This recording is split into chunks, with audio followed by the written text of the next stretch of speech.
Check, check. 1, 2, 3.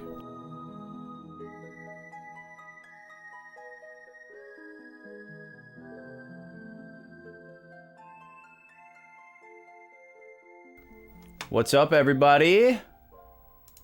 Greetings. Hello, hello.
Nima's here. Hi, Nima. Come sit by me. Yeah, what a good mooch. What a good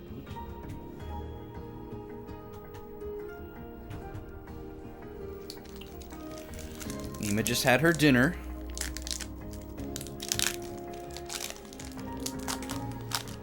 I was petting my dog, and then I was getting a Kit Kat. Welcome in, Seth. How you doing?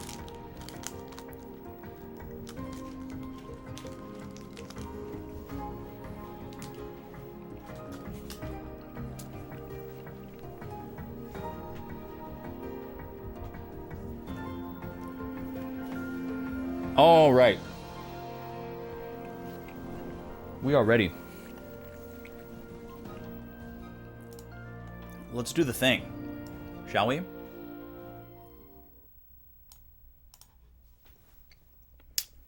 Before we begin any Backlog Boys stream, there's one very important thing that we must do.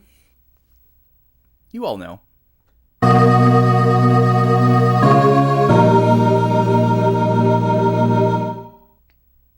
And thus, we can begin. Welcome one, welcome all. It's Friday again. The weekend is here. It's time to party. Skies of Party Arcadia. I don't know. That was gonna be better when I decided to go there. It was the green tea Kit Kats, Seth. I'm doing great. It's been a pretty good week. Pretty low key, uneventful at work, which is always welcome. And you know, got plenty of stuff going on this weekend that I'm excited to get to. Quite a few projects. I'll get an extra day off next week because of the holidays. So yeah, feeling pretty good. Feeling pretty good. Very happy to be sitting down to play this game for the rest of the night. Definitely been looking forward to this all day. So thanks for being here. We are going to do a couple of things at the top of stream today.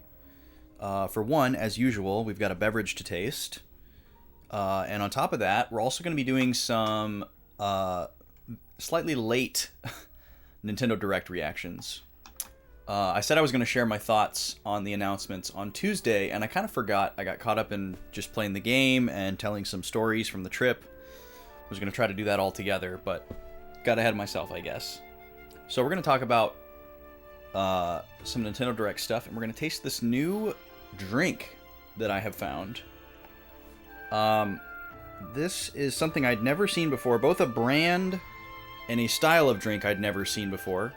It settles, so I'm going to get it mixed up and incorporated here. It's not carbonated, so I guess I could shake it. I'm just used to doing this with sodas because you don't want to shake a soda. This is what's called purple tea. I've never heard of this before. I've never heard of purple tea.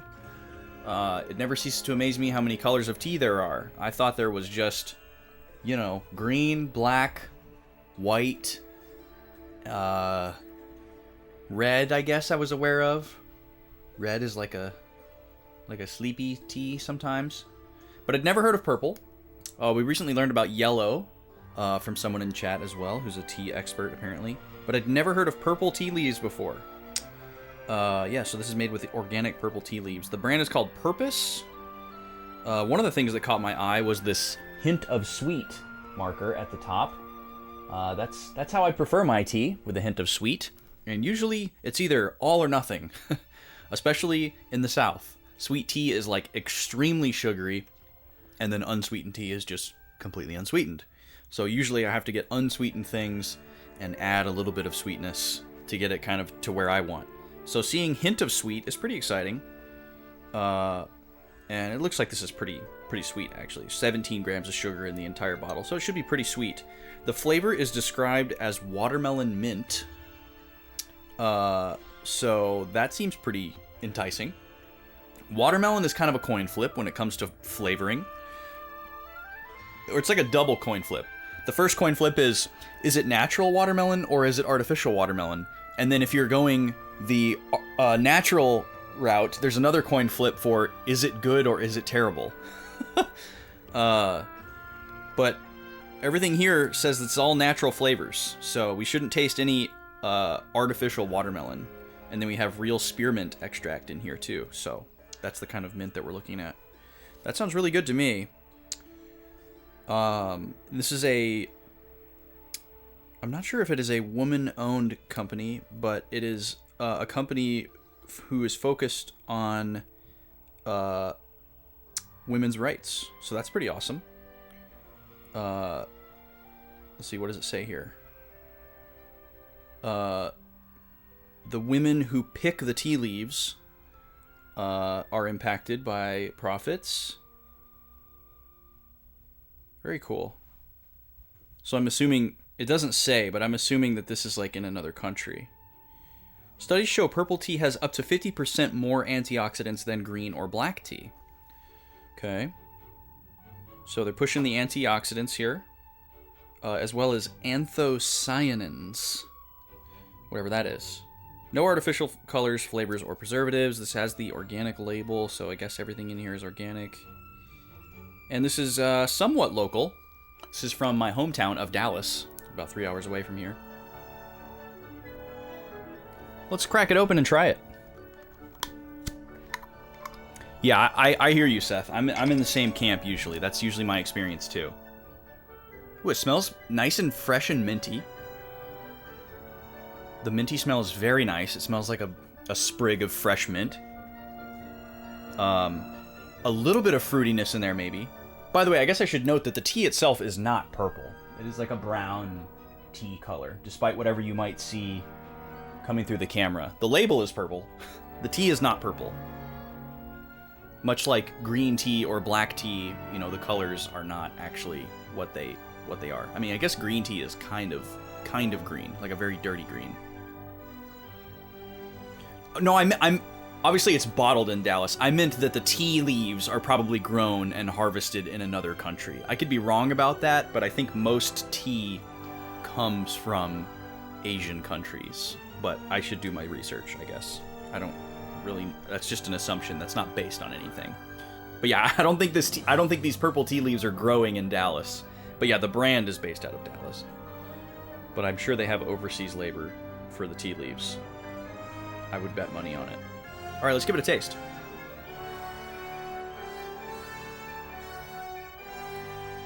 Wow, surprisingly watermelony. The mint is definitely the stronger flavor, but the mint goes really well with the bitterness of the tea flavor, and then the watermelon is just kind of like this initial punch of sweetness that goes away very quickly. But that's nice, actually. I mean, watermelon in its natural state is a pretty subtle flavor, right? Compared to other fruits. And this tastes very faithful to the watermelon experience. It tastes like a fresh piece of watermelon. Not super crazy sweet, punchy, just like, oh yeah, there it is. Kind of watery, you know? This is very refreshing. I thought with 17 grams of sugar it was going to taste sweeter than it does, but it's actually nice. This is really, really good. They had 2 other flavors. One was just like an original unflavored purple tea, and then the third one I'm struggling to remember right now, but I may have to go back and pick that one up. This one was the one that I was most interested in. I remember that. That's why I decided to grab it. But this is really good. This is really, really good. Would I recommend it to someone that's a fan of natural watermelon flavor but doesn't like any kind of mint? No. No, I would not. The mint is definitely the stronger note here. Yeah, if you don't like mint, you would want to steer clear of this. I like mint. I don't think of it as a strong flavor because I really like it. But I think people that don't like mint can pick up on it anywhere. Like, there's no hiding it kind of thing. I think a lot of people that dislike mint probably associate it with, like, toothpaste. And it's like, that flavor is for that, and it just doesn't go with anything else. You know, and it's kind of this, like, spicy, cleaner type of flavor in their palate, you know? And it's like, that's not for food. That's for breath freshening or something. That's just a theory. It's really good. The mint flavor is going away the more of it that I drink. That was what I tasted the most initially, and now I'm tasting the watermelon more because the mint is just like permeating my mouth and my nose. But I would say it's very balanced. I taste the watermelon, I taste the mint, I taste the tea. It's all there. It's just really good. I'm gonna try to not chug it all right now, because that is my caffeinated beverage for the night. Yo, hey Nalani, how's it going? You came in on mint. You just tried to make some fruit spring rolls with fresh mint, and you didn't enjoy it much. It was too floral. You're not big on floral flavors. Yeah, that is interesting. Fruit spring rolls. What did you use for the casing or the wrapping? I've never heard of that idea before. I only associate rice wrapper. Okay, I guess that's pretty neutral. Is that clear looking stuff? Yeah, I always associate spring rolls as savory, so that's such an interesting idea. Was the fruit raw or was it cooked? What all was in there? But yeah, mint. Wow, that would be wild. I feel like you'd have to, like wilt it or find some way to like dilute it to like incorporate it in there. I guess I've had mint in a fruit salad and absolutely loved it. But I'm a big mint fan. You associate it with chewing gum, which makes your stomach hurt. Okay, yeah. Yeah, that makes sense. I'm trying to get back on the gum train, actually. I want to start chewing gum once a day again. Xylitol gum, specifically. Because it's good for your teeth. Raw fruit. Red apple, mango, strawberry, and blackberries. That sounds great. I love all those things. I think the only thing that would throw me off would be the wrapper. I would just be thinking the whole time, like, let's just put this in a bowl. Mix it up a little bit. And just eat it. I don't know. Cool idea, though. I would definitely try it. With or without the mint. But yeah, I love mint in a fruit salad. Have you ever heard of purple tea leaves before, Nalani? You strike me as the kind of person that would know a lot about tea. And I don't mean in like the Gen Z sense. I mean like actually, like, yeah, I'd never heard of purple tea before. So this caught my eye. It doesn't taste any specific way to me. It just tastes like tea. But apparently it's got some nutritional properties that other tea leaves don't. This is good, though. This is very yummy. The wrapper was sort of gummy, which you liked, because you miss eating gummy candy. Okay. Bork, bork, bork. Yeah, it's interesting. The name of the brand is Purpose, and it's based out of Dallas. So I don't know how far they reach. I don't know how new they are, but they have them here. Spill that tea. Yeah, unfocused NIA. does not strike me as a gossiping type. Oh, you don't like my slot A memory card? Let's replug that.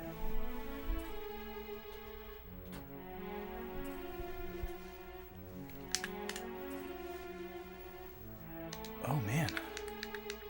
Good thing we've been double saving this whole time.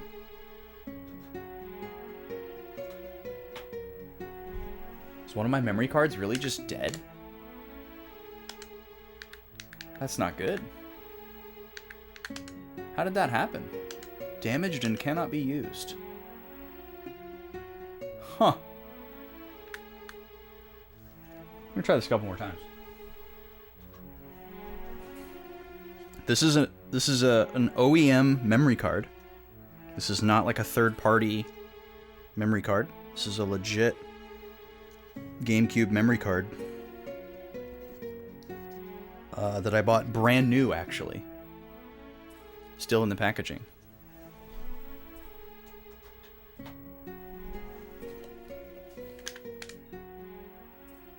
Oh, we got a different message this time. Now it says it's not supported.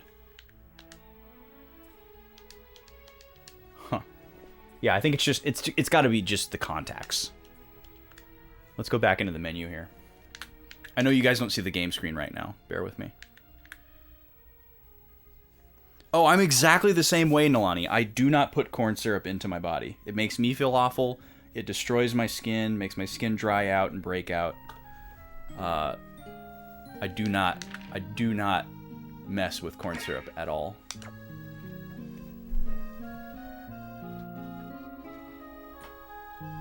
All of my sodas are cane sugar. What version of this song is this?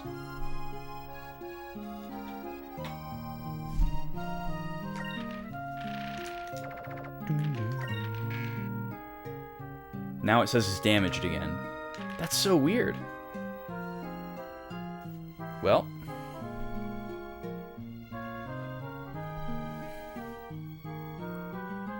I guess I need to get a Q-tip and go after these contacts.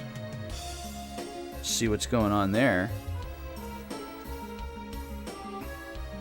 You have to pass it up at the gas station every time. I love the thought that, like, every time you see it, you're like... And you have to, like, consciously resist. Hey, there we go. Now slot A is loading.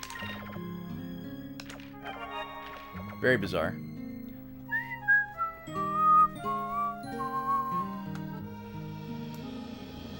Alright. Fade out that music. Because we've got game audio now. You guys are hearing that, but it's not very loud for me. Let me turn this up a little bit. Oh, that's the wrong note. That's right. I had to get another new TV. I just bought a TV right before Zelda came out because my old one had this issue where there was like a horizontal line of pixels at the top of the screen that were just like out of sync with the rest of the picture.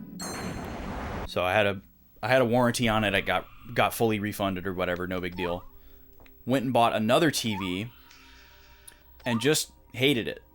Like, hated the user interface. The user interface was absolutely awful. And so I was like, okay, I gotta just get a different one because this TV sucks. Like, there was nothing wrong with the picture, it worked fine, but the user interface was just dog crap. I couldn't believe it.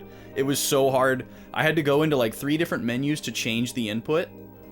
And then another feature that I use on my TVs a lot is turning the picture off, which is a very wide spectrum of like how many buttons you have to press on your remote to get to that. And on that TV, it was like the worst. I had to like navigating to just the settings menu was multiple menus and button presses. You couldn't just like press the gear button on the remote. It had a really dumb remote.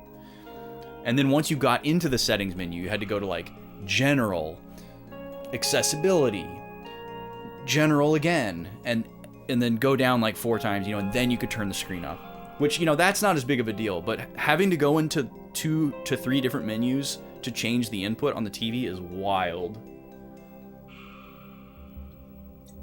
So I got this new one all hooked up, and it's great. It works like it should.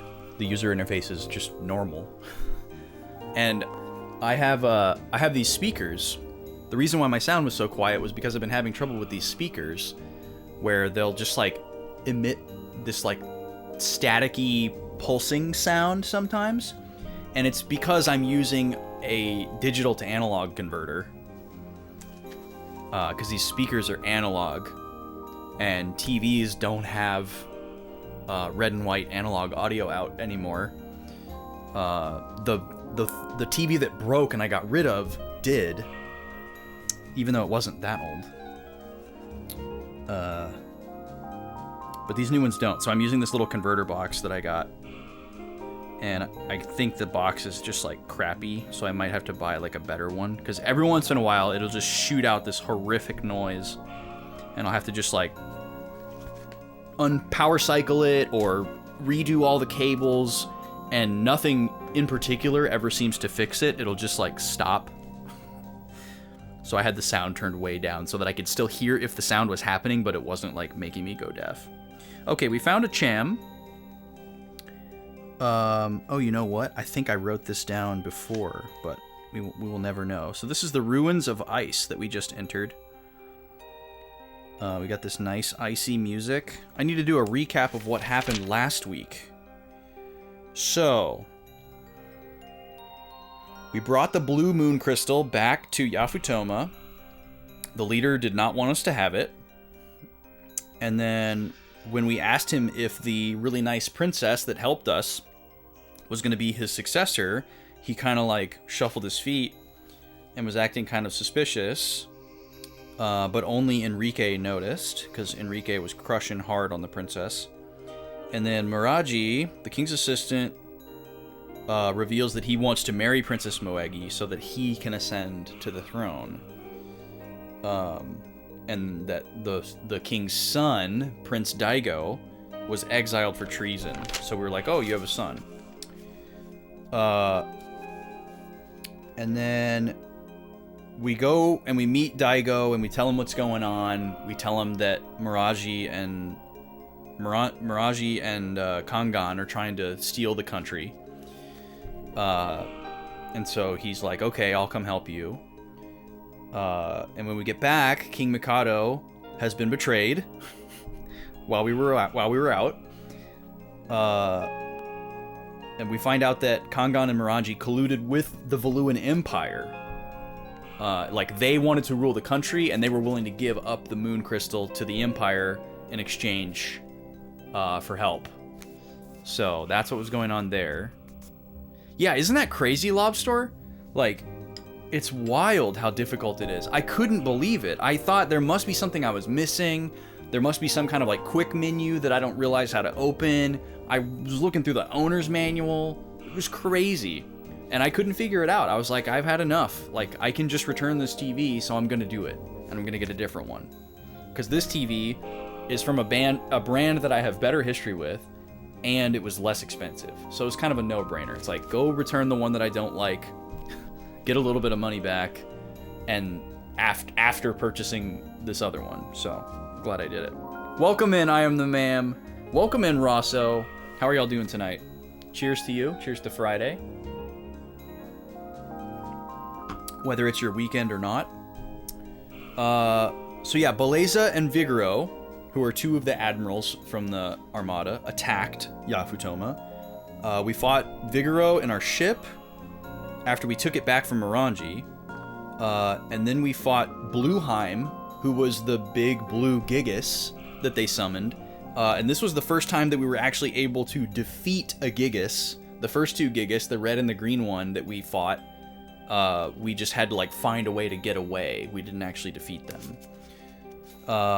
And then after we got all done with that, we got the moon crystal, you know.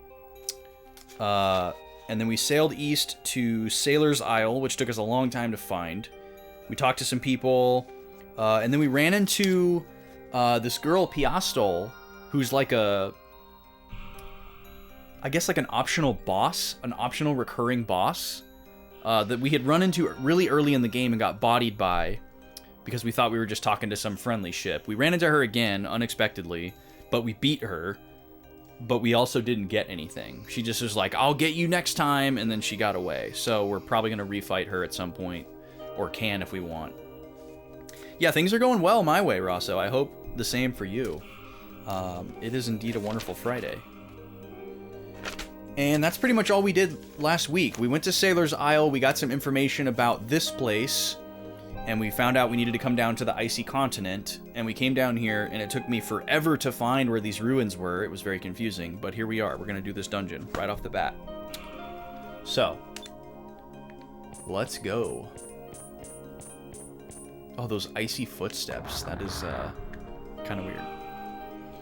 And then, let's see. Ice is purple in this game, and purple is weak against... Pulling up my table here, because I can never remember. Purple is weak against red... and green. Red and green. Okay. Cool. The song is very soothing. It's going to be very jarring when we inevitably run into a battle. Multiple paths right off the bat. What is this? Visitor to Glacia, answer my query and open your own path. What? Did that rock just say something? Deep within the purple moon stone lies the power to hold the world still. What is this power? It's power of ice.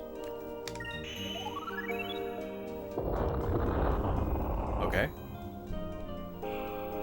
So wait, if I say the other answers, do you open the other doors? I can't talk to it again. Maybe these doors would have, like, let enemies through or something?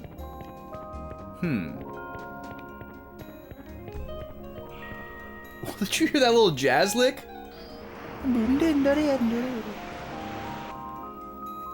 Couple of non-chord tones sneaking in there. Okay. So maybe he would have opened a door regardless of what we said, but the right answer leads to the right path, and the wrong answer leads to the wrong path? Anything different than the last dungeon, I would welcome. Oh yeah, because look, here we are again in an identical room, but we have a different quiz stone. What is this thing?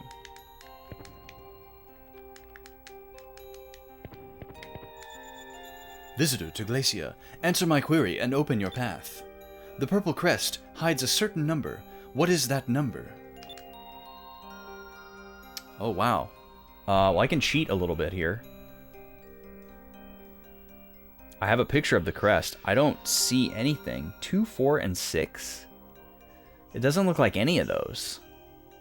It looks like a capital A and a V. It looks like an A and a V. Like this. Like a broken diamond. What could you possibly see in there that's a 2, 4, or 6? I mean, I guess there's right angles. So maybe that's the 4. I'll guess 4. Okay, we didn't get the correct answer chime, so I think this is the wrong answer. So let's see what happens here. Does it take us back to the beginning? Or does it look like we're just still going? Look at those good puppies. Just hanging out. Okay, this room looks different. But this looks good. This looks like a good thing, not a bad thing.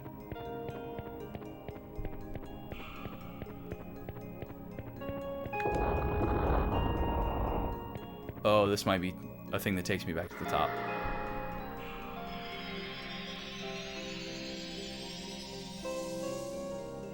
Teleporter.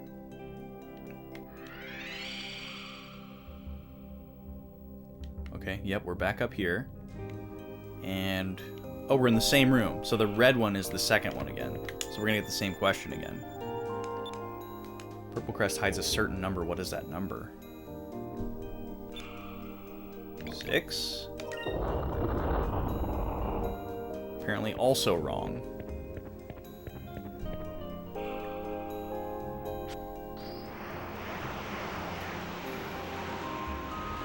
So it's weird that we're only just being punished in the form of time.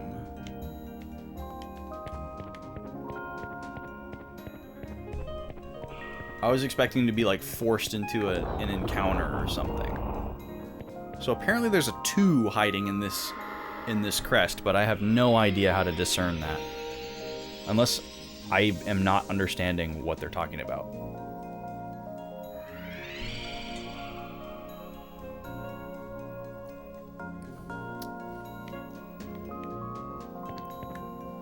Let me see if that's visible in the menu. Whoa. That looks pretty cool in first person. Okay. Is there a picture of the purple crest in here anywhere? If we go... No. Where would we have seen this in the game? Is this in, like, the manual? Let me get my manual.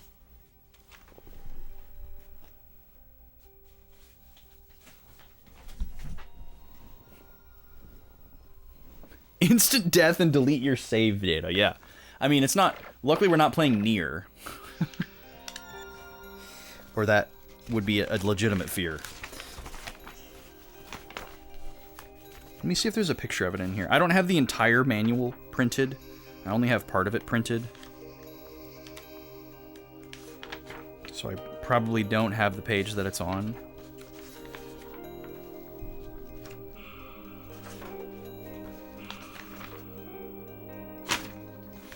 No, I don't have anything like that. Yeah, I don't know how it expects me to know this.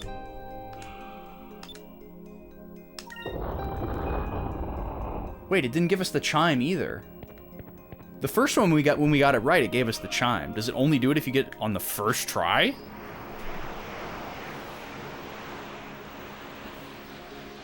Yeah, I'm with you, Lobster. Okay, well, this is the different looking room, so apparently that was the right answer. But it just didn't give us the chime. I don't know how we were supposed to know that. But okay. Ooh, this one's yellow. Cool. Visitor to Glacia. Answer the last query and open your own path. Purple moonstones affect the abilities of living things. What are the abilities most valued by the people of Glacia?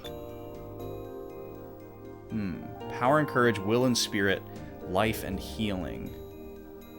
Okay, so the purple magic is focused on attacking and then also silence and confuse. So it's definitely not life and healing. Like that's green magic. For sure. Or maybe silver magic, I guess. Will and spirit makes me think like buff and debuff magic. But we don't have anything that's specifically focused on buff and debuff. But red and yellow both have buff and debuff, respectively. Purple magic doesn't have any buff or debuff spells. Just 2 status effects that we can inflict. But confusion could be associated with the enemy's spirit or will. I feel like power and courage is the best answer here. Oh, we actually got a wrong answer chime that time. What's up with the inconsistency here? Alright, so we're gonna go with will and spirit. That's gotta be it.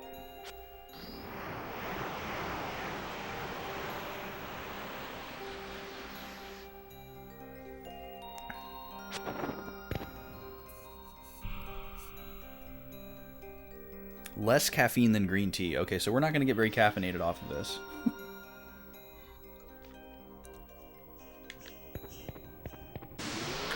There's a battle. I was wondering if there was encounters in here. Haven't had one. Whoa. Are these guys all purple? They're all purple. They're weak against green and red. Okay.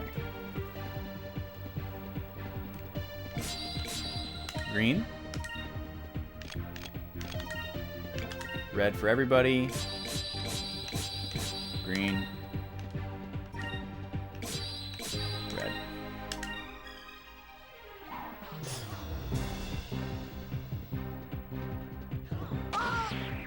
Ow, that's pretty good damage.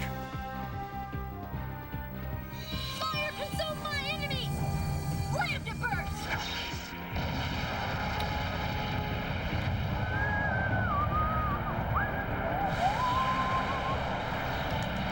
Beautiful. Wipe them out. I hope that I did useful.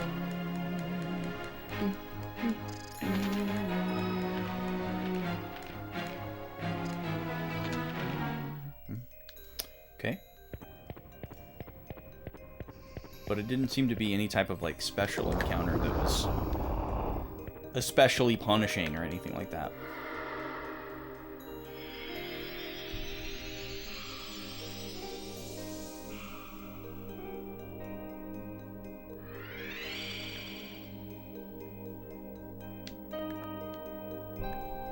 Okay.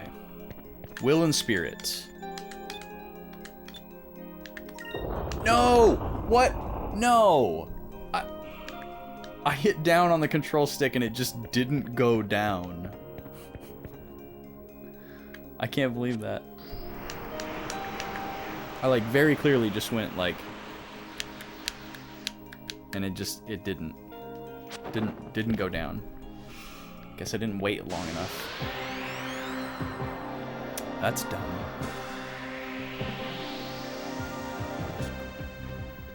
Now we have to fight more purple icicles.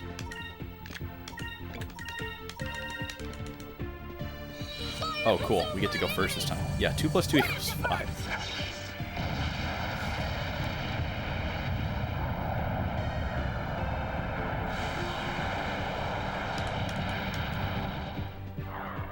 I insist. Yeah, if we just keep repeating ourselves, eventually, maybe the automaton will decide to just pass us. You know what? They pay their tuition. Been here for 6 years. That our next Just put 'em battle through. goes as well. What did he say? I didn't catch any of that, but that was a long phrase. Whatever that was. I don't think we've heard that. Oh yeah, this battle music is great.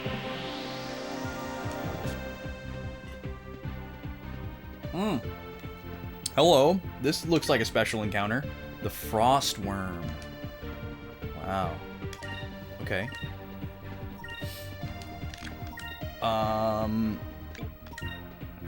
It's not a mob, but let's see how much it does. We need to heal. Let's do regular attacks.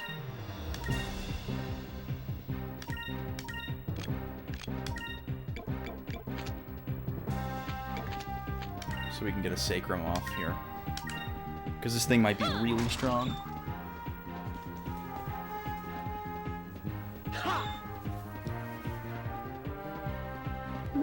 It also might only be weak against magic.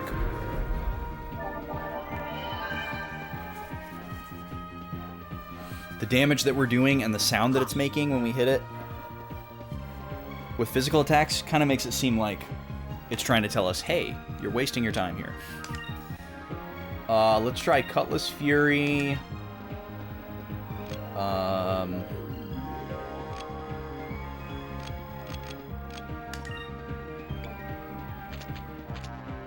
All enemies, all enemies, all enemies. Are these all the same power, though? I hate not knowing this. Like, I gotta assume that they're more powerful. Let's try Pyrum. See how that does.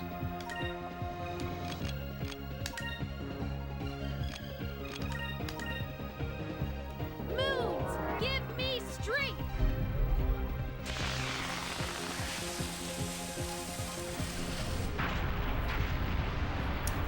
400's better than 100.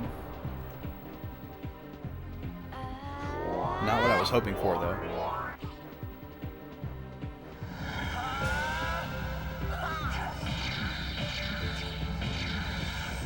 He's very bug-like. Oh, that did way more. Okay. I'll just do that a couple times. Oh, now he's taking more damage from regular attacks? What is going on? Okay, he's pretty strong, but he's not, like, crazy strong. Cutlass Fury. Attack, attack, attack. All day long.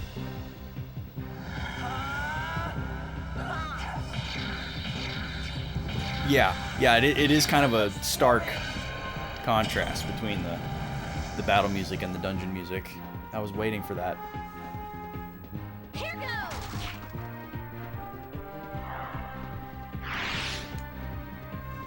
More of an isopod than a worm, if you ask me, but okay.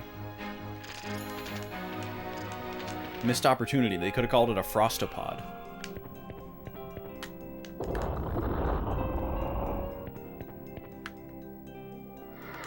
Okay, we're gonna wait an especially long time to make sure that we're highlighting the correct option.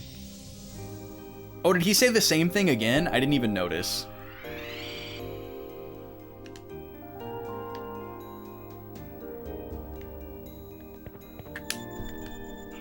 Okay. Will and spirit. You're right, Rosso. Ice-O-Pod. You're right.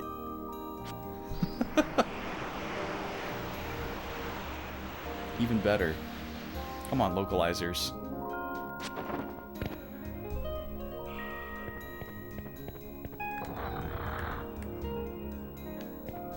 Okay, he said this was the last one, so is this the entire dungeon, or is there like a next phase of the dungeon?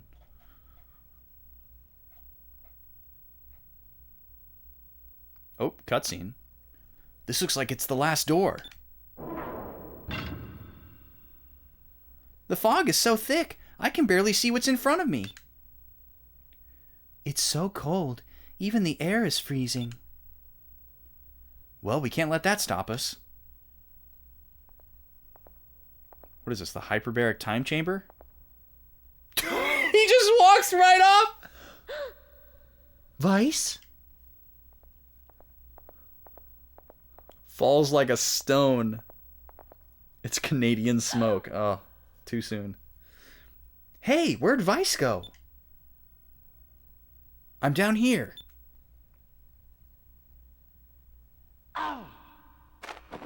He caught himself? Vice, what happened? That was close. If we can see the sky through the floor, that means we're at the bottom. Hey, the fog is starting to lift. Oh, never imagined that we'd find this. Literally, Vice just Looney Tunes walked off and then like came up and grabbed the ledge. Yeah, same, Lobster, same. Wow, there are buildings shaped like icicles hanging from the ceiling. This is Glacia. In the old world, it was the capital of this region. The people that lived here were powerful mages. Using the powers of the Purple Moon, they built this city. And because this city was built below the ice, it was unharmed by the rains of destruction. So Glacia is as it was during the time of the old world. But wait, then what happened to the people that were living here? I don't know. According to the legends, the people of Glacia just disappeared. Nobody knows where they went or why they left. Maybe they left their city to invade another land. Yeah, Vice doesn't need a hand up, it's fine. And they perished in the war and in the rains. I can't imagine an entire culture becoming extinct. Think of all the knowledge that was lost. Everything that these people worked so hard for is going to stay buried here forever. Let's go. We should find the Purple Moon Crystal before we get buried here forever. How the heck are we going to get over there? Oh, there's a little gondola. Of course there is. How is this going to work? It's just going to take us where it takes us?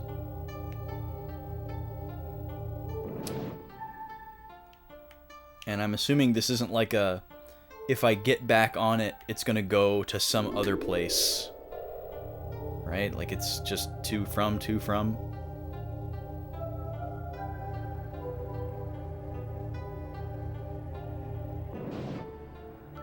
Yeah. Okay.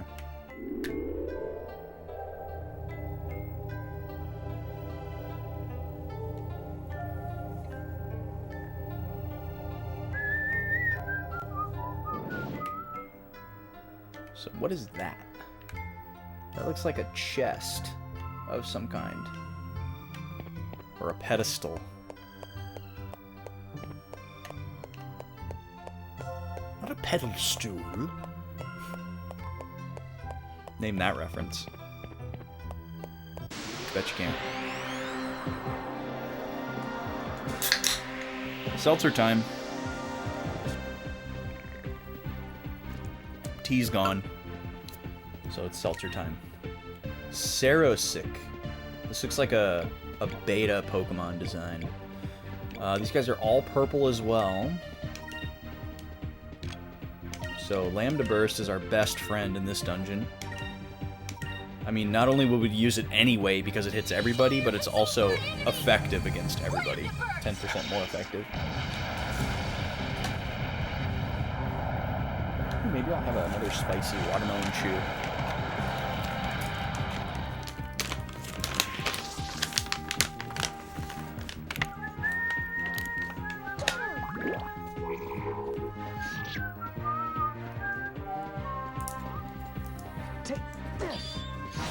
Goodbye. He's like a... He's got like a narwhal horn.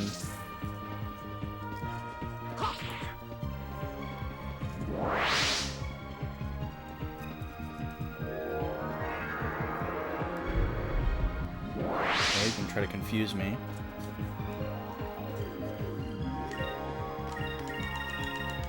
You're all alone.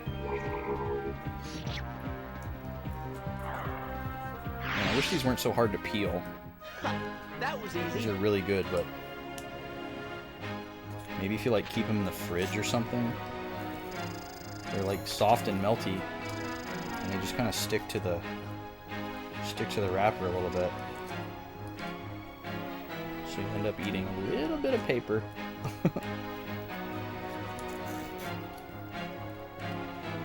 Come on.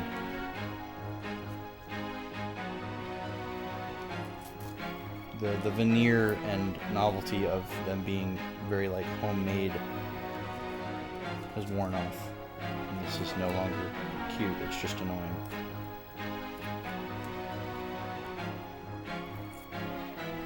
Okay, there we go.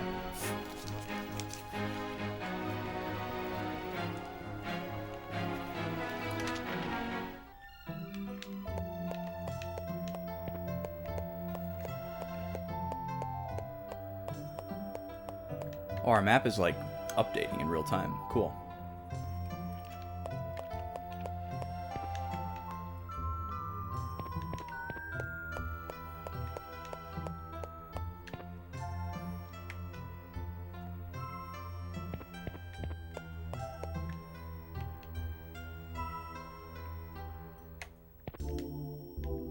How would I know which way to go? I'm assuming one leads to a chest and the other one is the way I need to go.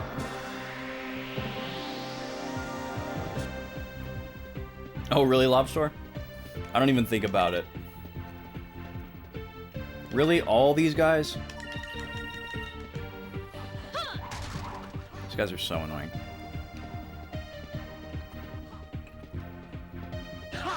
I feel like we don't usually see these guys in dungeons. And we usually only see them on the overworld.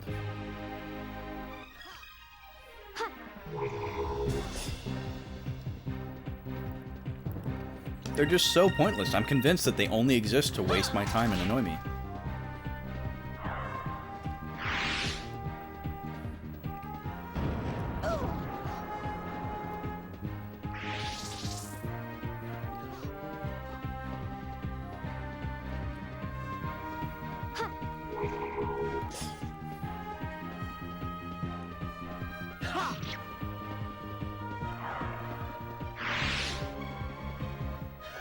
That was easy.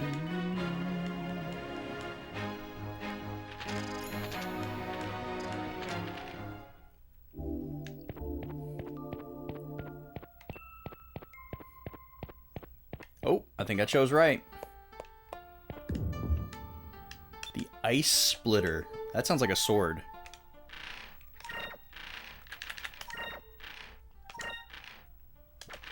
Not for Vice. Not for Enrique. Oh, it's a boomerang. Cool. A boomerang with an icy, clear, sharp blade that seemingly freezes the air it flies through. Cool. We accept. We accept your free weapon upgrade.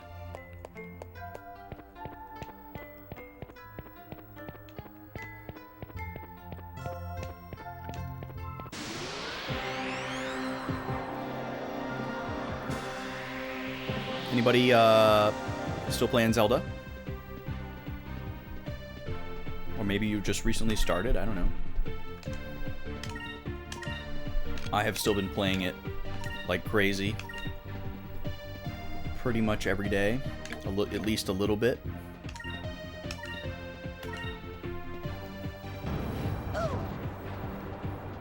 I am very far. Playing right now, she says. Hell yeah.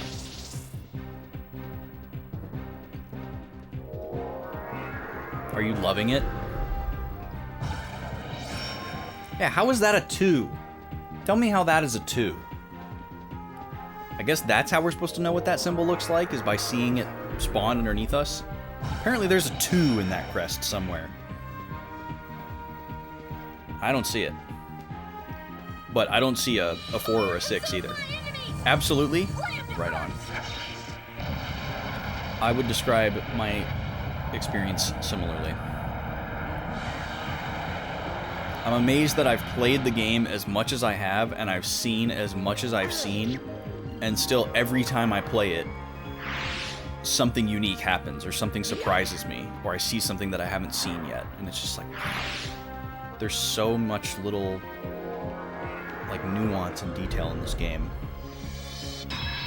Like, how am I still seeing new stuff? How am I not falling into a pattern yet? After over 100 hours. You stopped about a week ago, didn't really enjoy it. Interesting. Did you like Breath of the Wild, Rosso? Or is it just like that overarching style of game is not really for you? Or maybe you didn't play Breath of the Wild and this was your first foray?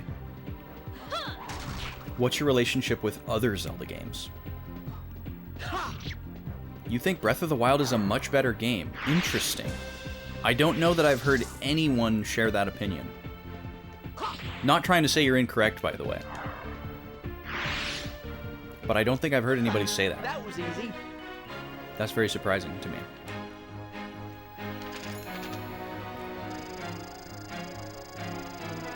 You still haven't found Hestu. Oh no! You're in dire need. That sounds extremely painful, Milani. I don't remember how far I was before I found Hestu, but it wasn't that far. I also don't even know if his starting point is the same for everybody. I don't even know, like, if I told you where I found him the first time, if he would even be there.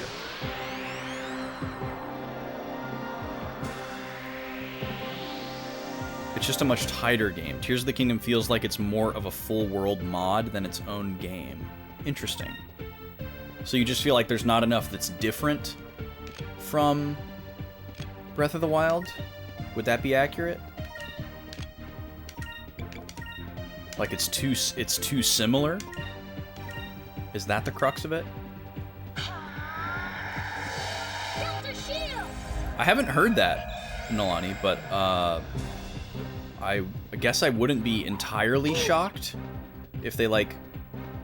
I mean, because I know that when they made the 2 DLCs for Breath of the Wild, they said that there's more that we wanted to do that we couldn't do.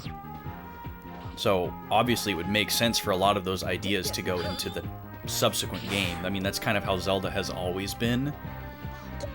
Like, pretty much every Zelda game is predicated on ideas that they had while working on the previous one that they couldn't execute or didn't have time for.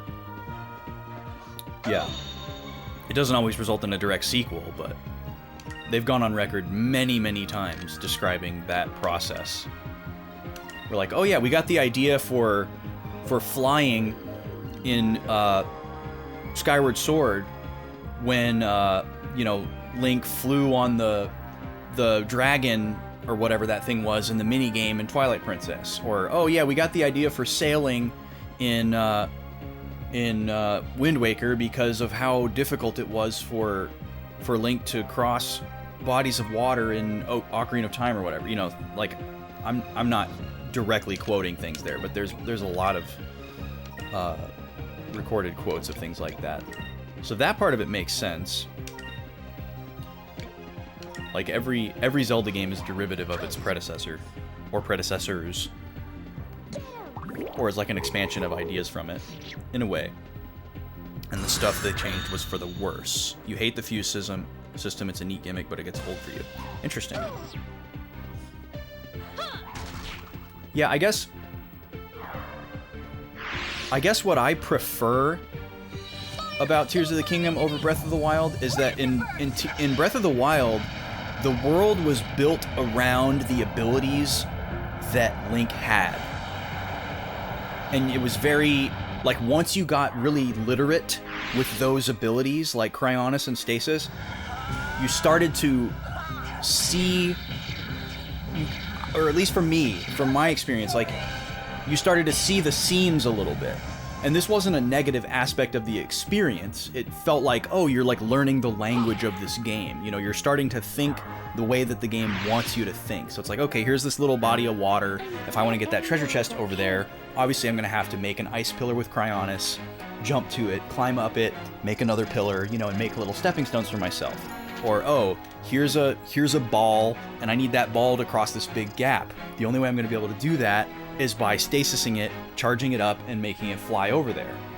And, like, they were really creative ideas, but they did start to repeat themselves after a while. Whereas in Tears of the Kingdom, I feel like it's a little bit more of a natural world, and there's more flexibility into how to tackle any given situation.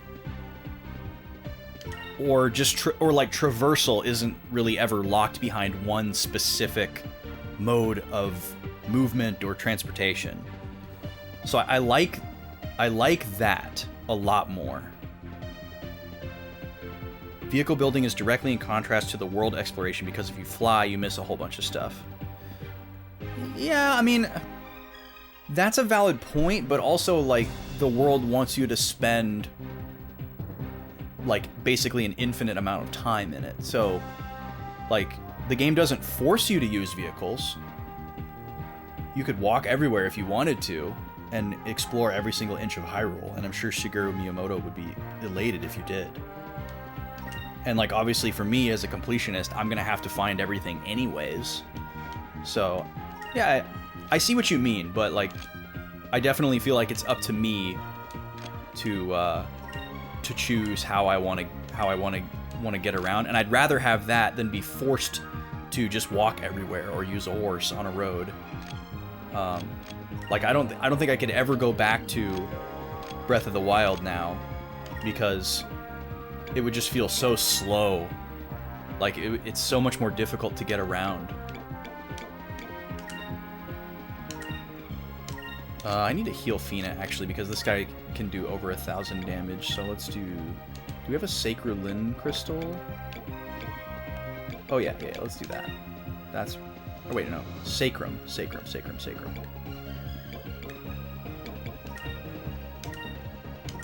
And also, I can't stress this enough, I'm not trying to invalidate any of your opinions, I'm just sharing my own.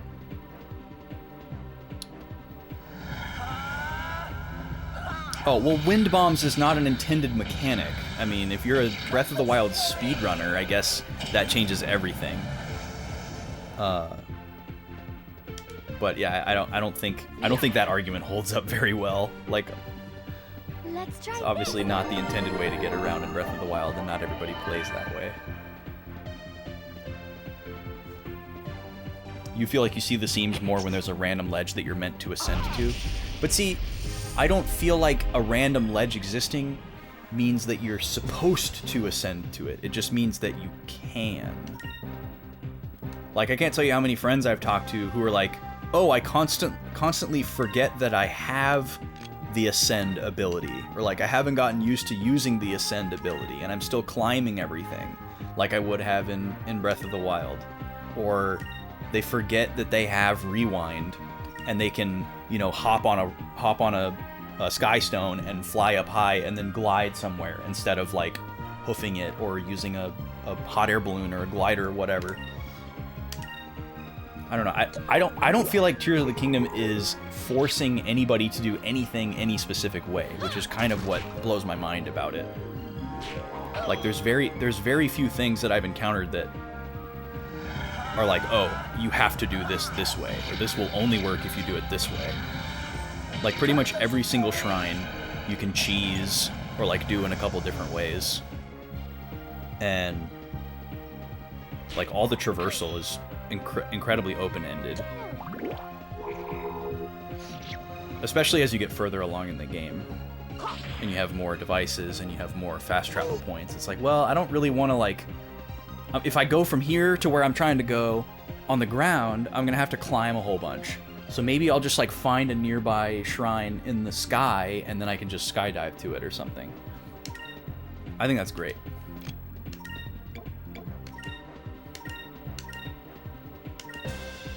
But yeah, if you're using wind bombs all over the place, yeah, I can see why you maybe are missing Breath of the Wild. Sure, we'll go ahead and do a Sacrum here.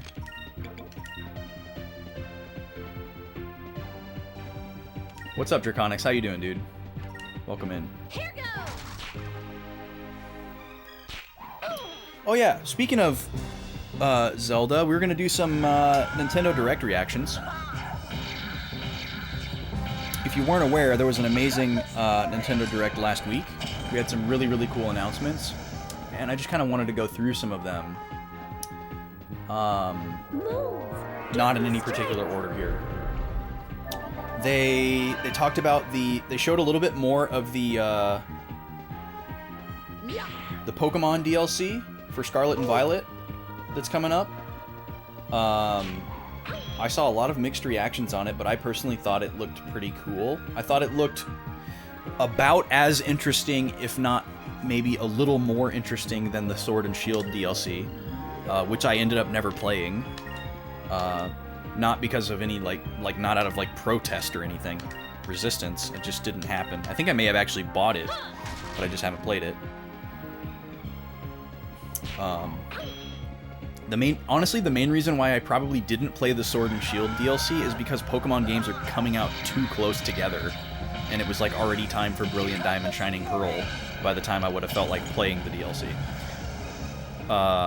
That was the easiest, most kind Zivlin Bane we have ever fought. I feel like he didn't use his really strong attack at all. Maybe we've just gotten stronger, but it seemed like he didn't use it at all. The Winter Orb. Yeah, that's totally fair, Rosso. I'm glad that you have the capability to be happy for the people that are enjoying it. Because some people don't have that, and it's really annoying. Like a lot of the Final Fantasy 16 people right now, who just can't, they just don't want to let anybody like the game because they don't like it. But yeah, Pokemon DLC looks solid. I'm hoping to play it. As long as they don't, like, announce another, you know, Pokemon game in, like, the next 6 months and, like, give it some frickin' time to breathe. I really want Pokemon to stop being an annual franchise. It's a huge problem. Okay, so that's a dead end, that's a chest, and that's a save point that probably leads to a boss. So let's grab this this chest here. We already know it's not a Zivlin Bane, so that's great. Your favorite Zelda is Skyward Sword. You're used to people not letting you enjoy it. Okay, yeah, that's totally fair. Frostblade. Okay, that sounds like a sword.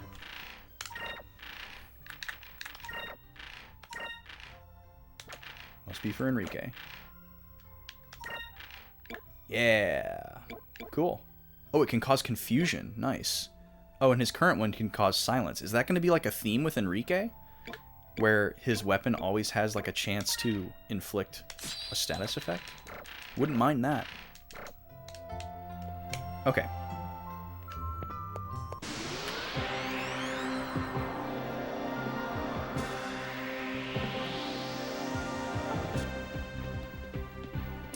Look at this big old boy. Dolthstra. We've seen him before, right?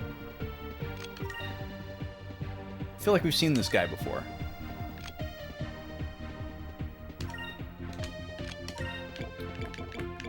Let's Incrum up. Vice.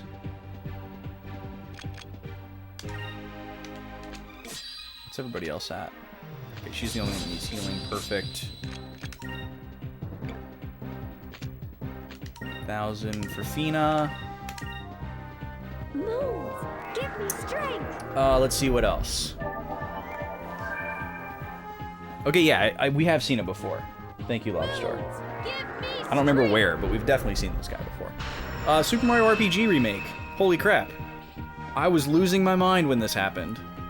So I was on the road. I was in the car. We were driving to Tennessee for our trip. And I was like, okay, the Nintendo Direct is going to happen while we're on the road. We have to stop whatever music we're listening to or whatever, and it's Nintendo Direct time. And I had the phone hooked up to the car speakers and everything, and I was glued to it as much as possible. And when this came on, you know, they showed the opening shot of the sky panning down and Peach sitting on her little lump. You want to call it a toadstool, but it's not. It's just like a little bump of earth. And it's playing the music and everything, and I recognized it immediately. And I was like, oh, cool, Super Mario RPG. They're going to put it on Nintendo Switch Online, which I'm sure is exactly what they were going for. That's exactly the bait that they were putting out. And then they reskinned it and showed it in HD, and we're like, yo, it's a full-blown remake. I was freaking out. I couldn't believe it. Mario RPG was definitely at like the tippity top of my list of games that like would probably never get a remake. I never thought we would see it, just because of like the nature of how it was made, you know, like part Square and part Nintendo, and like the IP probably being tied up between a bunch of different people. And I was like, yeah, that won't happen. And it's interesting that there was this rumor going around that we were going to see a Chrono Trigger remake. So that's kind of what I was expecting. But I feel like if this is happening, it bodes well for the possibility of Chrono Trigger later on. So that's kind of exciting. Not that I need either of these to happen, but I'm excited for both of them. You know, it's definitely money that I will gladly give to Nintendo. Over there! I like the way that it looks, I think. And it, you know, it looks like it's going to be a pretty faithful remake, so that's exciting. Let's see what else. They showed Pikmin. Still never played a Pikmin game. Pikmin 4 looks cool. 2D Mario is back. This was the biggest news for me. This was not on my bingo card. I was not thinking we were going to see another 2D Mario announcement, but boy was I happy to see it. I have been very concerned about the fate of 2D Mario for quite some time now. I've mentioned it many times. I'm sure some of you remember. Because once the Switch came out and we had this dual, or single, I guess I should say, single platform instead of like split handheld and console, we hadn't had a dedicated 2D Mario on the Switch, other than the remake of New Super Mario Bros. U, which definitely didn't count. And I thought, or I was worried, that 2D Mario might just be relegated to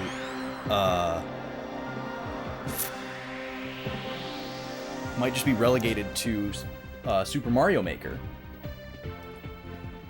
You know, just do like a little kind of a switcheroo on us and say, oh, well, you know, 2D Mario is alive and well in the Super Mario Maker community.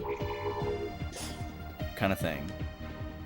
Without ever directly saying that to the fan base. And I was worried that that could happen. Yeah, and that was definitely my hope too, Lobster, is that it would never go away. But I was just worried, you know, because it had been a while, and I felt like they were kind of boxed in, because for one, they only have one platform now instead of two different platforms with different install bases as an audience. And then on top of that, they had a really, really tired brand of new Super Mario Bros. That definitely needed to be laid to rest, and a lot of people were sick of. Myself included. Like, I love all of the new Super Mario Bros. Games, but it was time to move on, for sure. And I was like, I don't know how they're gonna move on. Like, they need a new brand. What is that gonna look like? How are they gonna do it? Is it gonna be good? Are people gonna like it? You know, I had all these questions. And for me, it was a slam dunk. Like, I love the way that it looks. I love the, like, intentionally skipped frames of animation. I love, like, the proportions and the style of it. I love everything about the way that it looks. And then I can immediately tell that the gameplay mechanic is kind of like flipping the new Super Mario Bros. Design philosophy on its head in such a good way. Like, 2D Mario games pretty much always have been built around the power-ups. So it's like Mario has specific abilities and power-ups that he can use, and then they would build levels and stages and concepts around what Mario was able to do. So it's like, okay, Mario can use the propeller shroom to fly way up in the air and float down slowly and corkscrew down to the ground. So we're going to have switches and breakable floors that you can corkscrew into. We're going to have super high platforms that have secrets on them that you have to have the propeller in order to reach. We're going to have long gaps that you have to float across, or that make things easier, you know. Or you have something like the ice flower. Okay, we're going to have enemies that you need to freeze and then throw and slide along the ground. Or we're going to have, you know, water that you can put ice blocks on top of. We're going to have fire that you can put out. You know, everything's built around these power-ups that you have. But immediately in this trailer, it seems like it's the opposite. So now the power-up is like random almost, and it depends on the level that you're in. So they can just do whatever they want, sky's the limit ideas with these levels, where they have like these silhouette styles, or the whole level is like moving around, or pipes are malleable, and they can just come up with any concept that they want, and then the power-up that you achieve in that particular level responds to whatever they've come up with. And so it is constantly going to be refreshed, because you're going to always be like learning something new and figuring out what you're able to do and what you can do. And like, that's such a good idea. I love it. I love it so much. Every stage still accommodates being passable as small Mario, unlike Mario Maker fan levels that so often demand perfect play. Now, Lobster, is this based on something that Nintendo has said that you have read? Or is that like an overarching design philosophy that has always applied to Mario? I believe you. I just haven't seen that piece of information. But I would definitely believe that they would design the entire game with that philosophy in mind.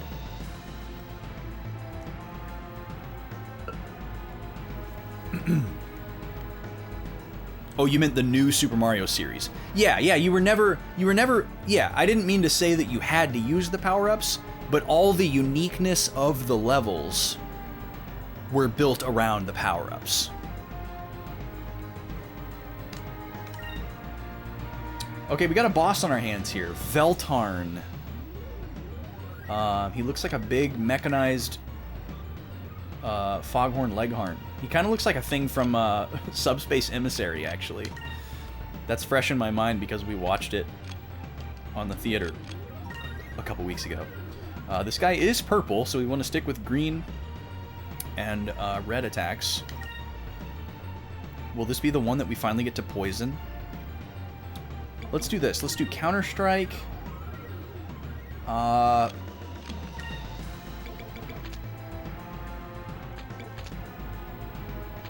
Let's try to poison him.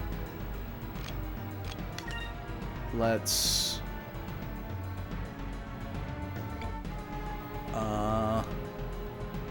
shoot, I should heal Fina a little bit.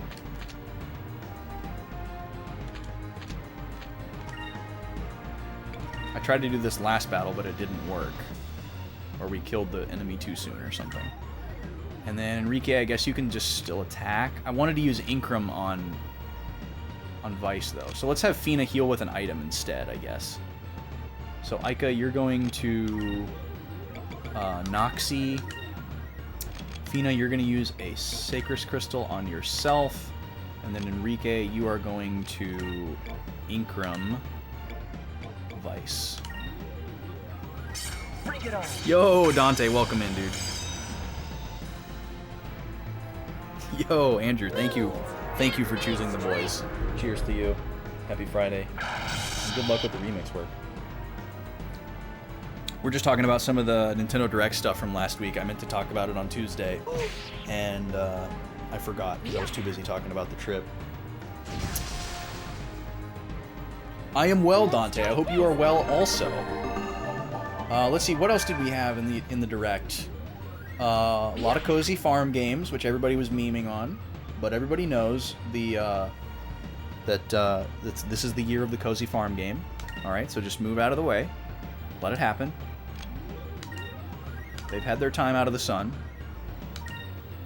So we saw a couple of those. Persona 5 Tactics. I don't have anything to say about that game. I've never played a Persona. Oh, we should Incrum again here. Let's Incrum Enrique. Oh, he's confused. Okay, let's get rid of that.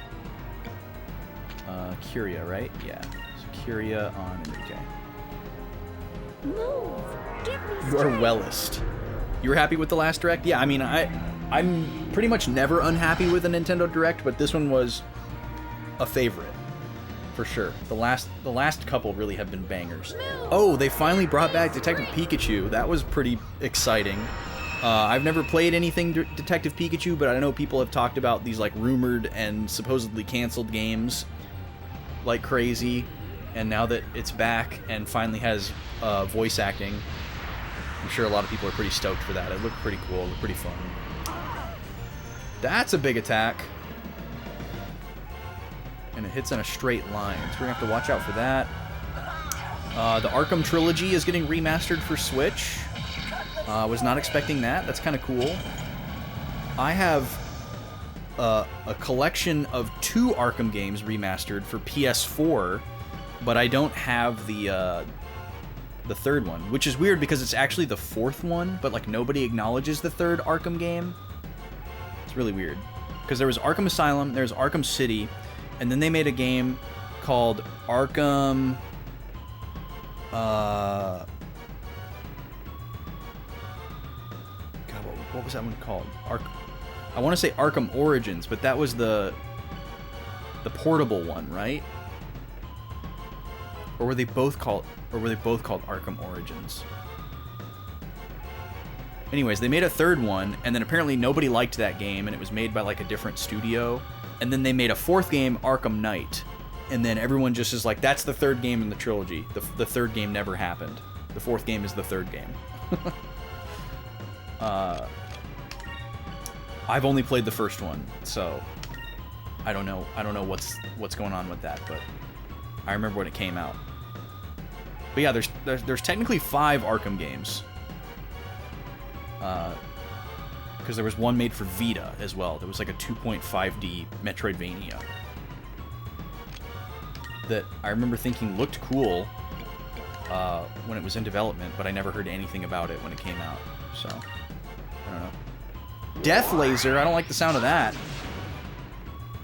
That looked like it did a lot more than 200 damage. What the heck was that? It said 219, but we had like half of our health. Is it like it did instant death, but also 219 damage? It looks like it lives up to its name. Wait, is that a pun? I don't get it. What else was there? Move! Give me strength! There was a roguelike. Oh yeah, and then they announced a Metal Gear Solid collection as well. Wasn't expecting that, but that's pretty cool. 1, 2, and 3. There's like a collection that has a bunch of extra stuff built into it, and then they're gonna sell the individual games separately without the extra stuff. That's pretty cool. Oh wait, no. We need to save our SP for the revive. Actually, do we have enough? Isn't it 12? Oh no, it's only 8. Okay.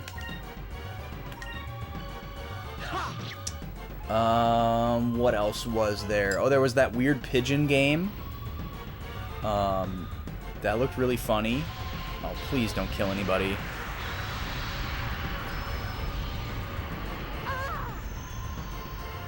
Oh, they showed that at the Sony showcase too? Nice.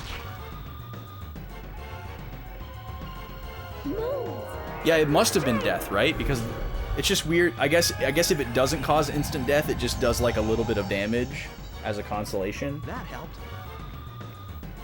It's just weird that instead of saying death, it just said 219. Very confusing.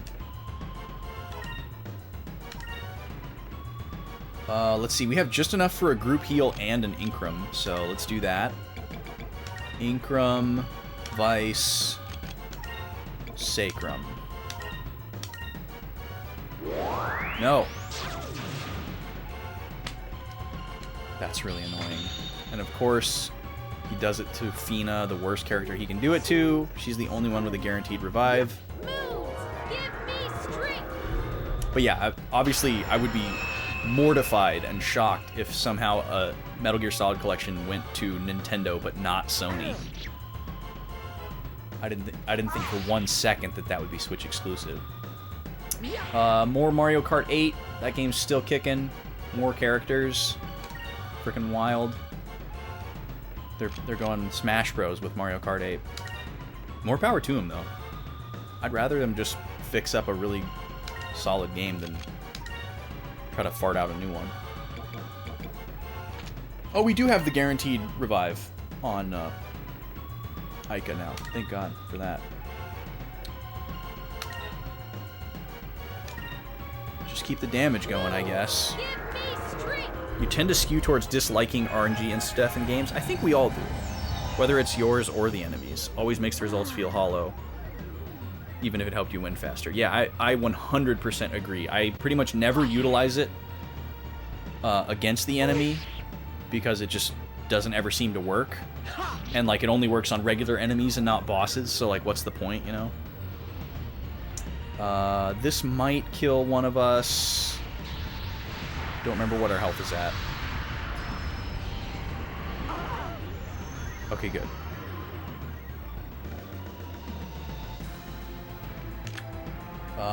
We have enough to do Cutlass Fury and the group heal, which is fantastic. I'm gonna have Ica do it because she's faster. Sacrum. Fina, why don't you focus? And then Enrique. Actually, no, let's go all out here. Let's go all out here. Let's just assume that this is going to go as good as it possibly could. We're gonna Incrum Enrique and attack. He's gonna kill 2 characters. Oh, that Star Ocean 2 remake looks amazing. Wow. I can't believe they're, like, redesigning so many aspects of that game. I was very impressed. This is very bad. Move! Give me strength! No, I actually don't upload any of my streams to YouTube. I just have never bothered because I just assumed that nobody would watch them.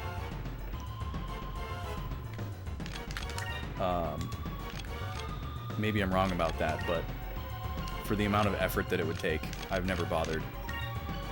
What are we gonna do here? We gotta revive. I think I gotta revive Fina first.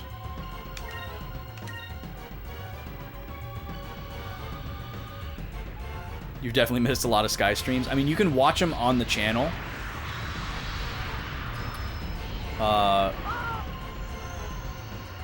They're there for like 60 days or something like that. Or you know what? I took the Amazon Prime off of the Backlog Boys channel and put it on my personal channel so that I could actually use the Prime sub on somebody. And I think that changes how long our VODs stay up on our channel. So they might not be up for 60 days anymore, now that I think about it.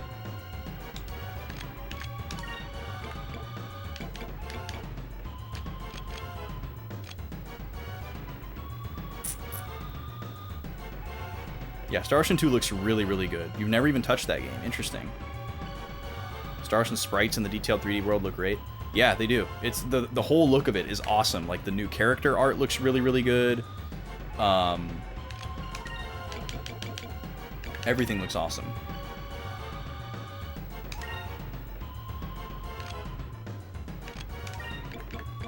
Am I excited for Prime Day? No, I don't know that I've ever been excited for Prime Day. I always look, but I don't think I've ever been excited for it. Like, I've like, always, like, remembered that it's happening, and I'm like, oh yeah, I gotta remember to look today. But it's very rare that I, like, find something where it's like, whoa! Like, sometimes something in my wish list will be, like, a little bit more discounted or something. But, wait. Hold on. I want to do this a different way. Sacralin on Enrique. Rizalem on Vice. And attack. Please don't go first. Please don't counter. Moons, give me strength. Okay, cool. Alright, no one's dying this turn. Unless he uses Death Laser, I guess. You're looking for a new monitor. Oh man, I just got an amazing deal on 2 new monitors for my my ISO booth. They were $80 each. I couldn't believe the deal. Could not believe the deal. I'm actually gonna be building a shelf for them this weekend. The thing that I had in my ISO booth to set the monitor on before is just not big enough for 2 monitors, and it's like not good anyways. It's totally janky. It's just like a homemade piece of junk that I needed as like a stopgap that I've held on to when my my last desk situation broke. And I want to put like a floating shelf. I'm going to put a floating shelf in there for the monitors. And it'll free up some floor space. It's going to be great. It's one of my projects, one of my mini projects on the list for this weekend. Super stoked about it. Okay, we need to get Inkram back on. Try to get back on top of this fight here. So let's Inkram, Vice. Wait. We want Vice to do Cutlass Fury, though. Let's switch to red. Cutlass Fury. Inkram on Vice.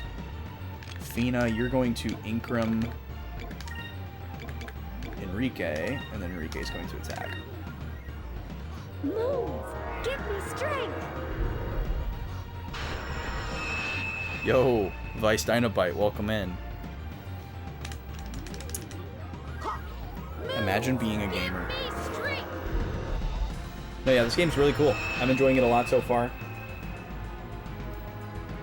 It's always been on my radar, but I didn't know a lot about it before playing it.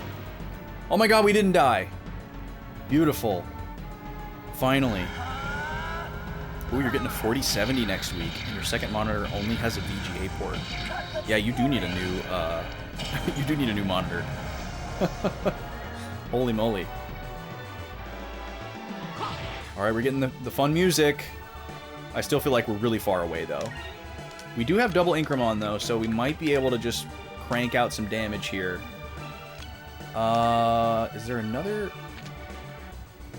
We could try Alpha Storm. I don't think Enrique has anything he could do for 4, so maybe we just do that. Health is good. Yep. So...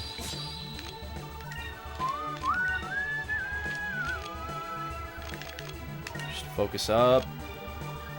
And then, let's see. We've never used this before, but it's a defensive move. Yeah, so we'll just do regular attack here. I feel like we still got at least like 3 turns to go on this guy. He's got a ton of health. This is your first ever JRPG. Wow. That would be a really interesting experience. Well, that was a bad choice. Because this game is so different from most JRPGs. So this would be such an interesting introduction into the series. Like, I feel like most people imprint super hard with their first RPG if they end up falling in love with the genre and playing more and more and more, which I feel like happens to most people. That's what happened to me, you know. And like, your first one, you imprint super hard and you learn a lot of stuff, and then you try to like translate that over to the games that you do play after that. And you wouldn't really be able to do that with this game because it just bucks so many trends and like does things so differently. But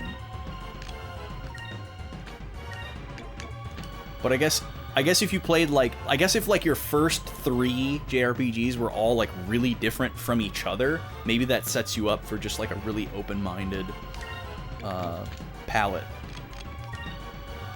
So I guess that could be good. Let's just do double. Oh, we need it. Okay, so hold on. We got to keep laying on this damage here to end this fight, but we don't want anybody to be dead. We can't afford a Sacrum, so we're gonna have to use a Crystal. And let's just do double Sacrum, just for safety.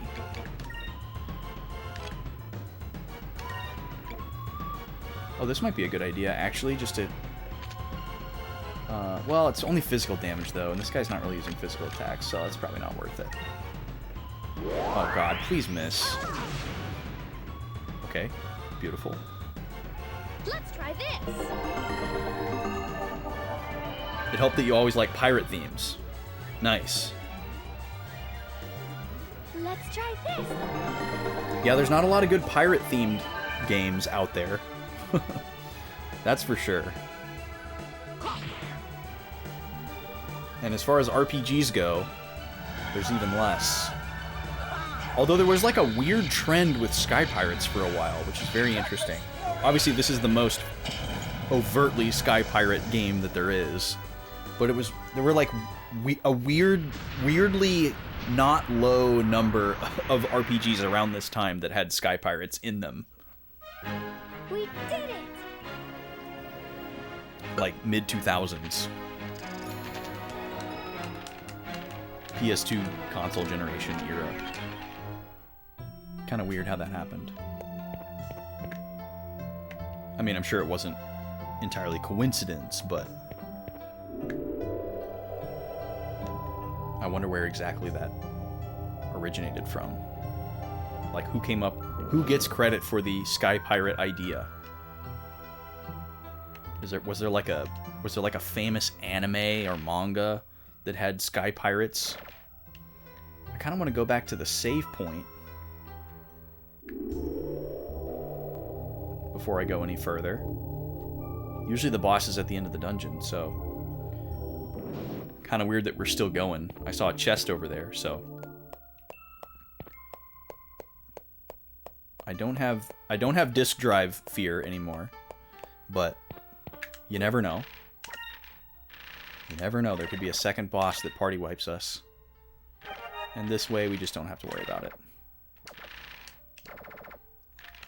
But we are going to keep saving to both memory cards, because memory card A was acting very naughty at the beginning of the stream.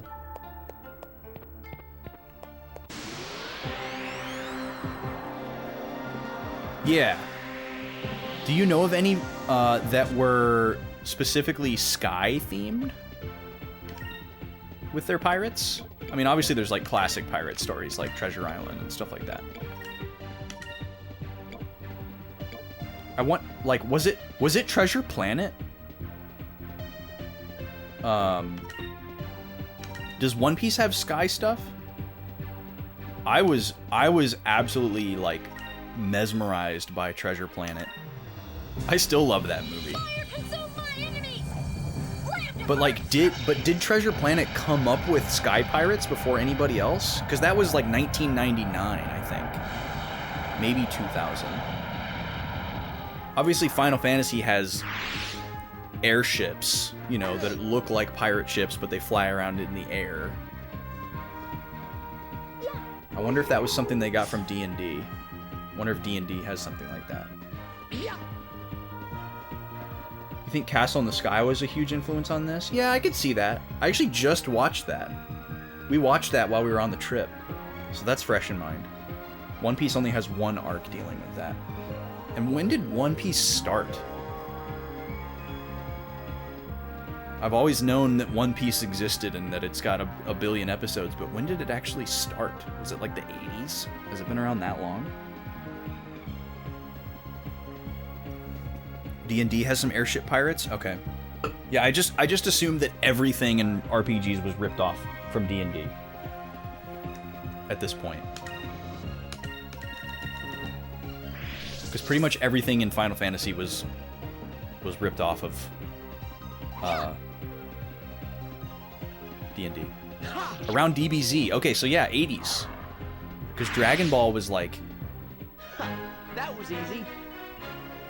Dragon Ball was like 83 or something like that, right? And then DBZ was 89. Obviously, the US version came way later, but as far as when it originally came out.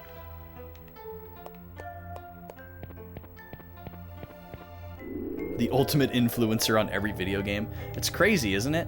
Well, it's actually not crazy, I guess. I guess it makes sense because if you think of like the age group of the people who made a lot of these games, like they probably grew up in the D&D generation before video games. So I guess it actually makes sense.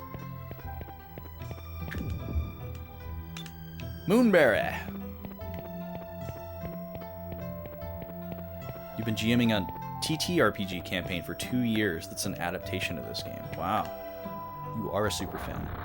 Expanded lore, story going slightly differently, especially around last 2 to 3 arcs. That's pretty cool. I remember coming up with a few, like, what would you call it? I guess just like role plays that were based off of existing video game worlds, but never anything like that. Never anything that actually turned into a game. It's so difficult to see.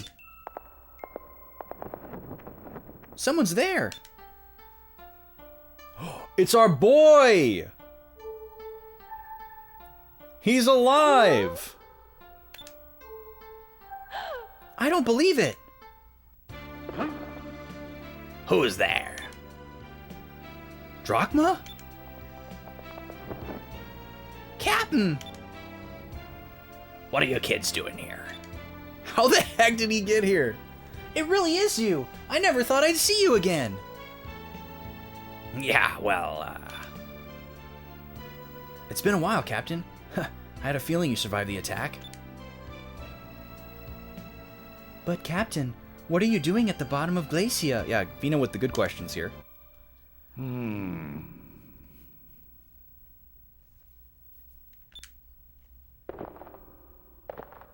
He was training in the hyperbaric time chamber.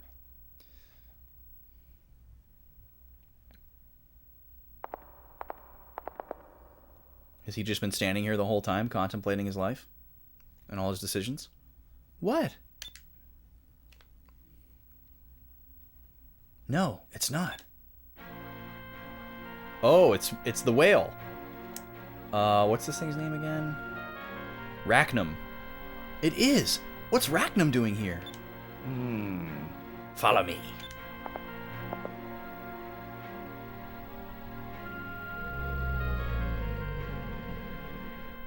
Is he dead? Did I bring AI back? Are you looking for the channel point redeem? Should be in there. I remember turning it on at the top of stream. Yeah, it's there. Al?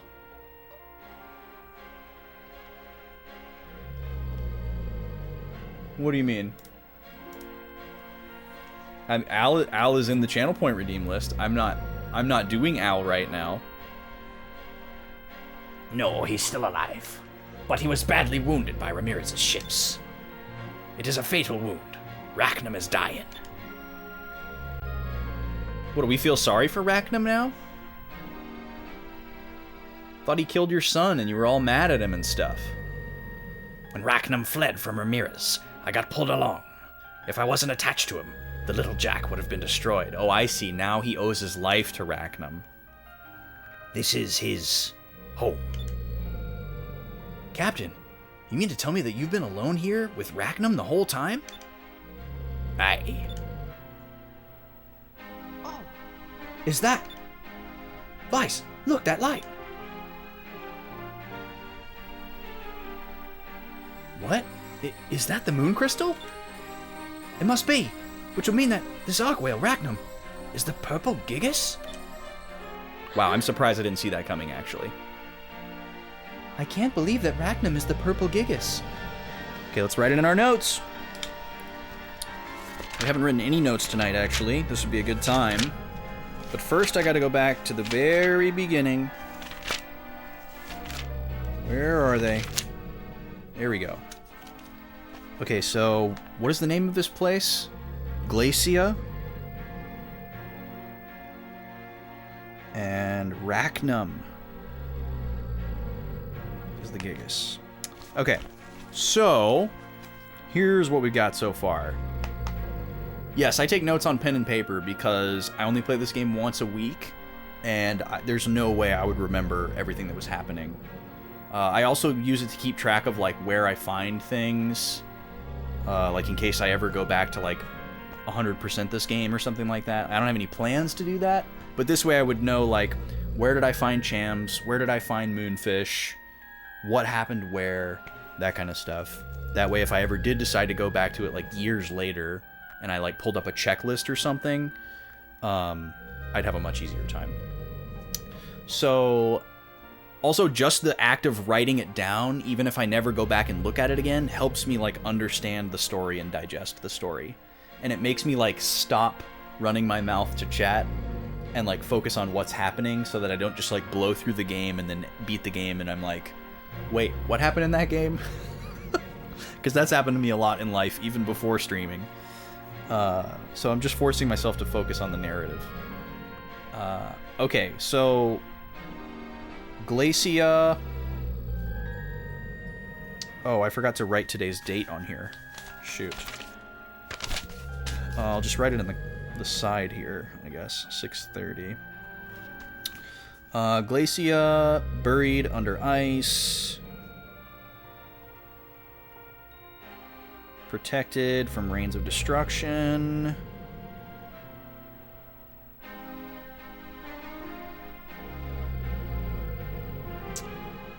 And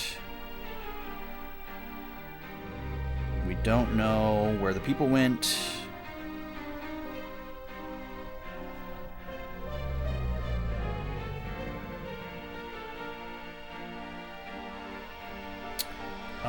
We find Drachma.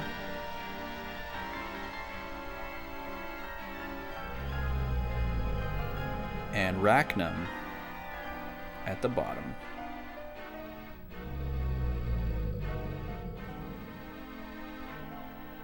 And Rackham is the Gigas. And has the crystal.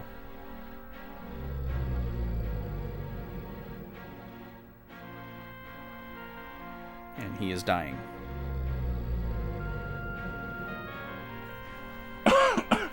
So I'm assuming we're going to take the crystal from him, and that's going to be how the lights go out. The name of the purple gigas is Plurgoth. Oh, okay, so his name is not actually Rachnum? According to the legends, the citizens of the Purple Civilization implanted the purple crystal into a living creature. Then, that means that Rachnum was once a normal arc whale? Oh, that's right, because an arc whale is like a known thing elsewhere. That's why they didn't realize he was the Gigas. Because he looks like other arc whales? Yes, I think after Rachnum had been transformed into the purple gigas, his master perished, and he has been wandering the skies ever since. So this poor arc whale was also a victim of the war. But Captain, why did you stay here all the time? If the little Jack is here with you, why didn't you leave? I've spent my life searching for Rachnum to avenge my crew and my son. I wasted all those years. Rachnum saved me from Ramirez. I just thought that I could watch over him in his last moments.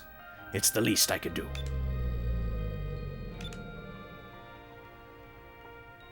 He sure is purring. Okay, so Plurgoth is his real name. Rachnum was regular arc whale. Sorry, bear with this sound. Had crystal implanted.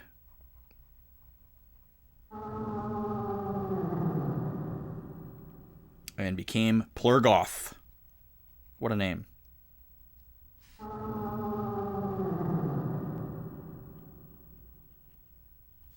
I'm going to go update that first page again so that I have both of those names. Oh, I went too far. I went to Wild Arms. Here we go. Plurgoth. Alright. Why is he making that noise? Oh, sorry, that was Ica saying that. I'm not sure. What's wrong? I'm here for you. This isn't good. Look at his eye. Is he about to cry? Rachnum. I see. It's time for you to go. Time for you to join your friends. Goodbye. He cry. Big whale cry. This was a weird turn that I was not expecting. Oh no. Look, the crystal. Just gonna pop out. VHS is done rewinding. Pops out of the VCR. All done. I'm sorry, Captain. Okay, so we didn't have to fight the Gigas this time because it just died. We kind of already fought it earlier on in the game and we didn't know it. What's in the box? Oh, that's right. It's the feathers. What a shot. Those were his son's precious things, if I remember correctly. So that was him symbolically letting go of his son and the hatred that he harbored. Captain, are you really going to leave us? Chasing Rachnum was my reason for living. And now I've got to start over. When you're as old as me, it's not easy to change your ways. I'm sorry, but I cannot go with you. Vice, are you sure we should let him go? Oh wow, we actually get to make a choice. I mean, clearly the right answer here is to say that he can go if he wants. Uh-huh. Yeah, we should just let him go. I can't imagine what he's going through right now. I don't think if we would have said no that it would have, like, let us have him in our party again. Maybe I'm wrong, but... Captain, we finally met up again, but I guess this is goodbye.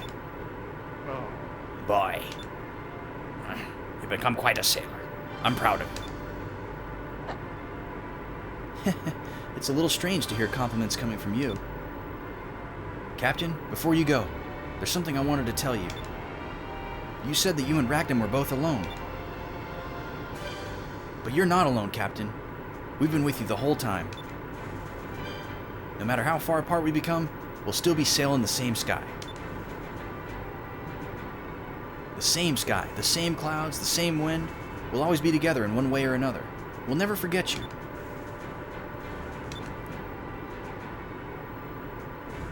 Captain, take care of yourself. I wish you all the luck in the world. Captain, you better visit us on Crescent Isle. Maybe I will someday. Farewell. Yeah, maybe he'll get to be like a crew member or something later on. Because yeah, it makes sense that they wouldn't bring the little Jack back into the game.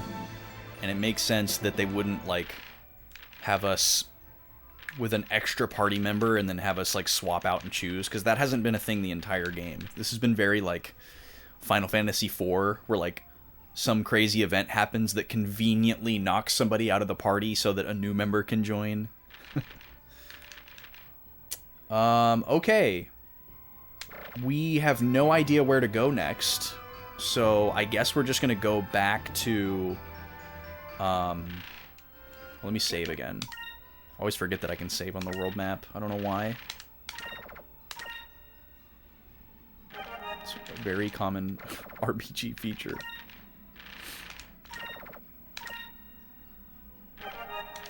So we could go back to Crescent Isle, or we could go back to Sailor Isle. Let's see here.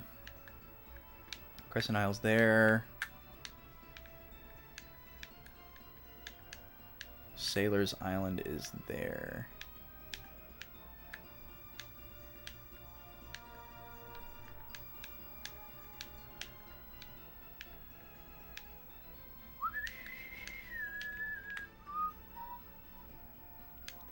There's too many islands. Pirate Isle, Shrine Island, Sailor's Island, Crescent Isle. I have trouble telling them all apart. Pirate Isle is where our mom and dad live. Shrine Island is like nothing. Sailor's Island is the like hub-esque town with shops. And then Crescent Isle is where we build stuff. So, okay, we have 2 crystals left, right? And Valua has both of them, right? Didn't they tell us that they had both of them? Because we have 4 now. I passed it.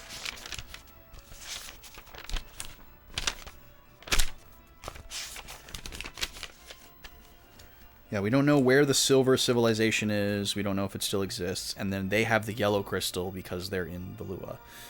And that's the hometown. But we have the other 4.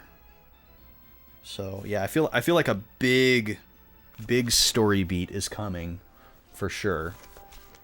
I feel like we're going to be entering probably the last or second to last leg of the game. Would be my guess. And please don't confirm that if you know. I don't want to know. I'm playing blind. I want to keep it that way. I'm not looking anything up or using any guides. Yeah, I guess let's just go to Crescent Isle. Why am I stuck? Why am I not moving?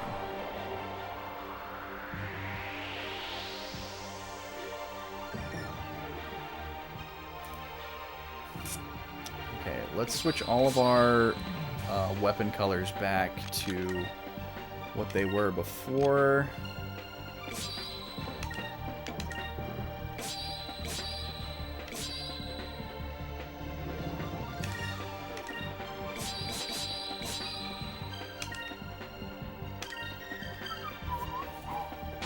Just so that we're getting a good mix. We were just getting a lot of green and purple, so we used the other 4 colors for a little bit. And we really don't need any more green.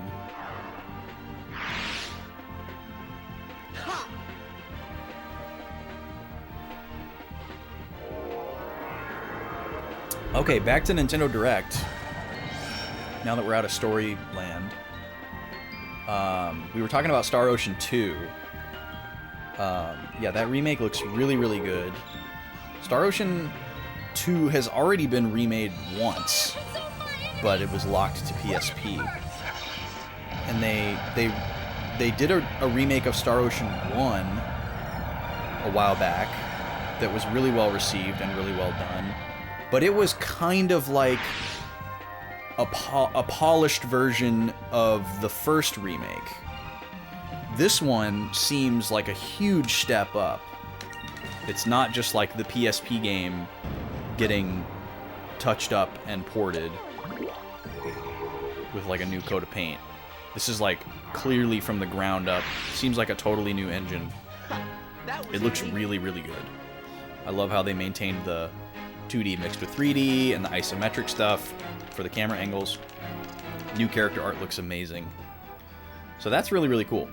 Really excited for people to play that one. I don't know if it's something that I would buy, just because I've already beaten that game, and I already own one version of it, and I don't typically replay games because I just don't have time. And as far as like things that I would replay, I don't think Star Ocean 2 is like super high on that list. It's a pretty competitive list.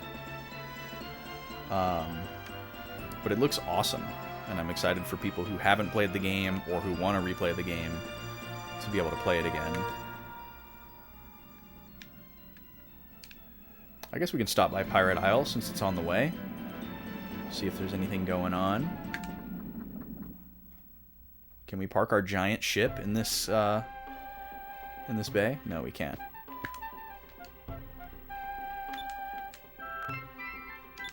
Yeah, it looks like we are getting some new dialogue here, so maybe this is worth the visit. We've never revisited an area where there were like new chams or moonfish or anything like that, so I'm not thinking that that's going to be a thing, but maybe there's some new dialogue that's like worthwhile. Yo, welcome in, Taladar. What's at the top of the list for things that I would replay? Those would be like my absolute favorite games, or like games that I feel like I didn't really get the whole experience the first time around. So like, I've really wanted to do a Final Fantasy IX perfect game, perfect file, for a while. I've kind of been like planning that and laying the groundwork for it for a long time. I mean, that's my favorite game of all time, so that's pretty high up on the list.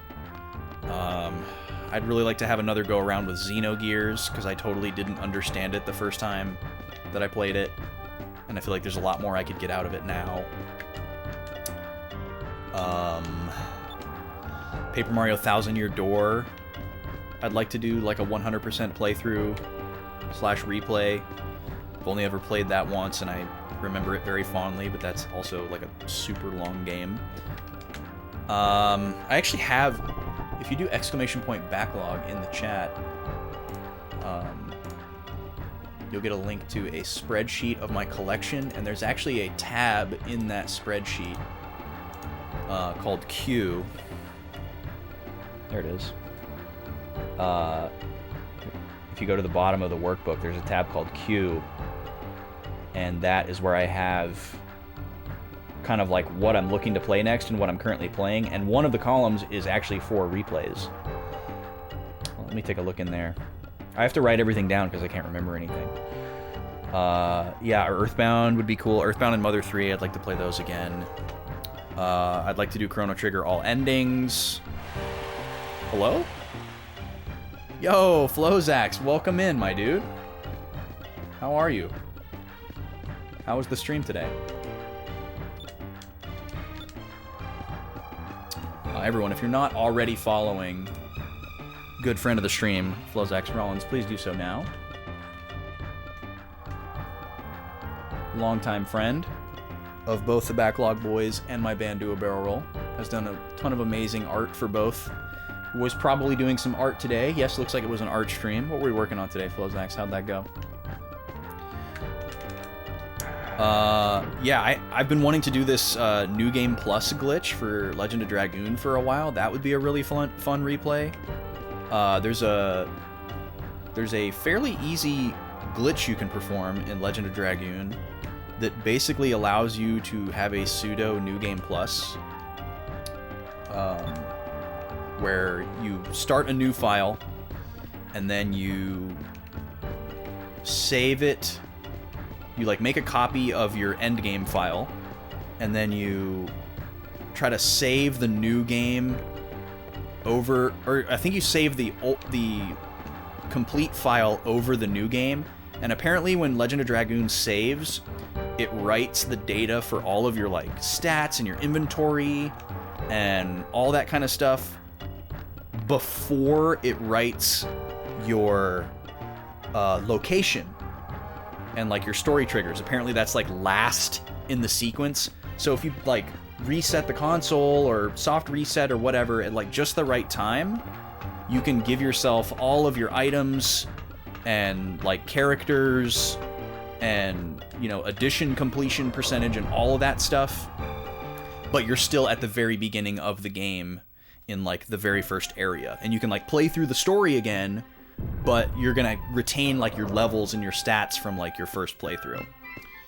So I've wanted to do that for a while because that would be a great, I mean, that's just a great game that would be super fun to replay, and that's like a good excuse to replay it, you know, with like kind of like easy mode. You could like pick up the Stardust that you missed and any other like missables, that kind of stuff. That'd be fun. Let's check in on Mom here. How's Mom doing? Yep, she just offers to let us sleep. Okay. Doesn't look like there was any huge reason for us to stop in here.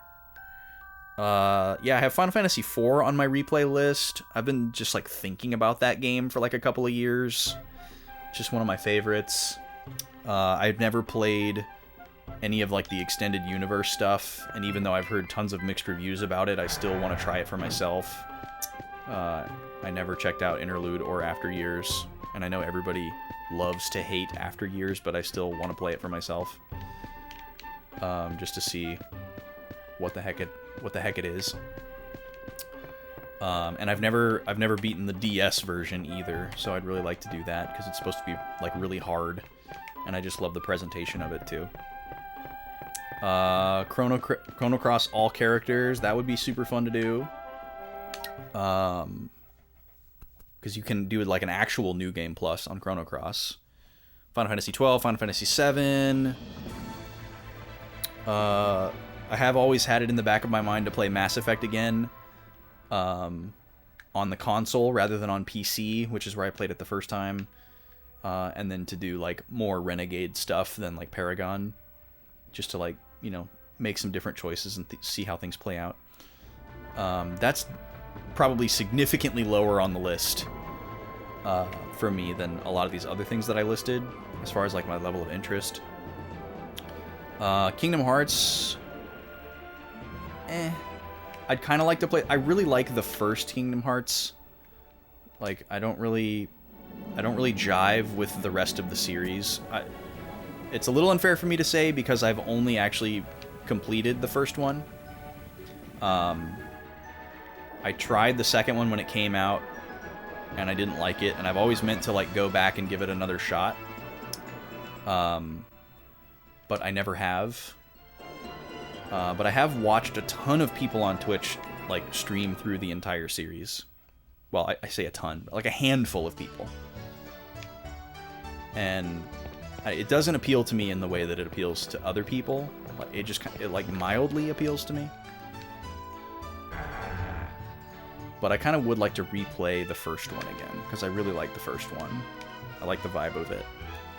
And then Tales of Symphonia has a New Game Plus as well, and that's like a absurdly long game, so that would be a big commitment to do 100%. Or I would never do 100%, but just to like play that whole game again would be a Herculean effort. The problem with Tales of Symphonia is that the dungeons are extremely boring. If there was a way you could just do like the boss fights and the story beats, it would be kind of a perfect game. But the rest of the game, like the meat and potatoes of the game, is like an absolute grind.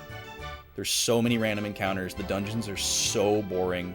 The puzzles are nothing burgers. Yeah, it is a hacked New Game Plus. It's pretty cool. I was very excited when I found out about that. It seemed like a cool idea. That's another game that's at the top of the I don't think it'll ever get remade list. It would have been right up there with Mario RPG, and here we are getting a Mario RPG remake. Yeah, a lot of tasty options for sure. What does games gatekept by others mean? Great question, Taladar. So that means basically that I am putting myself in kind of like a strict order where I'm saying that this game is part of a series or some kind of sequence, and it needs to be played in order. So like, for example, like I'm not going to let myself play Bravely Default 2 until I've played Bravely 2nd. I'm not going to let myself play Xenoblade 3 until I've played Xenoblade 2. That kind of thing. So I just put that in there so that I can see like, hey, if you want to think about it this way, you could think of this game as like more high value because it leads you to more games. But, you know, I don't always think about it that way. All right, do we need to stock up on items?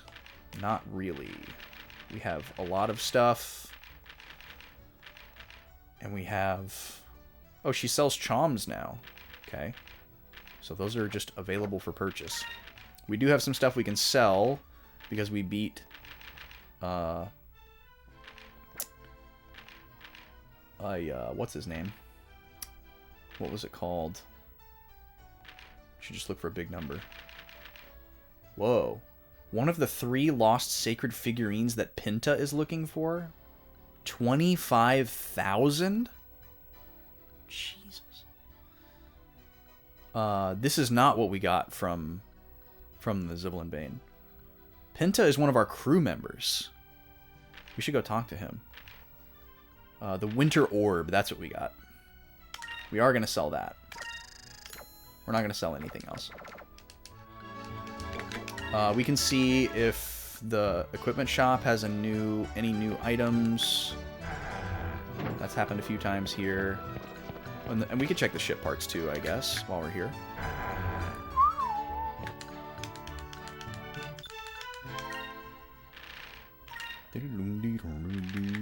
No, he's got the same old stuff.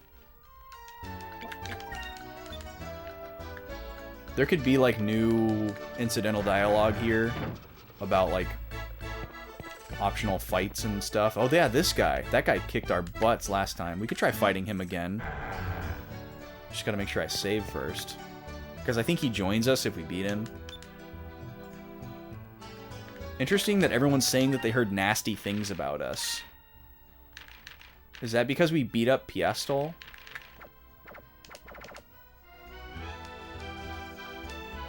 You've gotten so used to the negative connotation for gatekeep?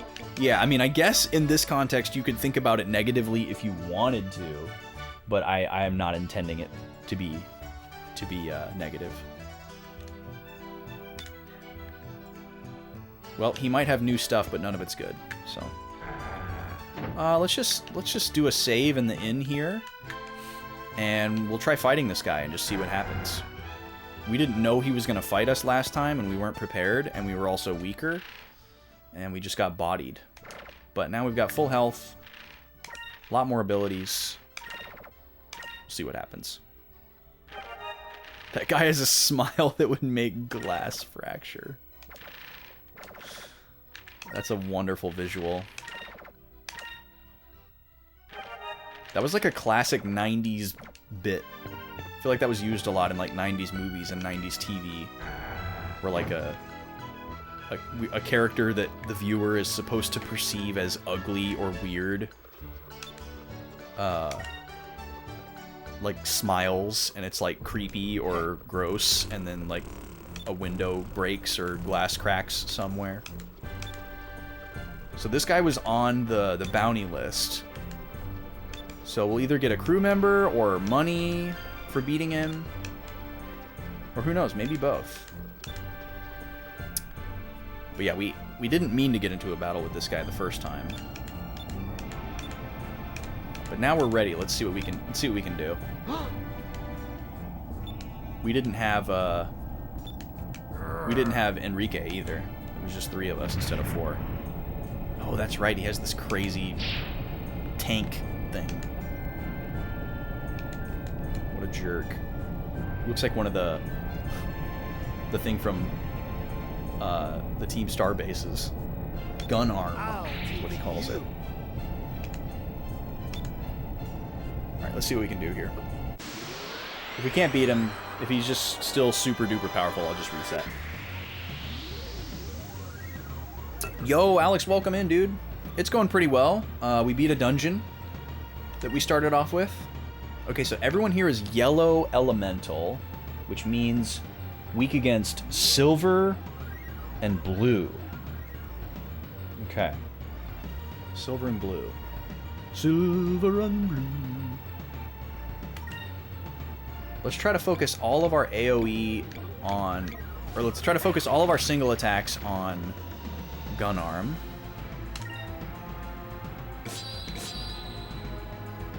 So, Aika, let's have you Incrum Vice. Fina. Let's have you... This is Death Spell, right? Yeah, it's not gonna be worth it. Oh, wait. Hold on. We want to do Lambda Burst. We want to do as many AoE stuff as we can. Let's have you focus, and then let's have you Pyre. Just to get as much AoE damage as we can. I don't remember how much HP these little guys have, but if they're doing 600 damage, we definitely want to get rid of them as soon as possible. The discount Alexander summon. It's almost more like Doom Train. With like the flames and the skulls. Oh, those guys don't take damage from magic? Okay, well, didn't remember that. So maybe we have to use physical attacks on them. With 100% less castle. Yeah, standing around thinking he's too tough while we're out exploring half of the world, leveling, toppling empires. Moons, give me He's obviously out of touch, huh?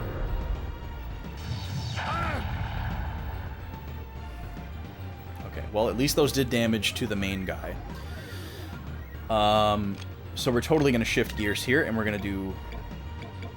we're going to focus our physical attacks on the little guys. I guess it's not worth it to keep doing Lambda Burst, huh?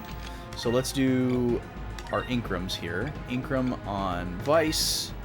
Fina's going to do Sacrum. And then Enrique... You can also attack one of these little frocks. Back to Nintendo Direct stuff. Let's see. They announced a new WarioWare, which I was not expecting. Apparently people didn't like the first WarioWare that was on Switch. I never played it. But this one looks more like the one that was on the Wii that everybody loved. It has that same kind of vibe to it as like a party game. So that looks really fun. What else did we see? Oh, okay, this is big news. This was really big news, and I will tell you why. they announced that we were getting a remake of Luigi's Mansion Dark Moon. Okay? Now, you might be thinking to yourself, what's the big deal? They should have remade Luigi's Mansion 1 instead. Why did they choose this one? That's so random and dumb. That was a huge attack. Jeez. But let me tell you why this is a big deal. This is a big deal because Luigi's Mansion Dark Moon was a 3DS game. And correct me if I'm wrong here, but to date, no 3DS games have been remade and ported to Switch. Or any other system for that matter. As far as I'm aware. So, if this starts this proves that Nintendo is willing to do that. Because there are a lot of really great games that are locked to the 3DS that would do wonderfully either with new entries or remakes on the Switch. But between the 3D effect and dual screens, there's obviously a strong argument you could make against trying to do that, but clearly they're going to try to make it work. So that is really, really exciting. Now, I don't plan to buy the Luigi's Mansion Dark Moon remake because I already have the 3DS version and I 100% completed it. But if I have to buy that in order to tell Nintendo to remake more 3DS games on Switch, I would consider it. Oh, okay, good point, Flozax. Yes, the Etrian Odyssey games were 3DS games. However, I guess the reason why I separated that in my mind is because we didn't get a physical version of that. Only Japan did, and I'm assuming that the Luigi's Mansion remake will be physical for the US. But yeah, I guess it is important to distinguish that it's not first party, but that wasn't really part of my argument. But yes, you're right. Etrian Odyssey preceded that. Although, I guess another weird thing about that is that Etrian Odyssey was originally DS, and then it was remade for 3DS, and then they remade it again for Switch. But it's still a 3DS game. The remakes on Switch are definitely based on the 3DS game, so I think it's fair to say. But we got... Did we get all three of them? I believe we got all three of them. 3 was never remade for 3DS, which always tore me up, because I wanted to get all of them on 3DS. But yeah, this bodes well, is what I'm trying to say. I hope more 3DS games get made for Switch. There's a lot of really good candidates. I'd love to see Kid Icarus. I've always wanted to play that game, and I keep forgetting to buy a copy of it. It's just not super high on my list. A couple others I'd like to see would be... obviously, at some point, they'll probably remake A Link Between Worlds, because they remake every Zelda. There were 2 Kirby games.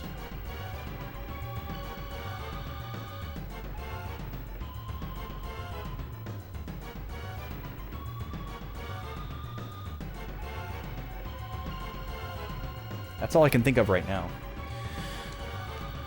Kid Icarus would definitely be top of the list for me.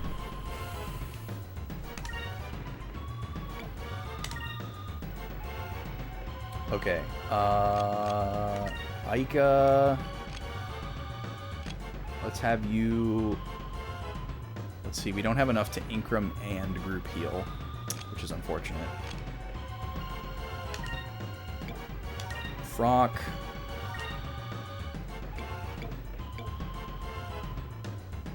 Frock. So I guess we're just gonna have to just push through this turn. Hopefully he doesn't do that super strong attack again.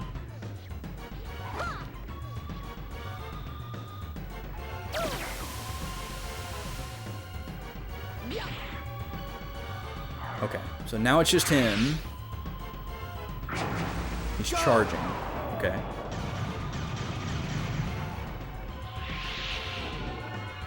Oh, so that's just how he resummons one of those guys? Can he make more if they're not all dead? Can there be more than 3 on the screen? Maybe we should just leave one out. Maybe it's one of those kinds of fight. Okay, we need to heal now.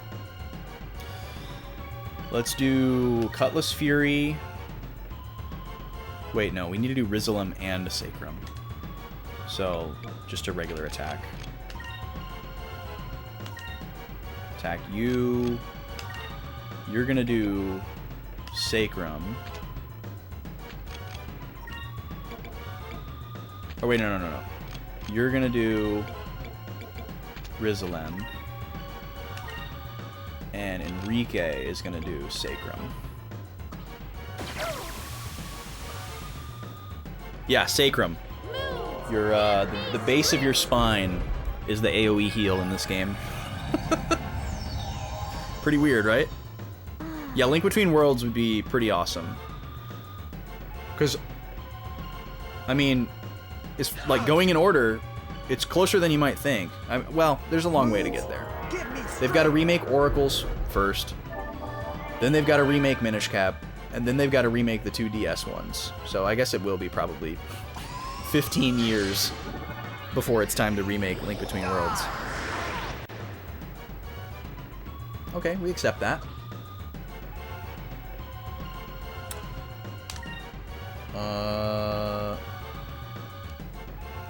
Now we can do a Cutlass Fury. We have enough for a Sacrum. Not enough for a, Or actually, do we need to do Sacrum? Yeah, we do.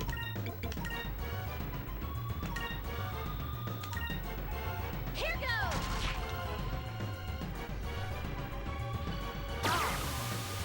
Yeah, I don't know if they just didn't bother to check to see if that was already a word, or if they just didn't mind. Figured kids wouldn't know it. Give me strength. You'd like to see Kirby Triple and Planet Robobot remastered for Switch? And a full-on remake of Kirby 64. Now that is something I could get behind. I personally didn't get too hype on Triple Deluxe. I played it all the way through, but I thought it was just okay. And I never played Planet Robobot. I was told by a huge Kirby fan that I trust that it was much more interesting and better, and I believe them. But it still wasn't enough to make me want to play it. Planet Robobot is amazing. Yeah, I don't know. I haven't gotten super excited about a Kirby game in a while, except for Forgotten Land, which I still need to play.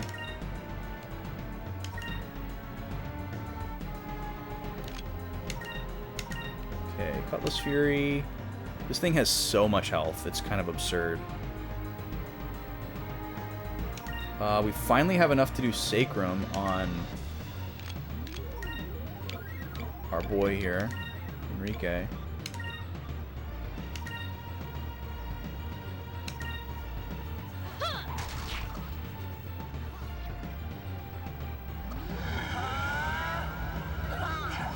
I need to get a copy of Kirby. I'm so behind.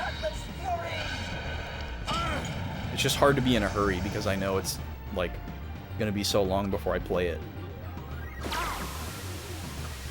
So I might as well just like watch the price for a couple of years. Give me strength. Might go down a little bit more before it plateaus like every Nintendo game.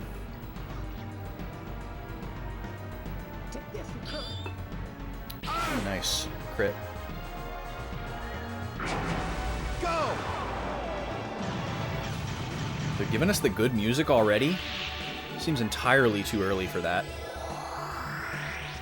He's not even at like half health yet. That's really strange. And two of our characters are in like critical. Okay, so no special moves this turn, just regular attacks. Sacrum.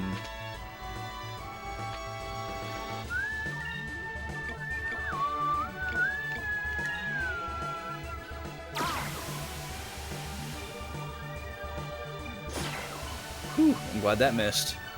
Here goes. That was very fortunate. But yeah, Kirby 64 is probably still my favorite Kirby game, so I wouldn't mind playing that again. I actually need to go back and 100% it. We played that on the show way back in the day. Vaughn and I played that in year 1 of YouTube. From the Wii collection. Not Vice, not Vice, not Vice. Wow. Is his health really that low? Sorry. I didn't think his health was that low. I guess it was. Okay, regular attack. Regular attack. And Rizzlin. It's pretty amazing how much better Rizzlin is than the first one. Ryza or whatever it is.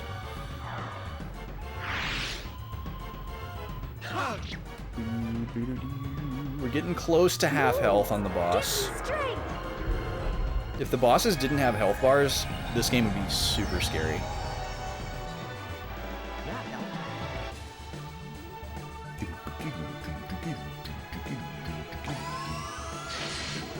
Don't kill anyone. Okay, thank you.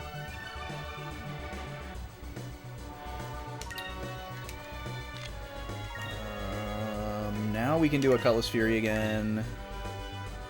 Oh, no, we can't. Okay, we'll take it slow. We have to redo Incrum every time somebody dies, right? Yeah. So we'll get that back on. Do a Sacrum. Sacrum check. Wendy can tank that laser cannon like a boss. That's right. Fresh never frozen, baby. Moons, give me strength. Quality is her recipe.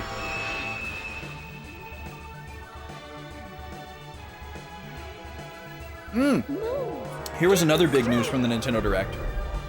They showed a little teaser and announced that there's going to be a new Princess Peach game where Princess Peach stars as the main character that's coming out next year.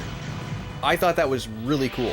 I love it when Nintendo does stuff like that where they're just like, hey, here's something that nobody asked for that's cool, and see you in a little bit. Stay tuned. I love those little nuggets when they throw that out there. That's much better than, like, Metroid Prime 4 is now in development. You know, like, okay, like, how much do you think they regret that announcement at this point? You bet Enrique is a vegan? Now, Alex, are you downplaying our vegan friends and allies around here?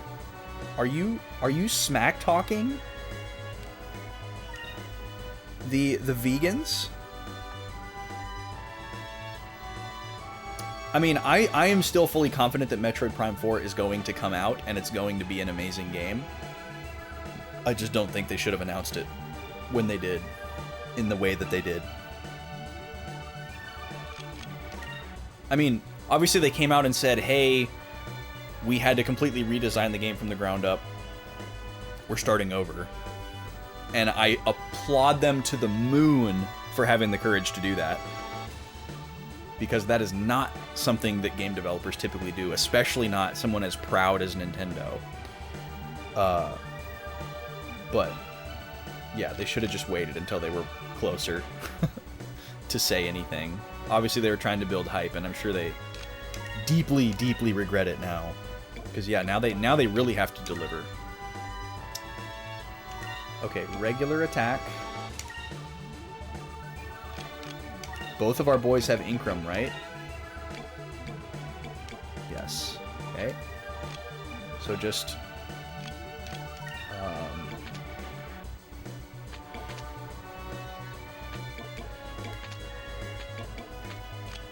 just a regular attack, I guess. And then why don't we do... yeah, I guess another regular attack.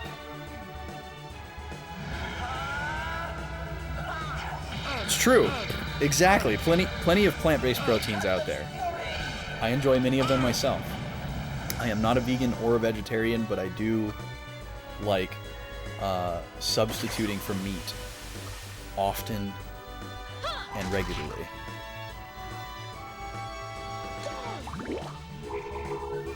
You're less tanky if you have less protein, and you're implying that vegans are likely to get less of that nutrient. No, I was just giving you a hard time, Alex. I was just trying to start some beef with you. Okay, what does that mean? Does that mean he's just going to obliterate somebody next turn? Is that what he does before he does the huge AoE thing? Is that my warning to, like... Let's see what happens here if we do that. Maybe it's too late and he goes before me, but...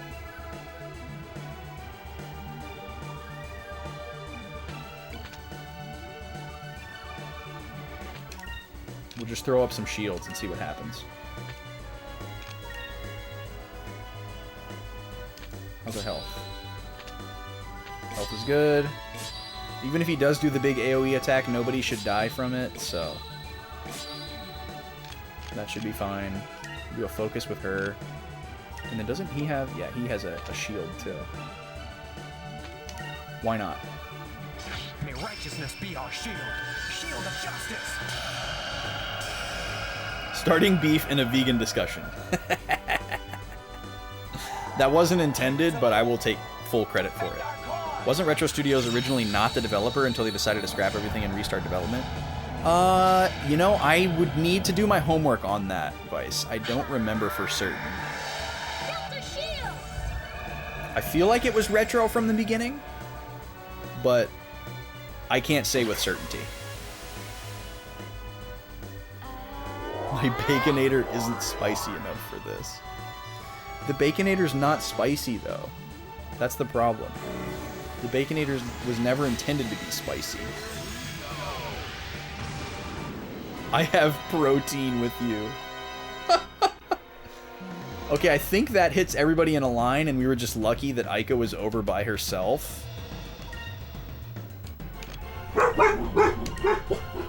So let's do Cutlass Fury.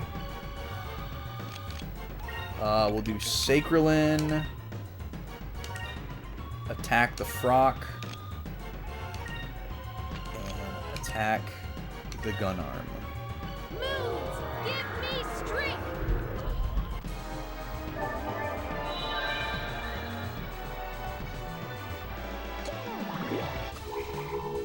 I realized last night that I know a lot about Wendy's.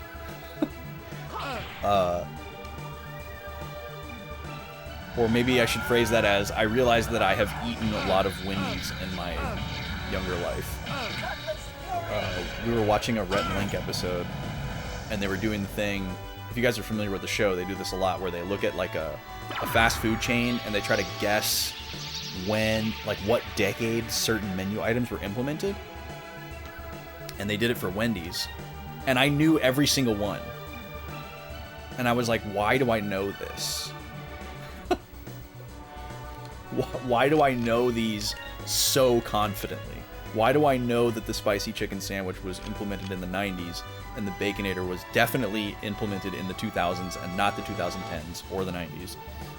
Like, I just knew every single one of them. I don't know why.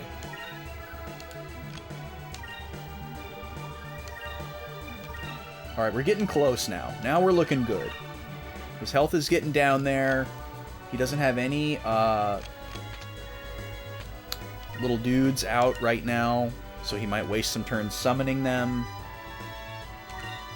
Oh wow, we finally have enough for Vice and Enrique to both use their special attacks. Maybe we can take him out. They're both boosted.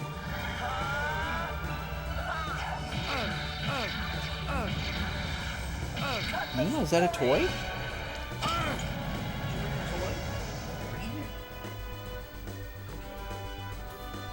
Over there. She said no. She probably just wanted to take it away from Gobi. You remember when they first started out doing the cheesy local commercials? And then they really went big time.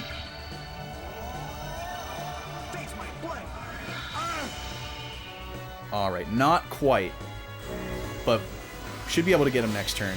This shouldn't kill anybody. Okay, I was wrong. 4,300 damage. Goodness. How did he manage to pull that off? Okay. Bella's Fury. Oh, just kidding. Regular attack. Rizzlum. Regular attack. Move! Give me strength! Alright, now Enrique attack before he gets to do anything. And just end it.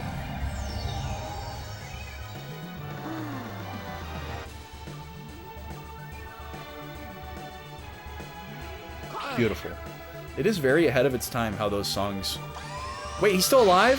With like 1 health? Are you kidding me? And this is the big AoE attack. Oh, no, it's not.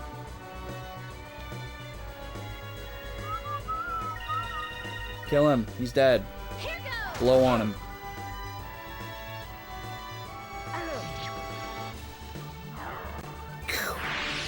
Yay! We beat the gun arm. We did it!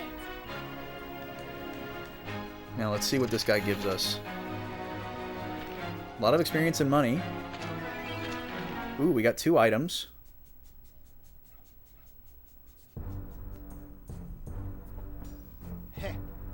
I can't believe this.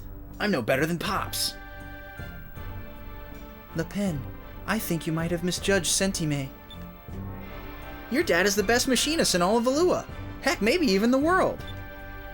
And on top of it, he's a kind-hearted man who looks after young orphans like you and Hans. Just shut your mouth already, will ya? You don't need to tell me that. I know. But I'm gonna be famous. I need to become famous. I can't sit around like Pops and wait for something big to happen. That's why I left home. I left to become a legend. You worry too much. Heck, even I'm still a nobody in the grand scheme of things. Some things just take time. Heh, I guess I can't blame you though. I left home to find my own adventures too. So I guess you and I aren't so different. We both have so much to do ahead of us. But if you rush things and try to make a name for yourself by destroying towns, then you'll only be known as a criminal, not a legend.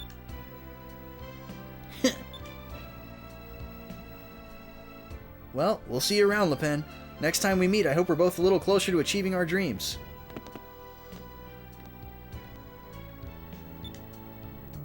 You have defeated me, both physically and mentally. I bow my head to you, Vice. So, do we meet him again, or no? He's just a one-time bounty, right? Let's take a look at these items. We got a set of armor, and we got... I think we got a ship part, it looked like. But I didn't see what. Maybe it was one of those single-use items. A G-type cannon.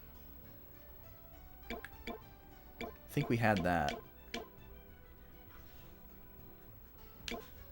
I don't even know if I would recognize a new item in this list. So, yeah, I don't know what we got. I should be able to tell what armor is new, though. Berserker Mail, that's what it was. Greatly increases wearer's attacking capabilities. Wow. Okay, so 20 attack, 20 hit, 10 magic, and we only lose 1 defense. That's a pretty good deal. We take that deal 10 times out of 10.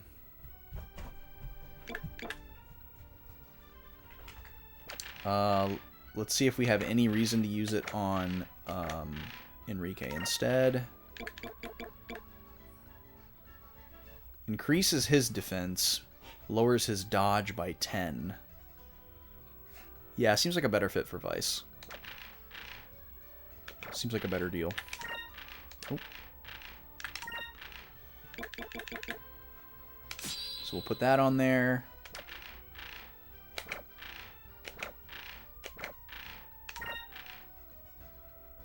And then that's what Vice just had on. That's definitely not worth it. Okay.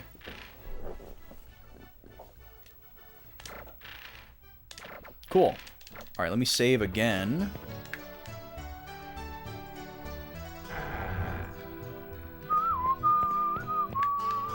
And I guess I should go talk to the guild guy, because he'll probably give me something for defeating that guy. Maybe it will increase our rank.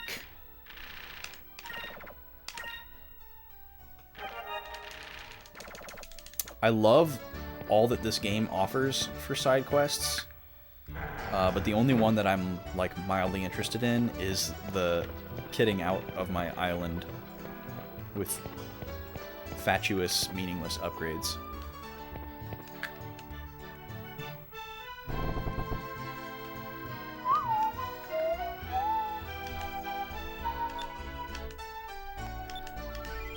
Ooh, 5,000.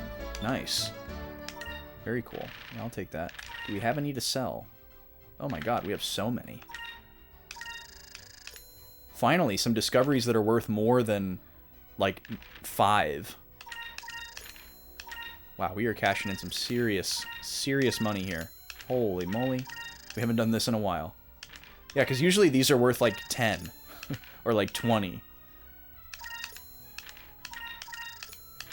But we've finally found some valuable ones, apparently. Yeah, my inner Pokemaster is showing, exactly.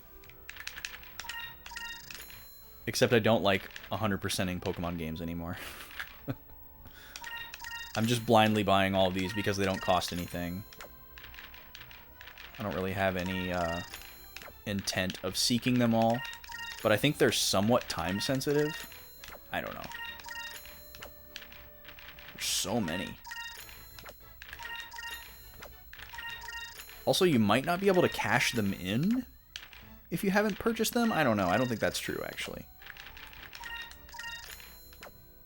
Because I don't think we bought some of these. But we were still able to cash them in. Wow, there's so many. Holy crap.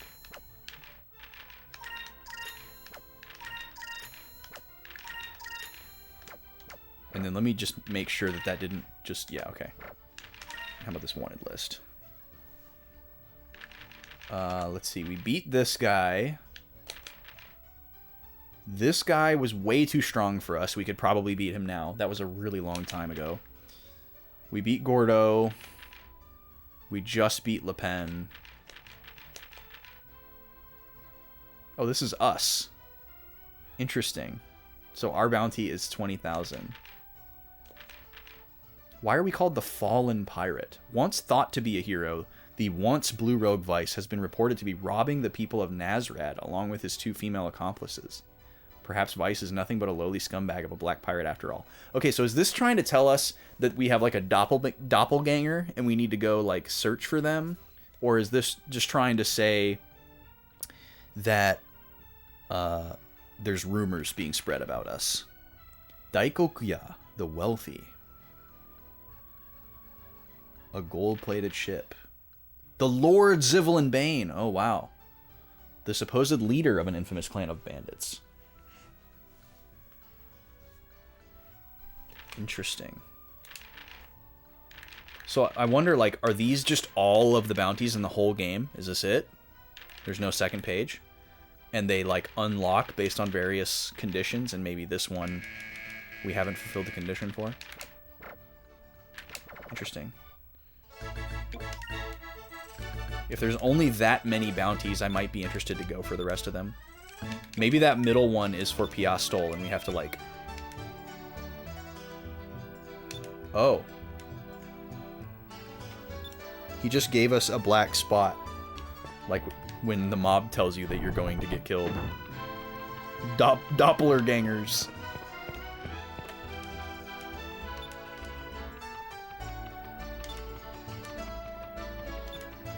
Yeah, I'll pay you 10,000. We got money right now.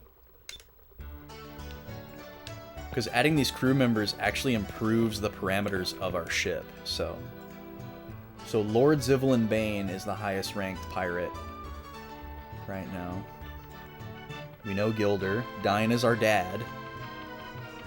Angel of Death is who we just got the black spot from, so apparently the Angel of Death is coming after us. I think that is Piastol. And then Drachma, obviously we know Drachma. And then Daikokuya, who has a huge bounty, is at the bottom of the list. So maybe we should try to fight them, I guess, if we go after one. I'm not going to do that right now. I would be so much more inclined to do all this stuff if there was fast travel in this game, but I feeling like that's not coming. At this point, like, with as much of the game that we have done and as much of the map as we have uncovered, and just the age of this game, I feel like if we were gonna get fast travel, we would have gotten it by now. But I would love to be proven wrong. If we got some kind of fast travel or a way to turn off random encounters, I would be motivated to try to do more completionist stuff in this game. But otherwise, eh. Do we have to go over this landmass to get there? Yes, we do. Okay.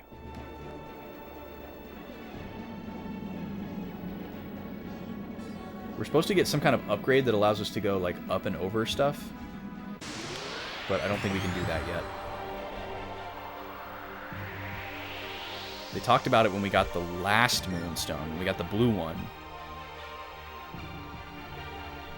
Waiting this long into the game feels like random battle avoiding would be more likely. Maybe. It's pretty rare for RPGs of this age to give you any way to turn off random encounters. Very rare. I guess really it's just rare in general for any RPG to give you a way out of random encounters. Besides, you know, running. That was easy. But then again, as we said before, this game does not do things that other RPGs do, so yeah, definitely can't go over this. So I have to go south a little bit, it looks like. Go through this little channel.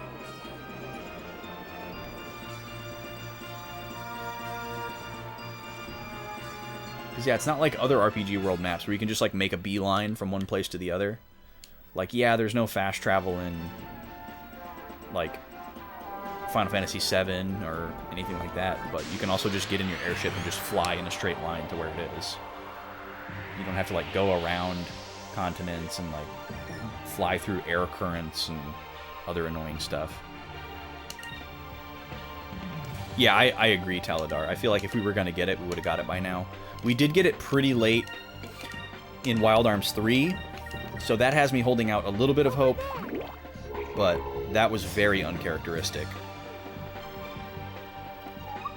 Fire consume my enemies! Slam to burst! Alright, I need a little snack. Ooh, let's have a coconut cup.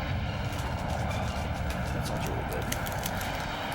If you haven't seen these before, this is a dark chocolate coconut cup from the brand Chalk XO. They're absolutely incredible. It's like a peanut butter cup, but instead of peanut butter, it's like this creamy coconut filling, and then it has toasted coconut on the top, and it's like high quality dark chocolate instead of like low quality candy bar chocolate. So good.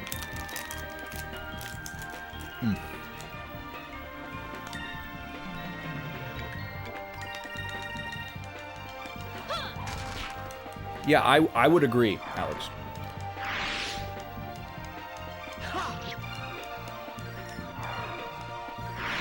As someone who can't eat peanut butter. That was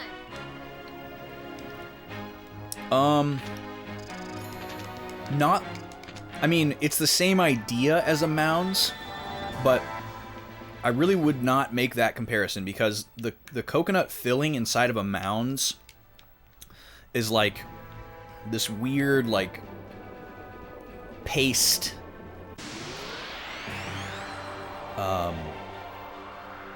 That's like vaguely coconut. This is like real coconut. Tastes much more like coconut, has texture like coconut. If you've ever had a Ritter bar, the coconut Ritter bar, it's a lot like that filling. And then the chocolate that's in like a Mounds bar is just like the worst. Just like the waxiest, grossest, cheapest milk chocolate cut with who knows what. That's actually like good bittersweet dark chocolate. And then on top of that, the ratio is way different. That was fun. But this is more like more of a like a thick texture. It's not like gooey or chewy at all.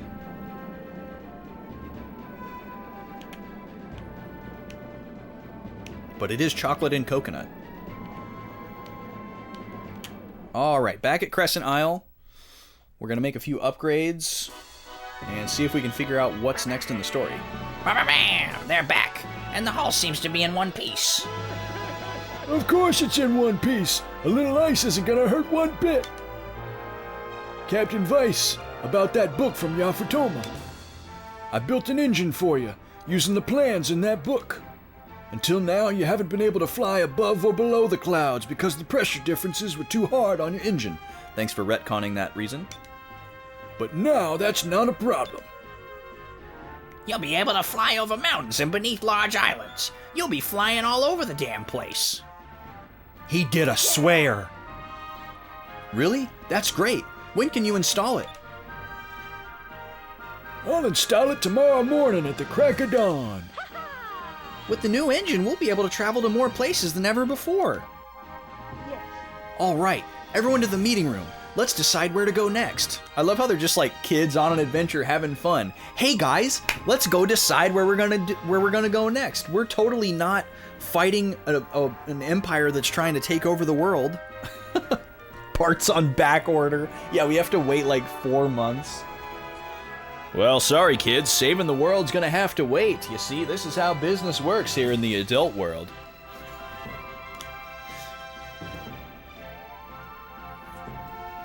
Oh, Seltzer's gone. Bummer. Okay.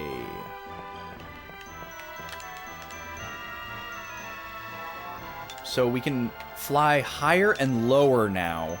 So are they gonna like pull a Tears of the Kingdom here and there's gonna be like 2 more maps above and below our current map?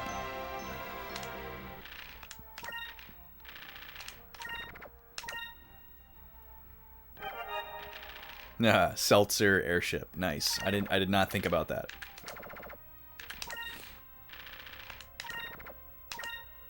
Setzer was always my favorite character in FF6 for like no particular reason. I just loved his design the most. Like from a narrative standpoint, he's obviously not even in like the top 5 because he just doesn't have as much screen time as the others.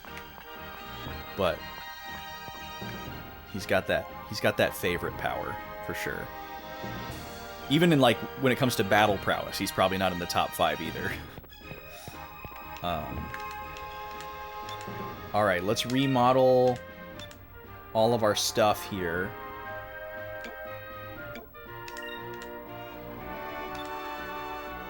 Oh. So he offers us to remodel it, but then he says it's already perfect. So why... Okay. I'll sculpt a relief over the pond. What kind do we want? Oh, we have to choose between my face, Aika's face, and Fina's face. I feel like Fina's face is the best choice. Like, she's the most important character. I could sculpt Fina. It would be an honor to sculpt such a rare beauty. Okay, cool. So apparently these can't be upgraded any further? I could have sworn before we were given the option to, like, revert them to a previous style, or upgrade them even farther.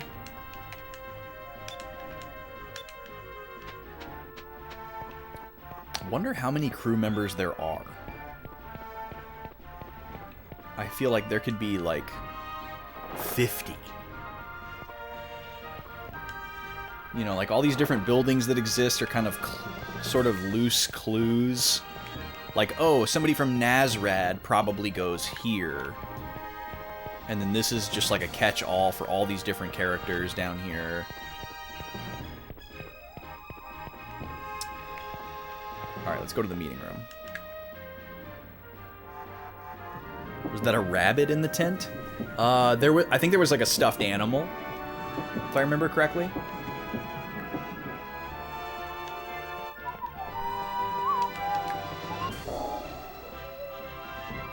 Alright, maybe this ship upgrade comes with fast travel. Let's see. I mean, I guess if I can fly over mountains, that does make travel a little bit faster. So that's something. Alright, we've got the purple crystal. All that's left are yellow and silver. The Sylvite elders already have the silver crystal. I feel like that's going to be a twist. We're going to find out that they don't have it. Or that they're working with Valua or something. So we really only have to worry about the yellow crystal. Don't confirm that if you know, by the way. Please don't confirm anything that I speculate or deny. Well, feel free to deny it if you don't actually know. But if you know, don't deny it. Just let me speculate. It looks like our mission is almost finished. But wait, wasn't the yellow crystal located in the Maw of Tardis in Valua? Last time we went there, we couldn't get in because the opening was sealed. Yes, the Valuans have made several unsuccessful attempts at removing the seal. But perhaps we might be able to bypass the seal with the Delphinus' new engine. According to the geologists of the Valuan Empire, the lower layers of the Valuan Islands are filled with cracks and fissures. In other words, there's a whole system of subterranean tunnels running through Valua. So all we have to do is fly around underneath Valua and look for an opening. I see. So in other words, if we can't get in from the top, we'll try and get in from the bottom. Yes. Now you're thinking with Tears of the Kingdom. We'll fly below Valua and look for an opening underneath the island. Once we get inside the tunnels, we should be able to find the crystal. I love that confidence. Surely they all lead to each other, and they're well organized, and it's in there somewhere. Yeah, we'll just get in there, and the rest will just figure itself out. Since we can fly higher and lower than we ever have before, we might as well take advantage of it. Exactly. Let's rest up today. We'll leave for Valua first thing tomorrow morning. I love how cut and dry this game is. It doesn't take itself too seriously. It moves right along. It doesn't ask too many questions. Wise words from a prodigious mind. Wendy.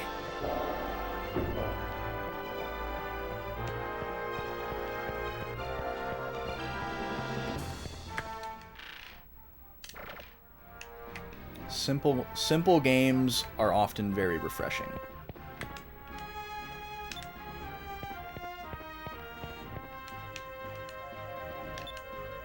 Gonzalez's grave.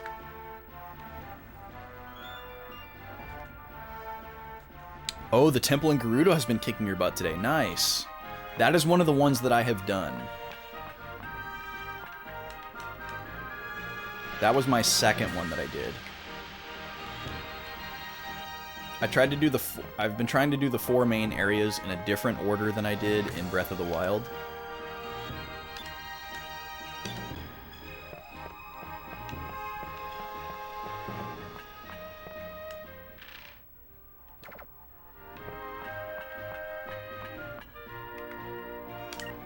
Alright, so our ship should be upgraded now. Whoa, look at that gauge on the left side. It like doubled in size. Holy moly. Okay, so we're supposed to go here near Maw of Tardis, which is not far from here at all. Is there anywhere we want to go before that? It is a little bit easier for us to get around now, which is nice. But we still have to deal with the encounter rate.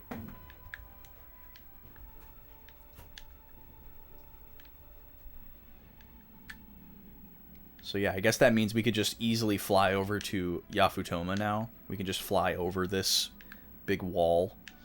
So that's pretty cool. Nima. What are you thinking about, Poochie? Hmm? You playing with Gobi?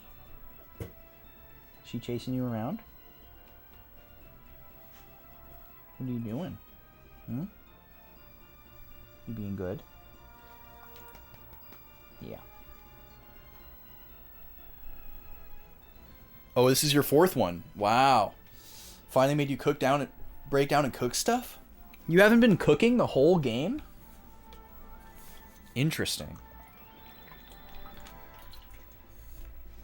I don't cook a lot, but I usually cook a lot at once and like stock up for a while. I've been waiting to find that like perfect thing that gives me like a ton of extra hearts, but I haven't found it. I found it very quickly in Breath of the Wild, and then they took durians away from us. Let me look at my quests here. We've got Rupee of the Larso clan. He's in Maramba. And then supposedly we are in Nazrad. And then this guy has been seen near the Lands of Ice.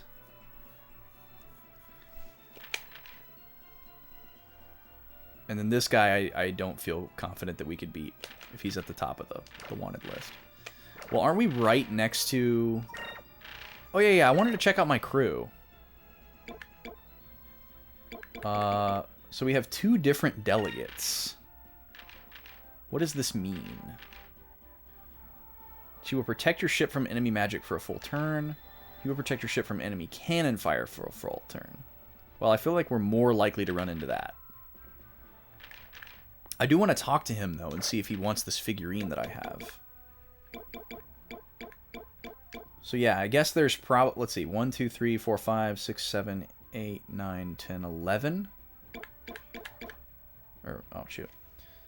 5, 10. Yeah, so there's probably 22 crew members. I'm guessing there's 1 active and 1 standby for each. Seems like that would be the max.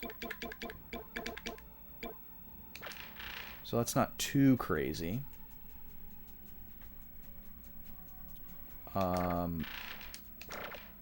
Okay, and then how far are we from... We're right next to Nazrad.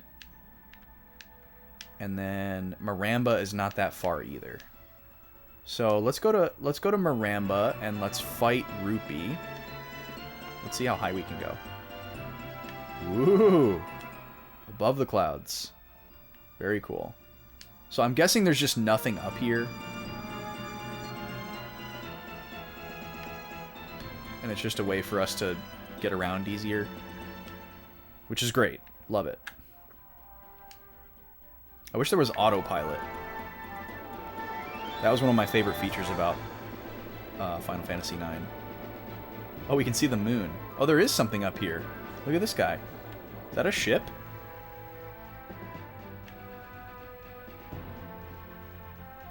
It's like a satellite. The Iron Star. A strange object said to be launched by ancient civilization of the Red Moon. Its purpose has been long forgotten, but legends say that its eye could see the entire world. Even now, sailors navigate by its rhythmic flashing light. So that's like, probably like a loose Sputnik reference. It's Ruby Weapon. Yeah. Oh no. Oh, there's so many beautiful, amazing tangents in that game, though. I've been off on tangents since I started the game. I keep feeling like I'm like really far in the game, and then I remember that I've only done 2 temples. And I am really far in the game.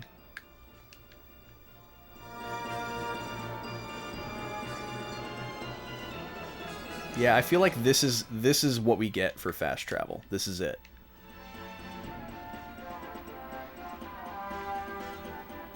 Unless there's like no encounters up here.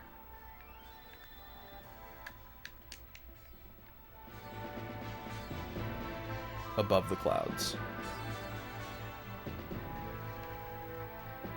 That would be something. Alright, where is Maramba?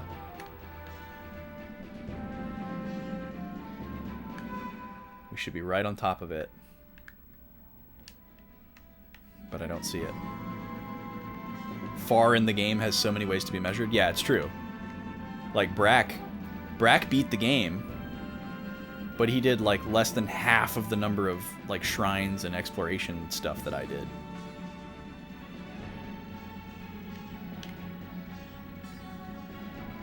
Where is it? Where's Maramba?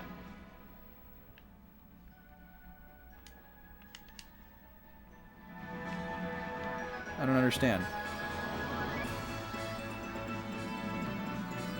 Is it over here? Is this it? Okay. Oh, you've unlocked a bunch of shrines, but you just use them for fast travel. You don't do them. Interesting. I do that every once in a while, depending on like what's going on in that area. Like if I have a vehicle that I'm using that I'm really liking for a specific reason, I'll hit the fast travel point and then move on with the vehicle until I'm done with the vehicle. Or if I like see something that's like time of day sensitive, or like a Korok that I want to do really quick or something like that, then I might leave and come back to the shrine. Or if I'm in like a cave and I want that to be the last thing that I do in the cave. But usually I do it right away. Okay, here's our guy. Are we at full health? We are. Alright, we're gonna save. We should absolutely stomp this guy. He destroyed us the first time we fought him, but it was a really, really long time ago. And I'm pretty sure we only had 2 party members. So, well, no, we probably had 3. We had 3 party members pretty early on. You have not gotten into the vehicle building part of the game that much. Really? Wow. That is very surprising, Flozax. There's so... I mean, obviously there's a lot of exploration that is locked behind some type of vehicle, or is just made exponentially easier by a vehicle. But just in general, like, I love using the vehicles. It just makes things so much easier. Especially once you find the thing that allows you to make vehicles quicker, more efficiently. Which I fear there's a lot of people who have not found or may never find. You end up just running around on foot most of the time? Yeah, I mean, it just depends for me on what I'm doing. Like, I have found that for the most part of the, like, the early legs of the game, I never stuck to roads. So now, if I follow roads, there's a lot of stuff that I haven't seen. There's a lot of common things that occur along roads, like the guy holding the sign, and Koroks that need to be taken somewhere. And so, if I don't feel like doing whatever else I was doing, or if I'm looking for something to do, I'll just hop on a vehicle and start following, or a horse, and start following a road. Because I'll run into a bunch of stuff that I haven't seen yet, because I haven't taken a lot of the roads. So that's been kind of fun. Okay, these guys are both red. Oh yeah, I love finding the sign guy. The only thing I don't like about it is I wish that I knew how many I had done and how many there were. Because I'm assuming something is going to happen if I do all of them, but I just wish I had some kind of like measurement to know, like, if I was getting close. Like, or like, you know, like maybe every time I do one, he says like, I've got 28 more to go or something, you know, like, I would love that. But I'm just like, I don't know. I finally got to a point where I know how many bubble gems are left, which is great. But I wish I could see how many I had. Alright, these guys are weak against purple and blue. Purple and blue. That's easy to remember. Yeah, we're tracking wells and caves. Like, just let me track everything. Maybe there will be something later on, but I feel like I'm far enough where I should have it. Okay, so the little kid, if I remember correctly, is a really strong mage. And then this guy is really strong physically. So, let's go after the boy first. I think he is definitively the more dangerous. So we will Incrum the boys. We'll just do that turn 1, I guess. Maybe we'll Incrum everybody. Maybe that's a good idea. Because we probably will be taking a lot of physical damage.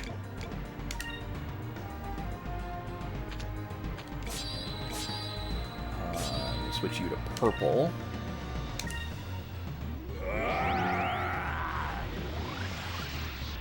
For the temples that I've done, without spoiling anything, how did I feel overall about the puzzles, difficulty, etc.? Give me strength.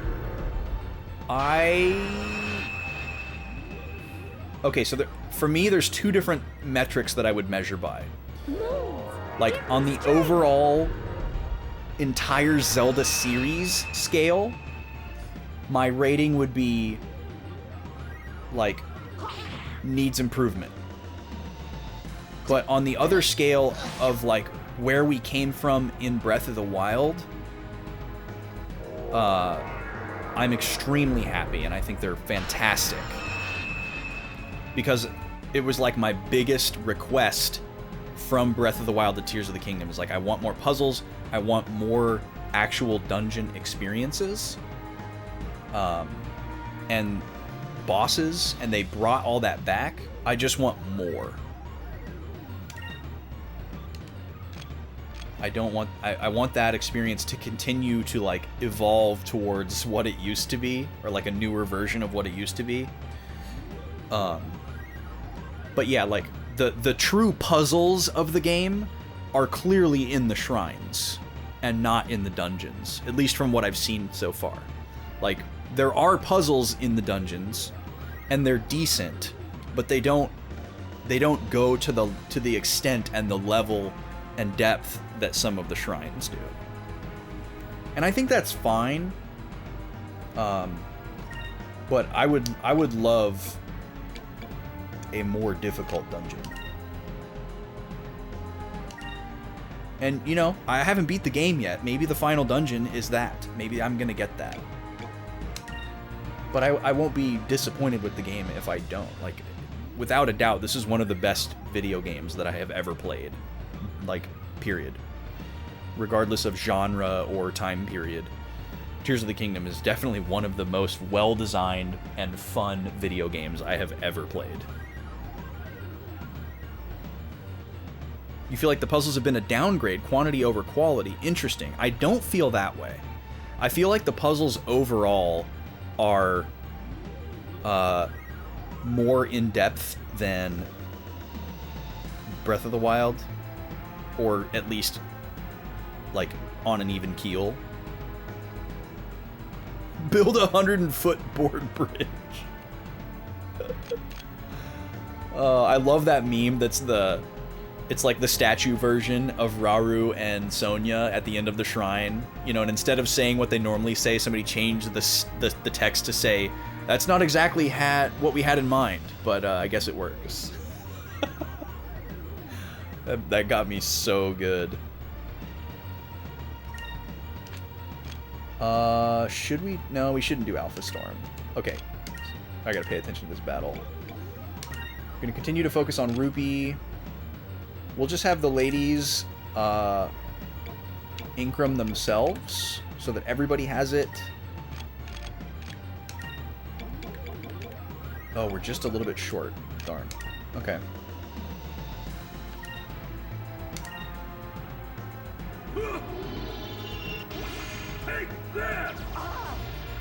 Yeah, that's a really strong attack.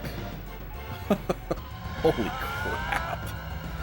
And that's with my defense boosted by 25%. So it probably would have been a one-hit KO if we didn't have Incrum. Because I'm pretty sure we were at full health. So that's pretty nuts. Yeah, all his attacks are legendary. Oh, this little kid can heal too? Yeah, we're gonna have to take care of him. He's healing that guy even though he hasn't taken any damage, so we're making the right call here by going after him first. Always kill the healer first. RPG 101.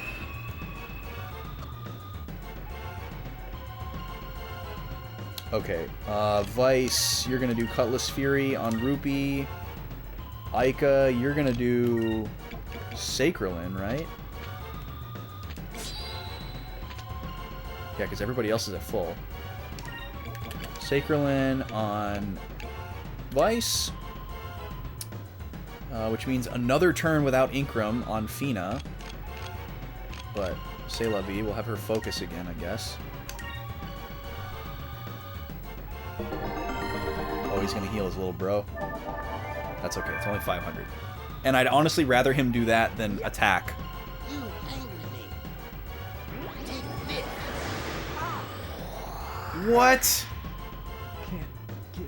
Okay, well, that sucks. So now she's gonna waste her healing spell.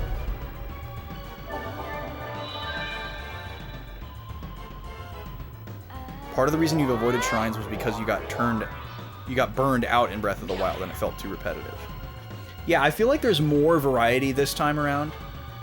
Like, I like how a lot of the shrines in this one are the puzzle is in the overworld to unlock the shrine, and then when you go in the shrine, you just get an item and you get the blessing, and you're done. And then other ones are like Breath of the Wild shrines where you like have to figure out some kind of mechanic and puzzle and get through it. And then there's the ones that are like Eventide Isle where it takes all your stuff away and you have to use what's in there. Those are usually pretty challenging. And then there's the ones that are like tutorials, which I haven't seen one of those in a while. I think I got all those. And then there's the ones that are well,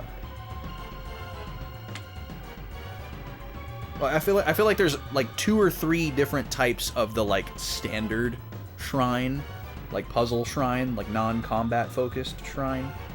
I also like that they don't have the test of strength shrines, because I didn't enjoy those in Breath of the Wild, and I'm glad they didn't return. They were super boring. They just broke all of my... I think we did, Taladar.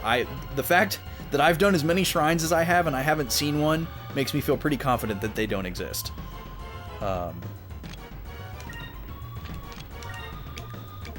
I don't miss them. I say good riddance, because all they did was just break all of my equipment. And they would never give you good items. Like, the only reason that I did them was just because I wanted to do all the shrines and 100% the game. I didn't know that they were universally disliked, I guess, because I never, took a pulse of the player base, but it totally makes sense that they were universally disliked. Okay, we can finally get Inkram on Fina here.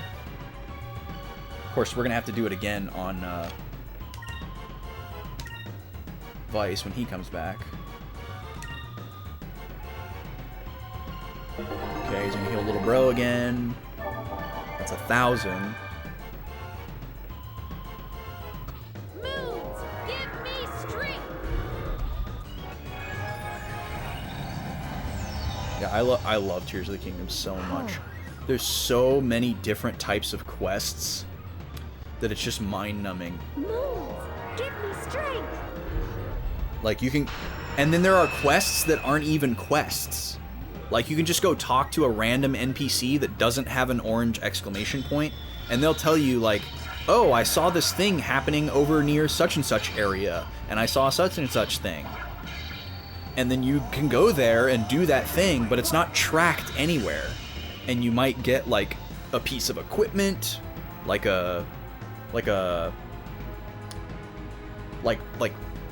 clothing, not just like a random sword or shield, but like clothing from something like that. And it's like, man, there's so much value in like checking every nook and cranny everywhere. Also, I think I just saw a follow come through, but I didn't hear the alert, so if so, thank you for the follow. Time to spend some time with the wifey and get some rest. Thank you, Flozax. Yeah, thanks for the raid, man.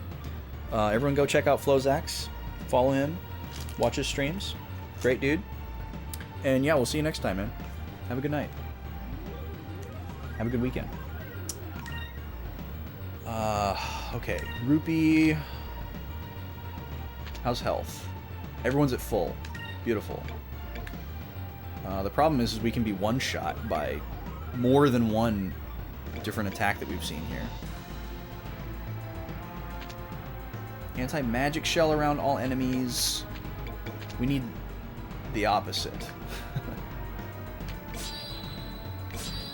These guys are weak against blue and purple.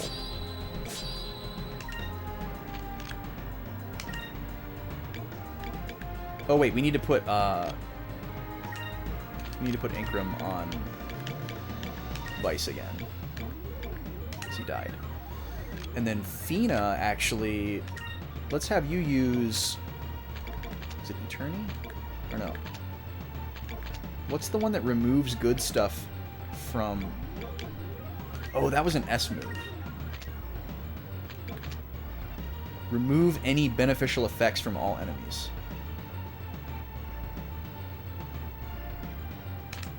Yeah, let's do that. Because the little guy has Incrum on.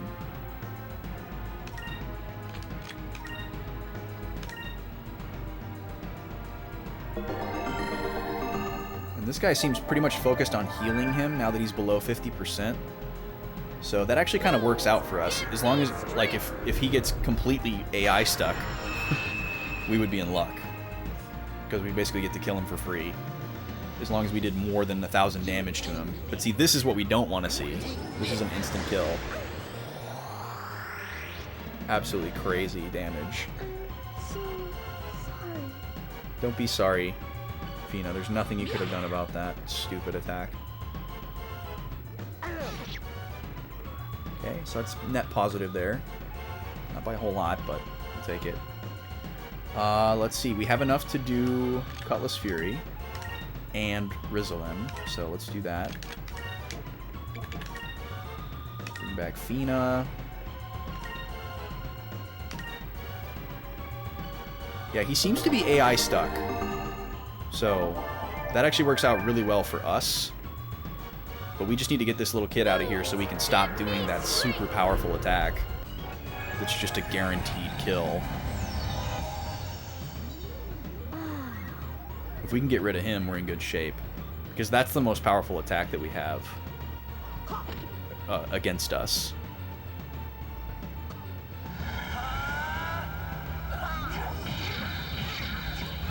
And he still has Incrum on, too, so...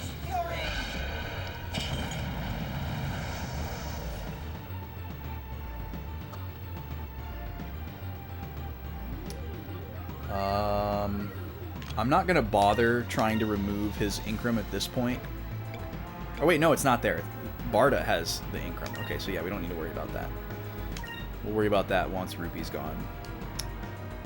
Everybody's at full health. Just try to lay on the damage here. I don't think we really have any attacks worth using for Fina, so let's just have her focus. Oh yeah, don't we have a... Oh, that's right, it's defensive. Okay. Probably won't be able to kill him this turn because of that heal. Even without it, actually, we probably would have been hard-pressed. But hopefully next turn we can take him out. If he doesn't kill somebody this turn. Oh, just kidding. Nice job, Vice. Randomly, that did double damage that it did last turn. Oh, but he's not dead. He has like 1 HP. So once again, we get 1 shot. Hopefully this is the last time. Aika just needs to blow on him. Alright, get out of here. Little jerk. Okay, hopefully this doesn't send Barta into some kind of rage mode. Okay, so... let's see. Might as well do Cutlass Fury here. Rizalem. Okay, he's gonna start punching again. But this isn't a one-shot. It's a lot, but it's not a one-shot. So, hopefully we won't have any more one-hit KOs. We'll get everybody up. Everybody Incrum. We need to get his Incrum off, which will lower his damage. Then we could maybe even take 2 of those. And I don't really have a sense of how much HP he has. Alright, he's got a lot. Oh! OBS took a seat. And his counter is strong too. Okay, let's see, we need to do Sacrum this turn. Or Sacralin. Do we have enough for Sacralin and...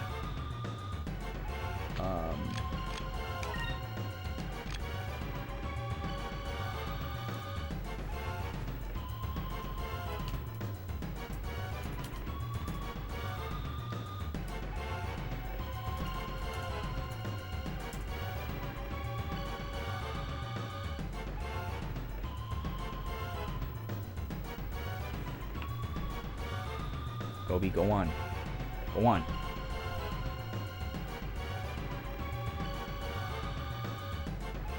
Go on.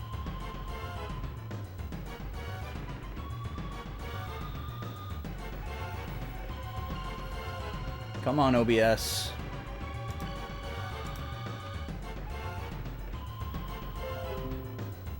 There we go.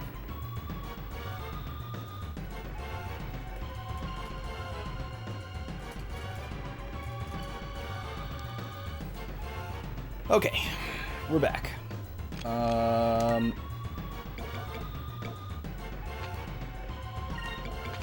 this negate damage? It does. Okay, this might actually be a good idea, in case he tries to attack before we get a chance to heal. Sacralin. And we have just enough left to get Incrum on Fina. And then next turn we can remove Barda's buff. No, he didn't go for Vice. That's fine though. Oh my god. Almost killed her. But didn't, thankfully. That would have really sucked.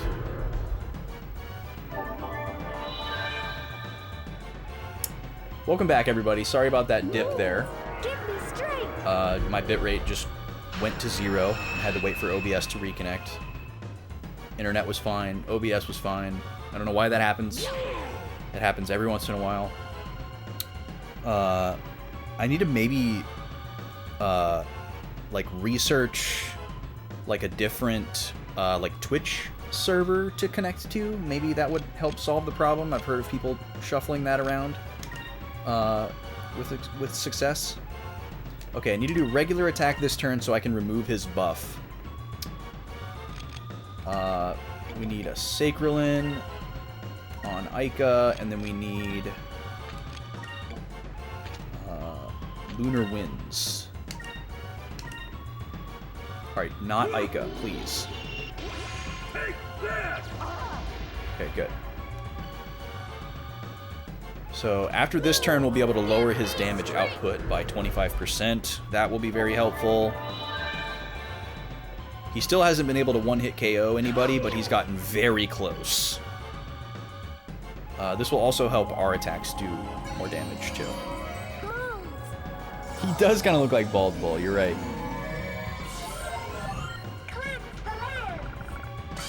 Well, we've never seen this attack before. It's pretty cool. Alright, and his Incrum is gone.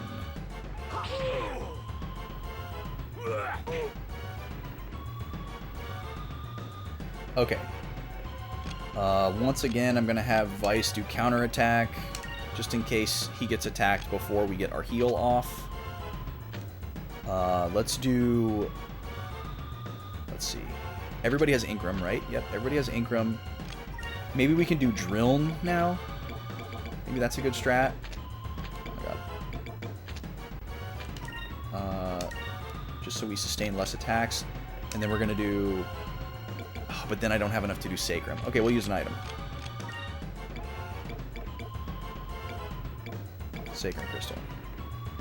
Then Enrique still just stuck doing a regular attack. Bring it on.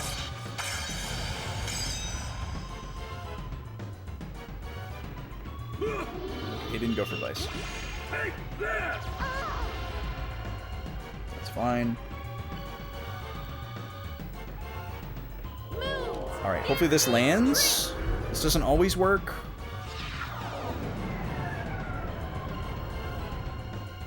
Miss. Darn. Alright, we won't try that again.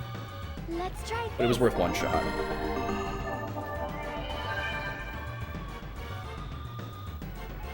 Okay. Now we need to heal again next turn because 2 characters are in kill range.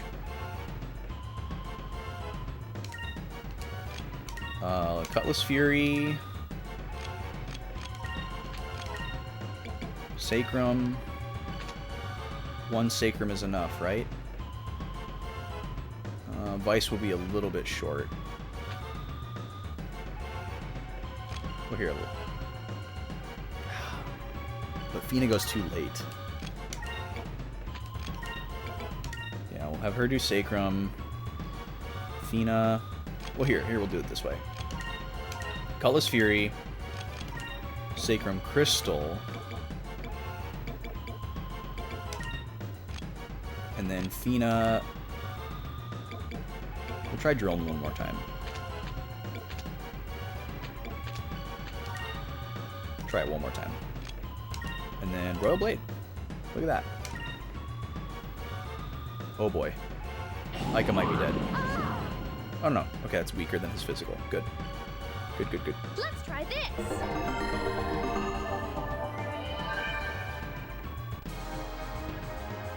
Oh man, we got the music. Fina is still in kill range though, we gotta watch out. But 2 big attacks going off this turn is really great.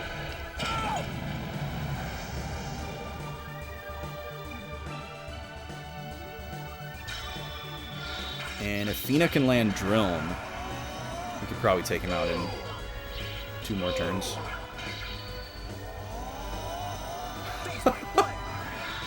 Such a good soundbite. I love Enrique's little purple hat. Come on. No. Probably can't do it. Okay, Cutlass Fury. Another Sacrum Crystal. And... sure, why not? Lunar Glyph. Regular attack. He should be fine. Yeah. I think this one's bagged. Oh, he can inflict a status with that. Let's try this. What status is that?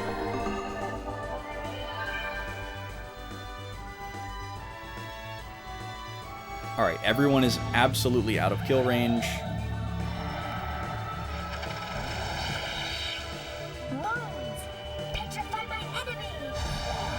I think we've used this attack 1 time.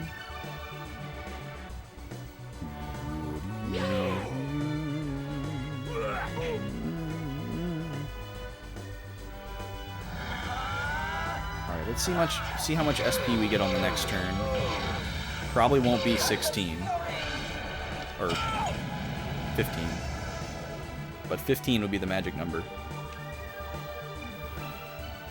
Yeah, only 9. Cutlass Fury.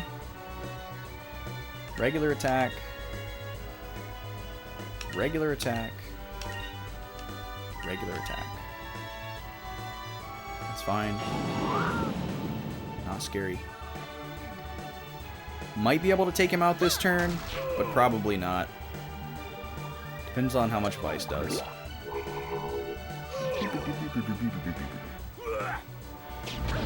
So now the question is, what do we do with all this money?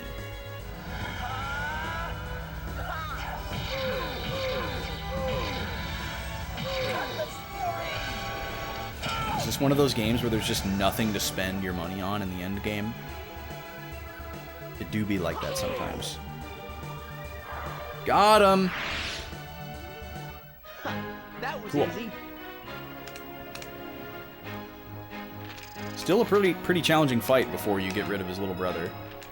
That one-hit KO move is absurd. Thanks, Taladar.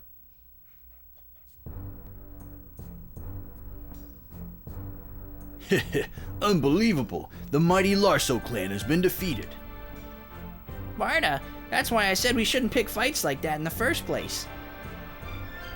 What's wrong, Rupee? You don't like being an air pirate? Not really. I actually can't stand the sight of blood. It makes me queasy. I'd much rather stay in town with my mom and make carpets. In fact, my mother told me that the carpets I made for her sold quickly and people are asking for more of my designs.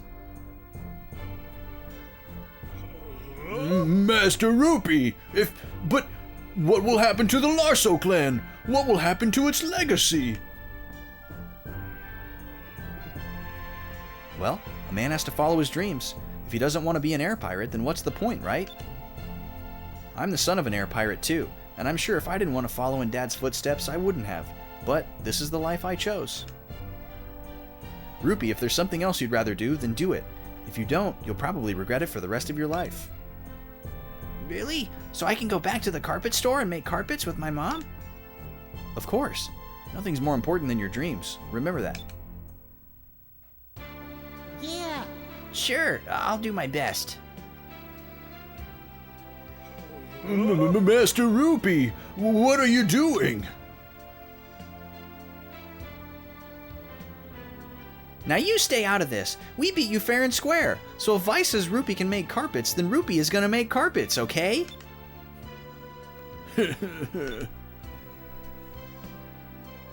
Barda, let's make carpets together. I won't run away from this. Oh, I guess he meant to say, I won't run away from this, like he's not scared of carpets, like he is fighting. I'll see you around then, Rupee. We've got many things to do and many things to see, but good luck with your carpets. Yeah. Thanks. I may not have been a very good air pirate, but in the name of the Larso clan, I'm gonna make the best carpets ever. Yeah, beat someone up and you could bully them into living their best life. That's one way to put it.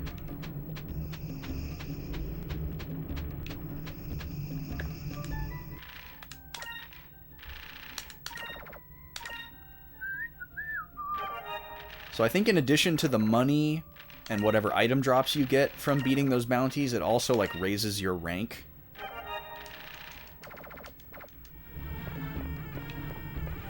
So I guess that's the other incentive. Okay, now I want to go inside my ship and talk to Pinta and see if he says anything about this extremely expensive rare figurine that I have. Oh yeah, and our new guy. You want to go beneath Valua? Sure. Do you want to take the wheel? Nope, you're good.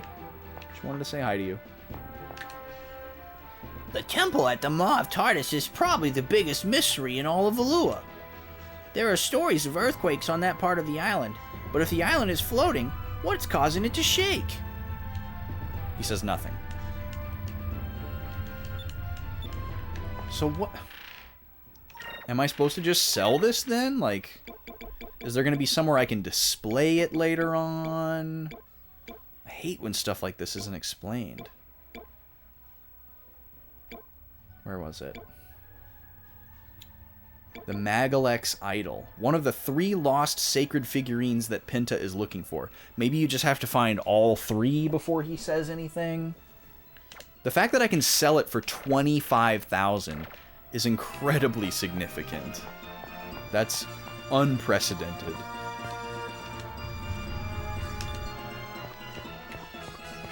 Oh, look at Fina and Aika using the controls. That's great. Can we sleep on the boat? I don't think so. Alright, let's head back out.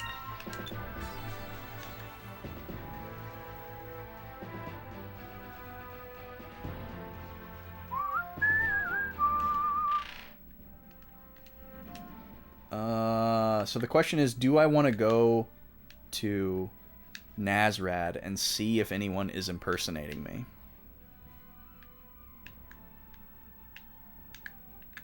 I guess it's on the way.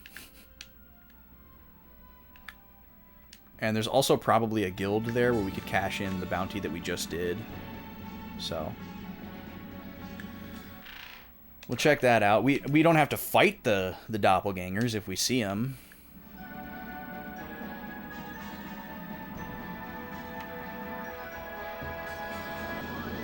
Yeah, that's probably what it was, Lobster. I mean, plus we can sleep for free at like our island. So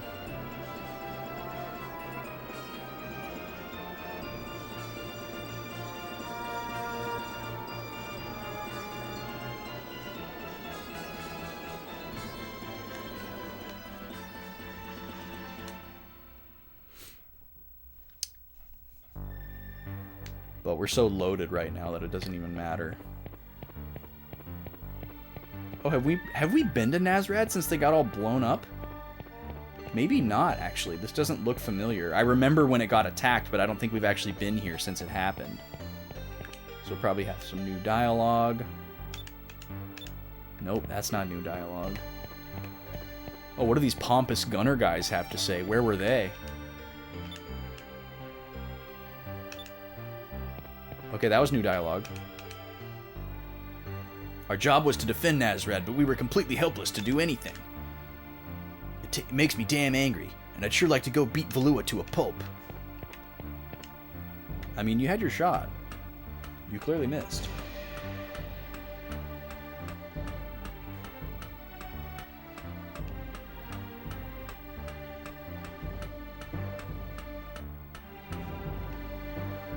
What does this jerk have to say? Ah, crap, damn it all. They called me the best gunner around. I was Kazim the crack shot. But I let down my guard, and before I could do anything to stop them, the enemy turned the whole city to dust. It really chaps my hide. I think I will fly right over to Valua and give them a blast in the chops. Calm down, calm down. You do anything like that and you'll get blasted right back. It's way too reckless. Haha, so says the man who was so reckless as to escape from Valua twice over. What is that? You're not... Could you be that pirate Vice who abducted the Valuan prince and blasted your way out of the Grand Fortress? Oh, this guy's gonna join my crew, isn't he? Well, I don't know about the abducted part, but otherwise, yes, I am indeed Vice. In that case, you gotta do this for me, Vice. Let me join your crew. I will never be satisfied until I've delivered a blow from my cannon to Valua. I must join forces with you and become your ship's gunner. Good, it's decided. Well, it doesn't sound like you'll take no for an answer, so I suppose we might as well have you come aboard. Cool. We've got another crew member. Alright guys, I'm going to take my midstream break here. I'll be back at 9 for the second half of stream. Take this opportunity to grab a beverage, grab a snack, grab a blanket, get comfy, layer of clothing on, layer of clothing off, whatever makes you more comfortable. Change that thermostat, stretch those legs, get the blood flowing, rest your eyes from the screen, take meds. You've got 15 minutes to do all that. I'm going to do the same. And I will be back at 9. Thank you all for being here. Put some tunes on for you, and we'll see you in about 15 minutes. I'm going to run some ads to cut down on the pre-rolls, too.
All right, we are back.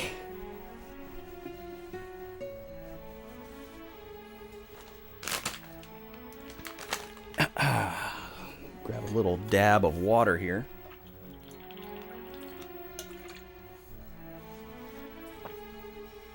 Ah, that's good.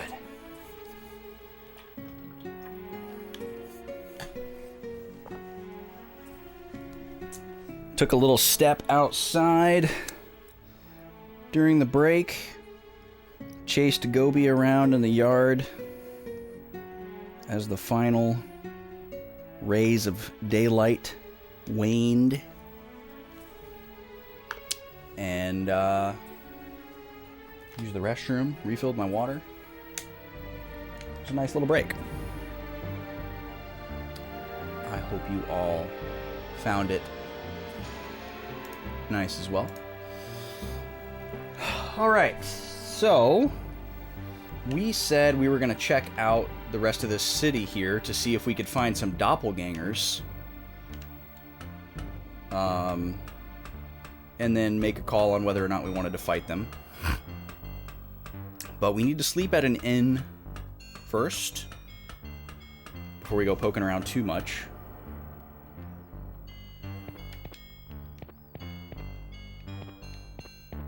But I guess it would be nice to know, even if we don't fight, like if these people exist and we have the option to fight them, it would still be nice to know if they actually exist or if it's just, if that bounty is just a rumor. It doesn't seem like the bounty would exist as a rumor and that these would need to be real people. Also, it's very commendable that they designed two versions of this same city. And they have to, like, redesign all of these people's dialogue after the change. That's a lot of work for something that's not necessarily forced upon the player. Like, you don't have to come back here, ever, I would imagine.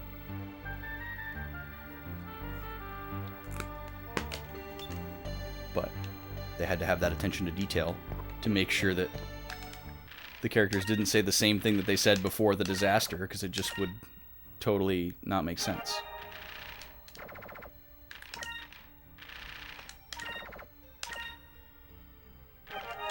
There we go. Do we have the option to change crew members when we're not on the ship? We do. I'm just curious to look at these two. Bell versus Kazim. So they don't change stats at all. Damage done by secondary cannons. Damage done by main cannons. I don't even know the difference. I can't even tell which is which. So this symbol is the main cannon. And then this symbol is secondary cannon. Okay, so the double barrel symbol is the primary and the single barrel symbol is the secondary. Well, it seems like it would make sense to increase the damage of the secondary since we have two of them. This one has more attack power. I guess the main cannon is in between. But they also take less SP, which is interesting. Yeah, so I think we'll keep that as it is, even though Kazim seems like a better fit than the other girl, logistically. Oh, wait a second. We never got this chest, and I think we can finally get it now. Huh. That's so wild. There's a moonberry. We had no idea how we were going to get that chest, so we just gave up on it. We had to wait for the city to literally be destroyed in order to access it. That's wild.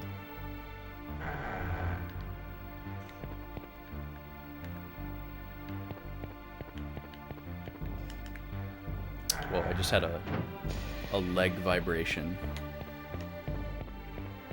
You guys ever had that where, like, the spot of your leg where your phone touches your leg has, like, the same, it, like, vibrates Like your phone is vibrating, but your phone isn't there.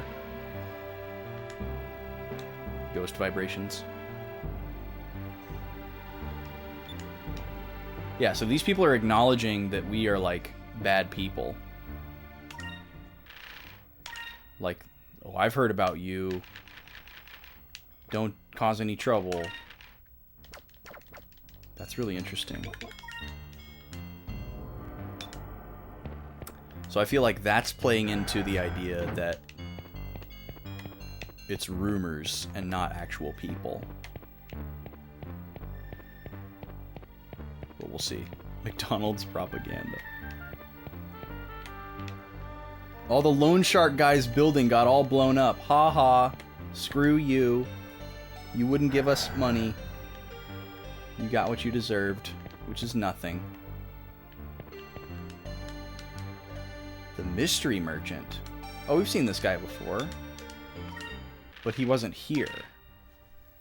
Thermo ring. Increases resistance to red and purple. Huh. Hit will. Defense, hit will, and quick. It's pretty decent. It's not terrible.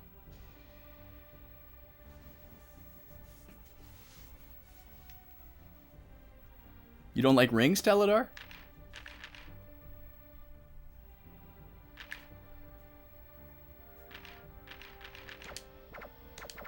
Why are rings triggering you?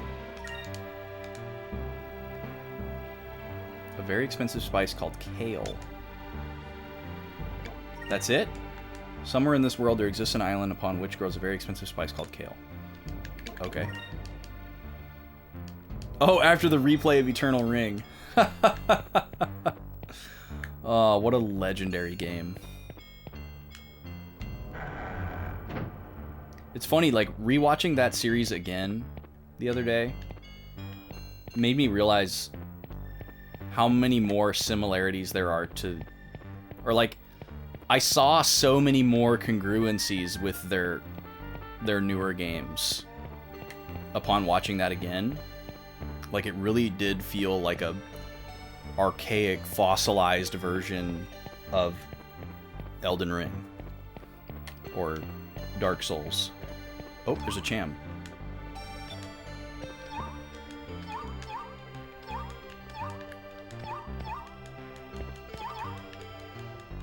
There we go.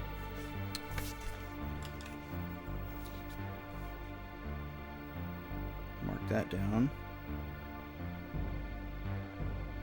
Now, do I have a previous...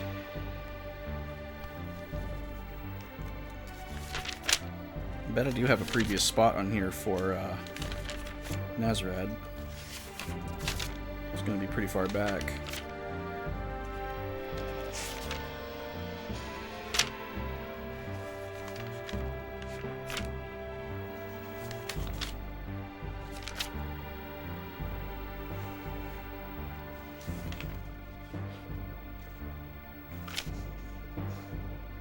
Maybe I don't. Huh. Okay. I guess we just never got the Cham and the Moonfish that are here.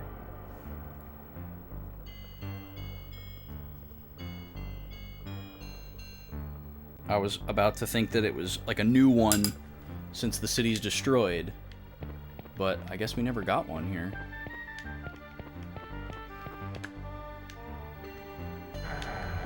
But yeah, another thing that I noticed upon rewatching that Eternal Ring series is how much potential that game had.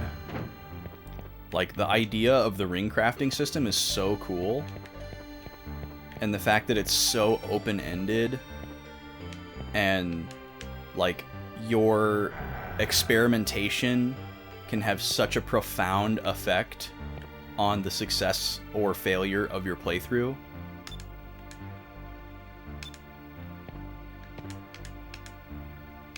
Like, if you figure out how to make some, like, really, really powerful spells, you can just steamroll everything. But if you have bad luck, or you, like, fundamentally misunderstand how to do the ring crafting, you're gonna have a really bad time. What does this loser have to say?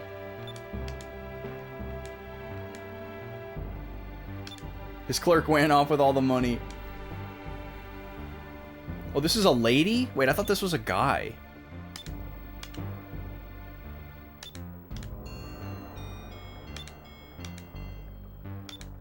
This person's gonna be our crew member?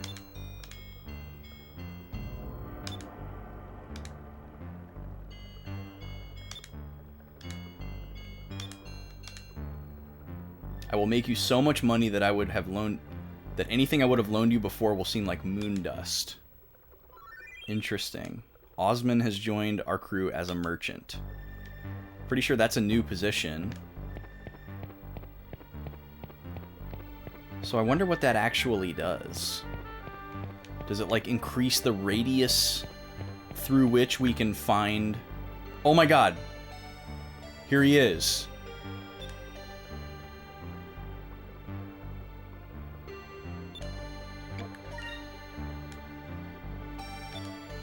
Okay, so they are a real thing. We have doppelgangers. That's so funny. He looks just like Vice, but like Bizarro Vice. Well, if there's 3 of them, and the bounty is that high, I'm gonna guess that they're really strong. I'm gonna explore the rest of the town and make sure there's not any more crew members or items or whatever.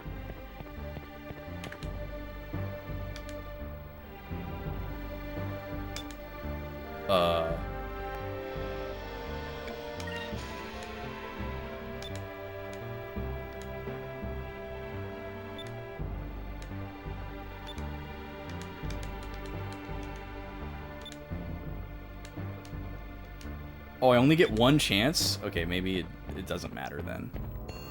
Oh, and there's no, like, upper level of the town anymore. We can't go up there anymore. It's all gone. Okay. That's what I was gonna check.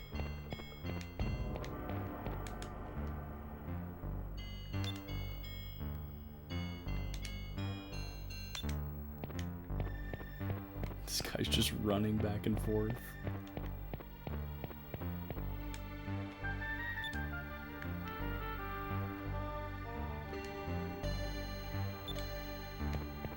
Alright, let me go save here again. And then we'll go see what that fight is like.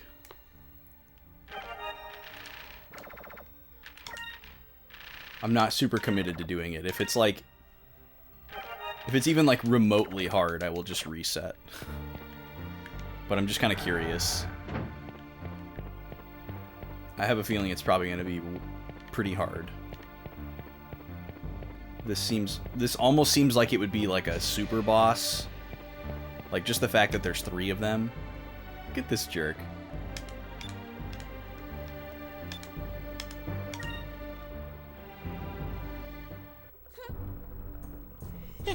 It's literally just Bizarro, all of our characters. It's like Goth Ica and Goth Fina and Jerk Vice.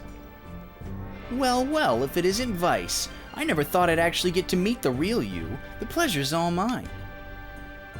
Who the heck are you guys? I know! These are the creeps that have been going around pretending to be us! The name is Vise. I used to be a traveling entertainer. My specialty? Impersonations. Lately, I discovered that whenever I impersonate you, people just throw their money on the ground and run away screaming. It's really made my life quite simple. I don't do a thing and I get rich, all thanks to you. It's like taking candy from a baby. Hey there, big boy. I'm Anita, but I'm sure you'll remember me after today. Big boy? Forget that red-headed man girl and come with me. I'll show you the true treasures of this world. Hey! This girl's starting to really get on my nerves. Fina. Anita and Fina instead of Ica and Fina. I'm Fina. If we kill you, we'll become the real Vice and crew, and nobody will be the wiser. To tell you the truth, you guys are a big thorn in our side. We're going to have to ask you to die.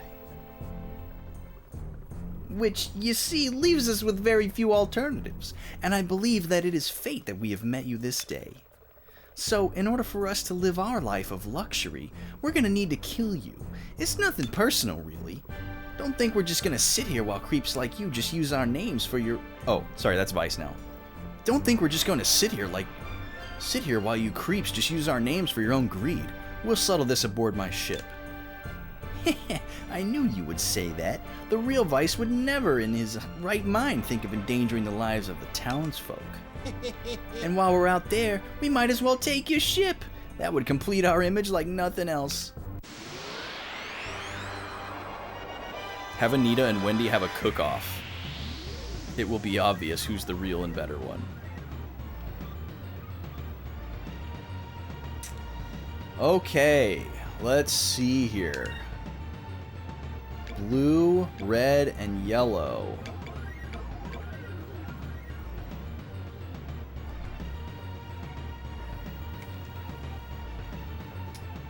Blue is weak against purple and green. And red is weak against purple and blue. And yellow is weak against blue and silver. So blue is a good choice. And purple is a good choice for AoE.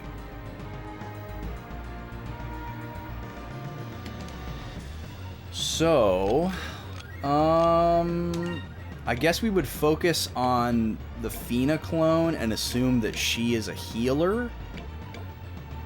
I think that's the strategy that we would go with. Let's see how Lambda Burst does.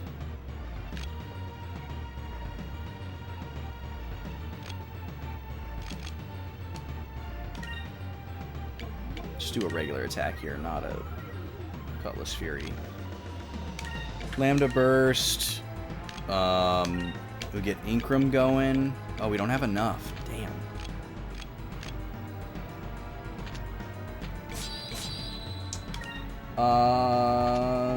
This doesn't do AoE.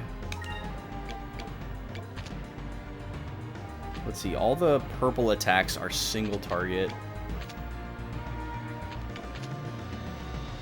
Okay, and then blue is like a actual AoE instead of all. Doubles the speed of all allies. We should probably be utilizing that more. I kind of forgot about that spell. Alright, let's do a focus then. And then Enrique is going to be attacking Fina. Or Faina. She's weak against blue and silver. So we'll do silver.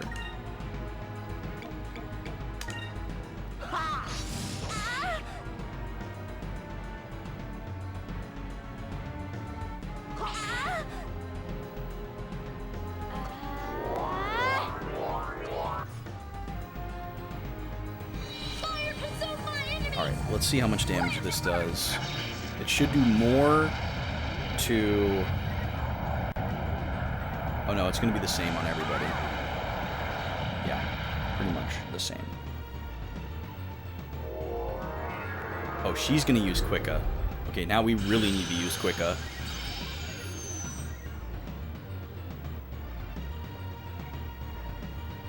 Oh, she has Incremus?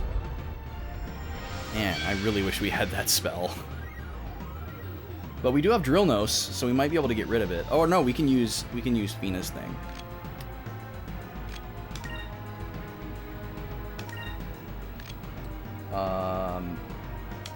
Probably want to keep doing Lambda Burst. I don't know. Incrum, Vice.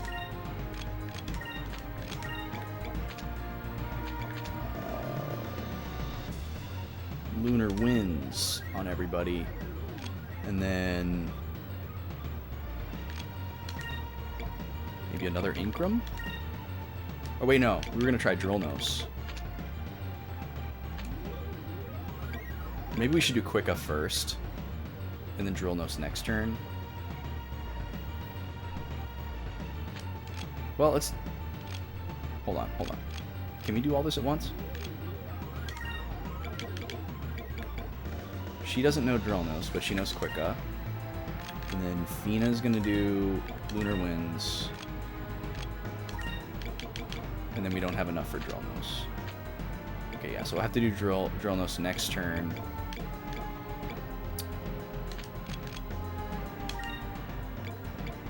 We'll just keep those attacks going. Okay. Did she just say hey? Move! Hey? Give me strength!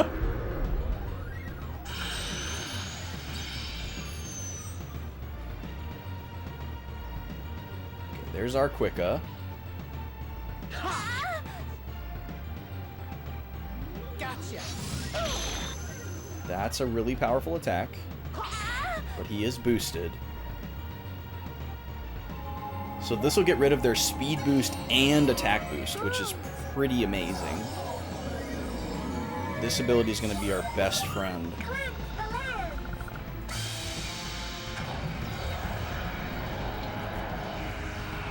Especially if removing their buffs procs them to rebuff. Because we could just eat up so much of their actions. Move! Bless us! Oh, they're going to try to do Drill Nose on us. Okay. I see how it is. So that probably gets procced anytime we do a buff. But see, now we're going to have to do a buff to get rid of that. Which really sucks. Rain of Swords is probably a really good idea. But then we don't have enough budget to do anything else. We don't need to heal, luckily. But is there... We were going to try Drill Nose. So maybe we do Cutlass Fury instead.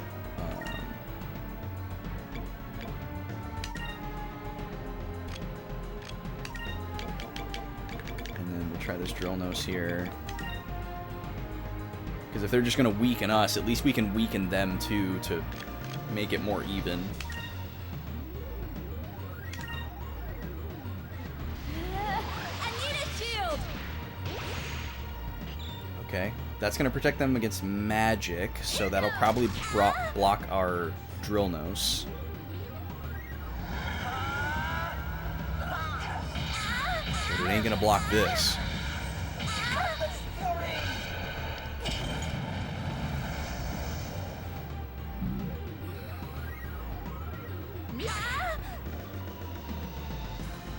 Gotcha.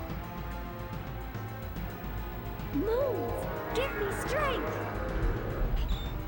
Yep, blocked it. Move! Bless us! We're going to try to silence us now? Man, she has all the AoE magic. Well, we definitely chose the right target. Okay, that's fine. Vice is never going to use magic. Perfect choice for silence. So yeah, we need to get Fina out as soon as possible.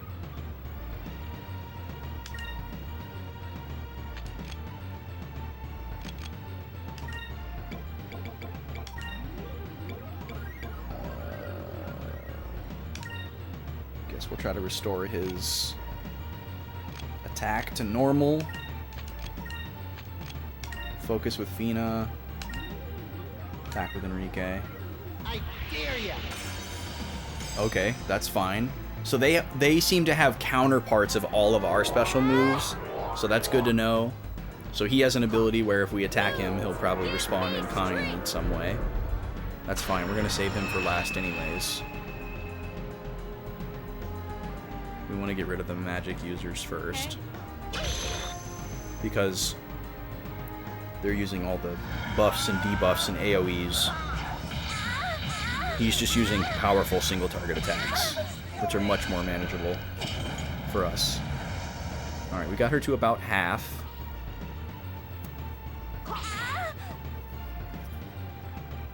Move! Bless us! She's gonna do Incremus again, so we gotta do Lunar Wind again.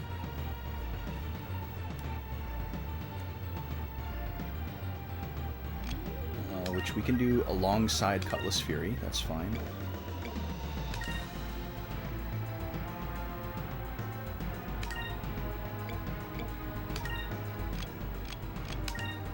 Lunar Winds, get rid of that stuff.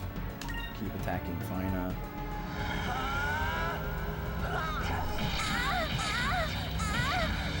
Sorry that that sound is so annoying and not varied at all.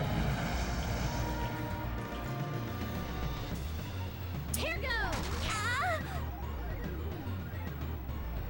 It's too bad Fina didn't go first, but that's okay.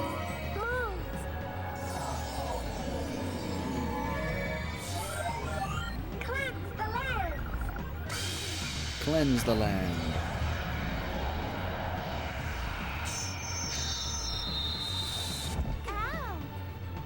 Ow! Alright, yeah, get your boosts out of here. Fake Wendy getting beat up is music to your ears after the disrespect she showed earlier. Well, we haven't started beating her up yet. We don't know what her wounded sound is yet. Now you're doing fire AoE.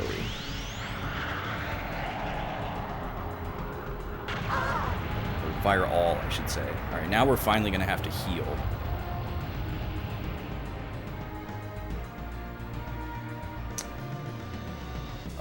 Sacrum is 8, right? So we won't be using Cutlass Fury.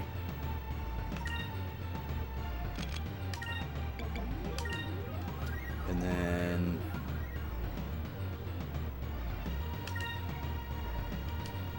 focus and attack. I need a shield.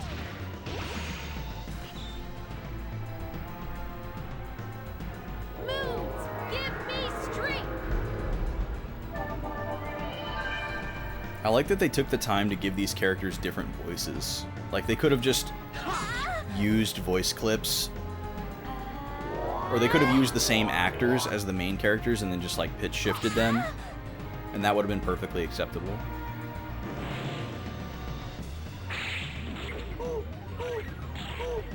Oh, that sounds pitiful, Enrique. That's a lot of damage. Moons, bless us. Dang it. She got Enrique. And everybody's poisoned. That's not good. This just got really bad.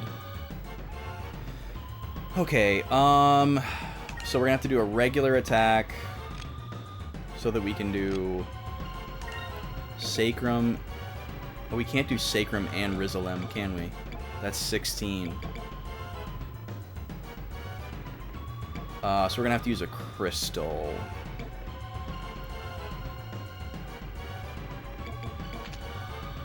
And we can only remove one of these poisons at a time, if I remember correctly.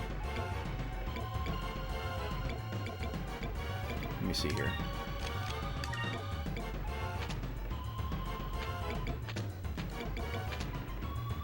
Yeah, cures one ally of all adverse effects. We don't have that for all. Which really sucks. We could have a crystal for, or a crystal for it, yeah. But I don't think we do. That spell might not even exist.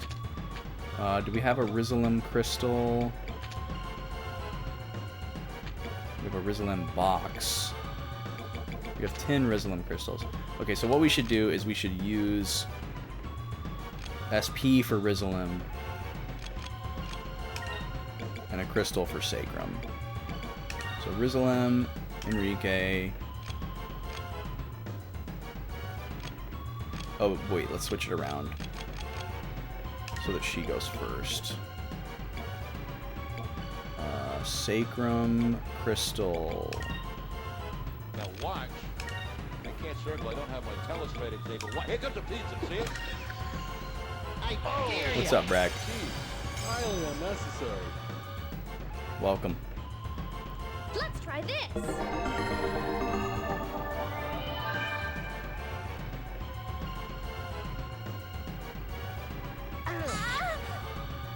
We're fighting a really hard optional fight here. Strength. Just for funsies. We just figured out what our next story beat is, but we haven't gone to it yet for no particular reason. Hey. Hey. Over there. Let's go, Fina, with the counter. 0 damage. Moons. Bless us. And now she's healing. I was waiting for this to happen. We've only damaged 1 character, so that's not that big of a deal, but we don't want that 1,000 to go back to Faina. We need her out of here. We're gonna have to do something about this poison, but I think it'll have to wait until we get rid of Faina. You're knocking out light roots? Nice. We've been talking about Tears of the Kingdom a lot tonight.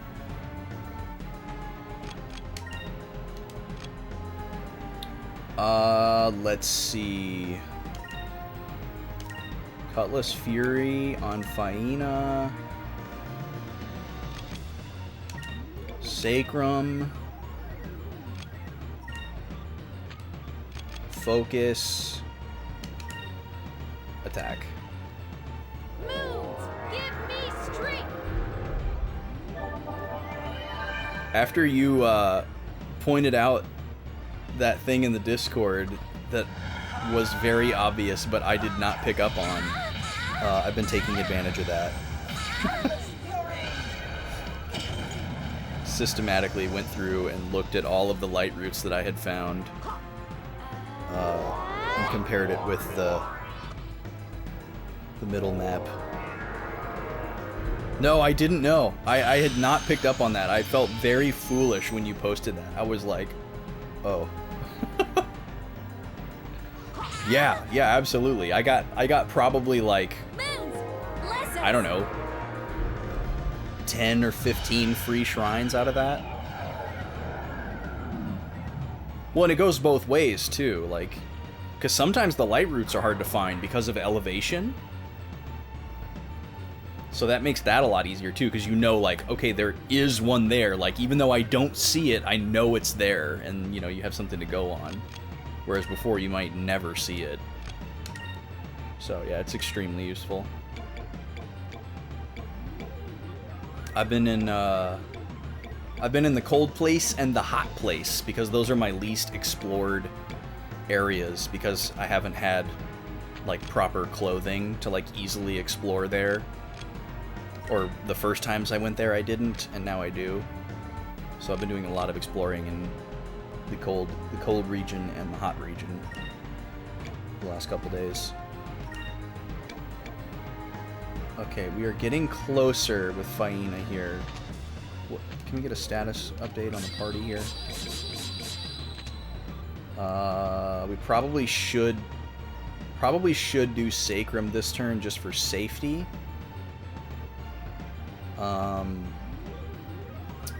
Especially because of the poison damage that we're going to take at the end of the turn.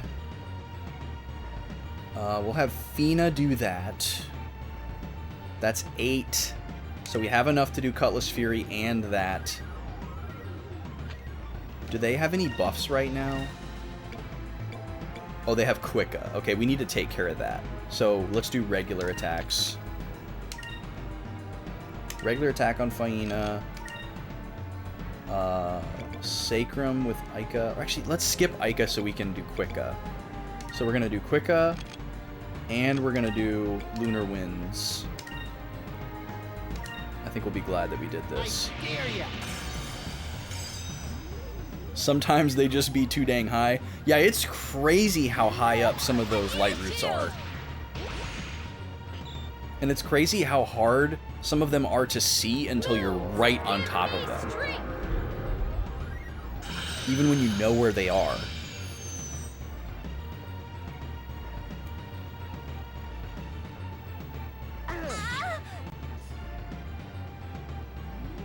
Wait, did our Quicka just miss?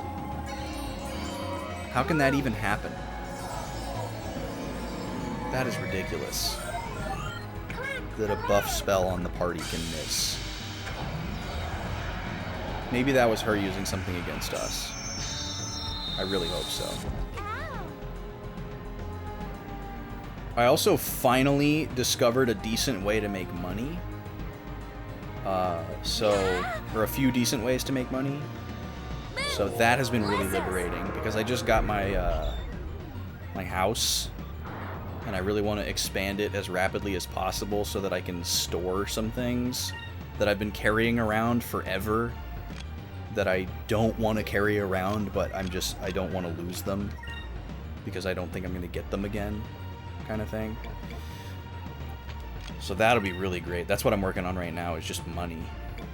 I mean, I'm doing shrines as well, and just whatever I come across, but I'm primarily focused on money right now before I do any like major story progress or beats.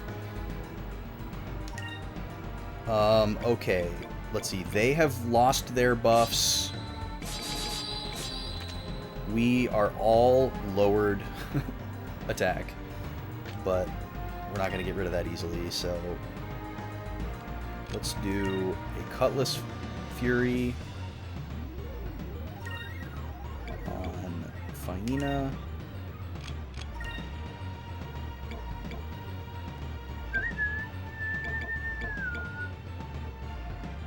So yeah, I guess we can't do Quicka if we have Drill Nose. I don't know what happened there, or maybe it just always has a chance to miss.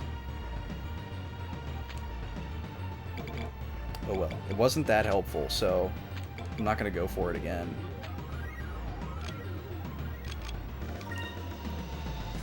We need to just focus on getting rid of Faina, so I think I'm just going to double up on damage here, and I'll have Enrique do his S move, and maybe we can get rid of her.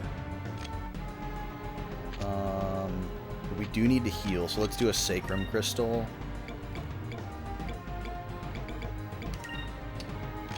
So that we still have enough for Royal Blade. Maybe we can take out Faina here. That would be really great. Let's try this. What kind of numbers you pulling, Breck? Oh, while you're here, I wanted to ask you about the Pokemon tracker. The Pokemon tracker was doing something really funky on Tuesday, and it seems to be doing it really consistently, and I was wondering if you knew anything about it. Whenever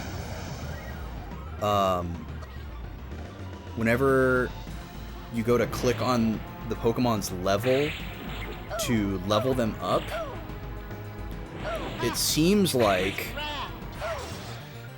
instead of adding 1 to the level that it currently is at, it's adding the number 1 after the level. So like if a Pokemon's at level 5 and I go to click their level, instead of going to level 6, they're going to level 51. And then if I click it again, it's trying to take it to 511, but because of the overflow, it goes to 99. So I was having to just type in the level manually. I couldn't use the left click, right click to go up and down.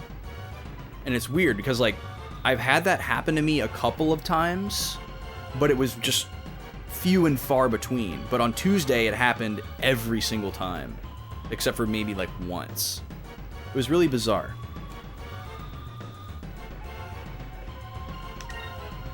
But yeah, I don't want to put you out on your weekend, but I just wanted to tell you about it while I was thinking of it and you were around. You don't have to do anything about it immediately. Okay, we got rid of Faina, which is great. So let's take a defensive turn here to try to bounce back a little bit. We're gonna start working on Anita. Fina is gonna bring back Aika.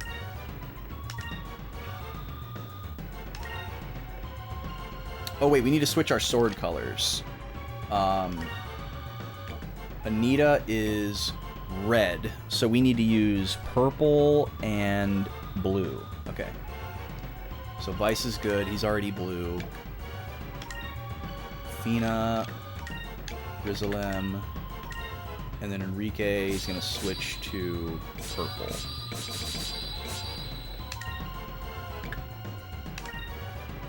I dare ya!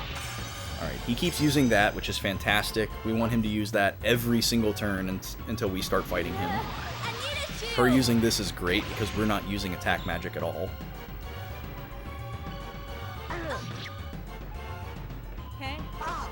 Hey. I wonder if our poison will ever just wear off over time or if it's just permanent. Move! Give me strength!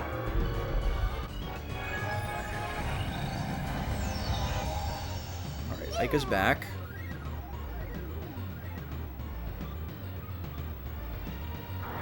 Normal music restored. I guess maybe they'll just systematically kill all of our characters and that'll get rid of our debuffs. Because now that Ika died and has been brought back, she's no longer debuffed and she's no longer poisoned. So we got that going for us.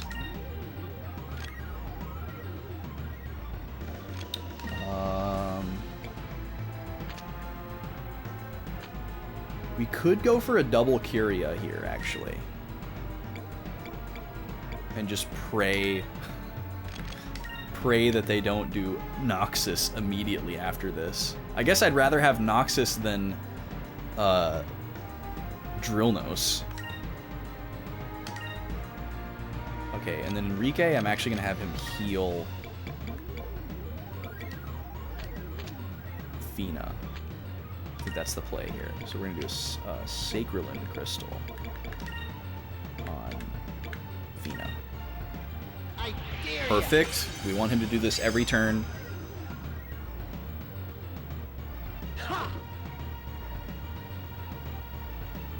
Move! Give me strength!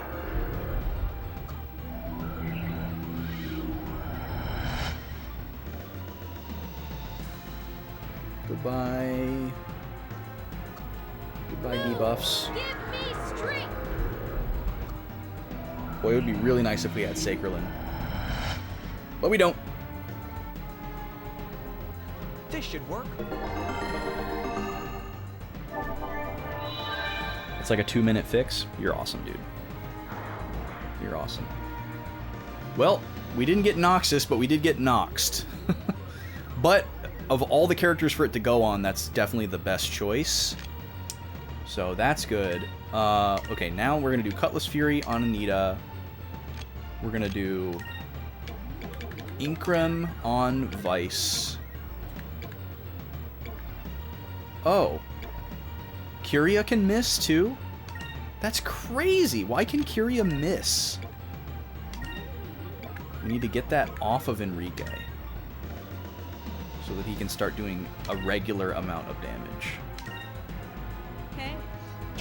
Hey? That's such a terrible voice clip. I love it.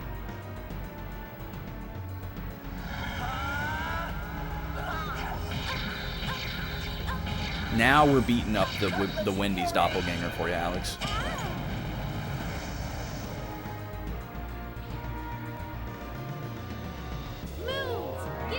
Once we get her out of the picture, this battle's going to become very easy. Because even though the Vice clone can one-shot us, he can't hit more than one person at a time. So we can never get behind. He also doesn't have any status effects. He can't buff himself. He can't debuff us. So we'll just like take a turn or two to set up, and then we can just wail on him. And we have 2 people who can full revive, so he can never stop us from being at full capacity for more than one turn. Okay. We're just going to start unloading Cutlass Fury every turn possible. Ika, let's have you Incrum Enrique. Fina, you can Kyria yourself. And then Enrique is going to attack Anita. Move! Give me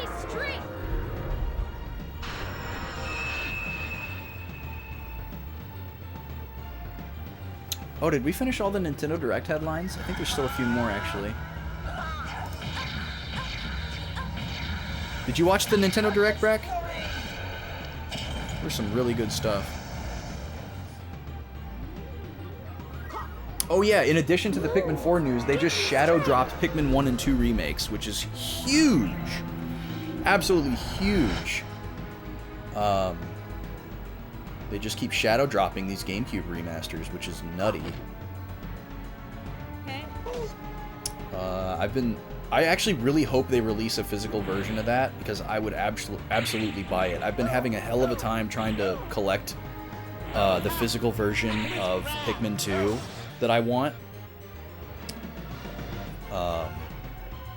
It's really hard to find, and I would much rather just play those remasters, but I wouldn't want them digitally. But I also don't have, like, a huge desire to, like, bump Pikmin to the front of the line. I really want to play them someday, but they're pretty far from the front of the line as far as interest. Alright, we gotta do regular attacks so that we can Rizzle. That's fine. Vice Clone decided to kill somebody.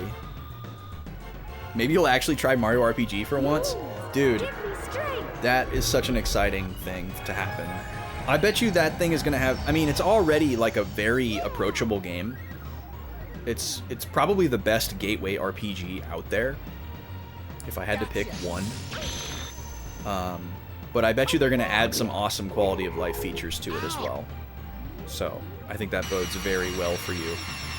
That's like the perfect RPG for you to play, because it's like funny and like makes fun of the genre in a very similar way that like Earthbound would, but it's so much more approachable than Earthbound because it's like short, bite-sized, incredibly fast-paced, never requires grinding.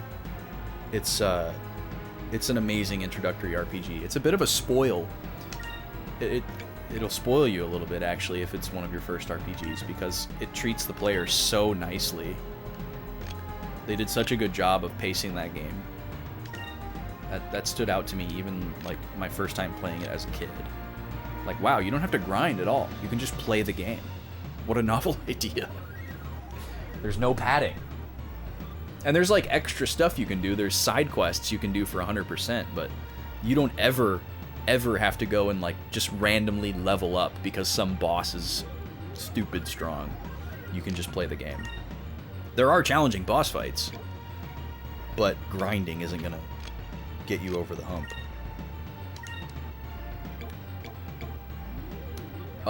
What are we doing here? What are we doing?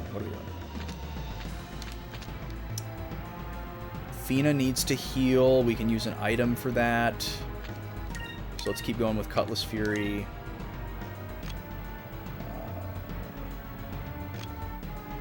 Let's do a regular attack. We need to change her color to blue or purple.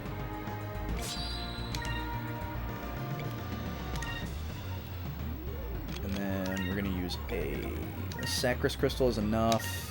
I don't remember what that status is, though. Just keep focusing on Anita. This battle became immensely easier once Faina was gone. She was extremely dangerous. That one little attack was enough to get us the good music. Because she had attack magic that could hit everybody. She had debuff skills that could debuff our entire party. And she had buff skills that could buff her entire party. All built into one character. I was waiting for this. Okay, so she has an AoE attack. Or an all attack. I keep calling it AoE, but it's not. It's all. How much does this do? A lot. But nothing that we can't handle. But combining it with this is very bad luck. So one character's gonna die, leading into a turn where we have to heal. We've gotten caught in some AI loops like this before, where characters just use their strongest attacks over and over and over with no cooldown. Okay, so here's what we're gonna do. We need... Well, actually, no, it doesn't matter. So we need to use a Sacrum Crystal, and we need to use Rizalem.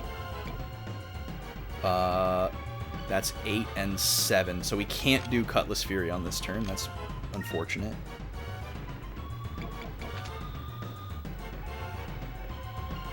We could do this, though. That might be a smart play, just to make sure that everything goes off, in case they, like, outspeed us. So, Rizalem on Fina, and then Enrique is going to use a Sacrum Crystal. Pirates of old, defend our cause! Bring out the pirate boy. Look at him.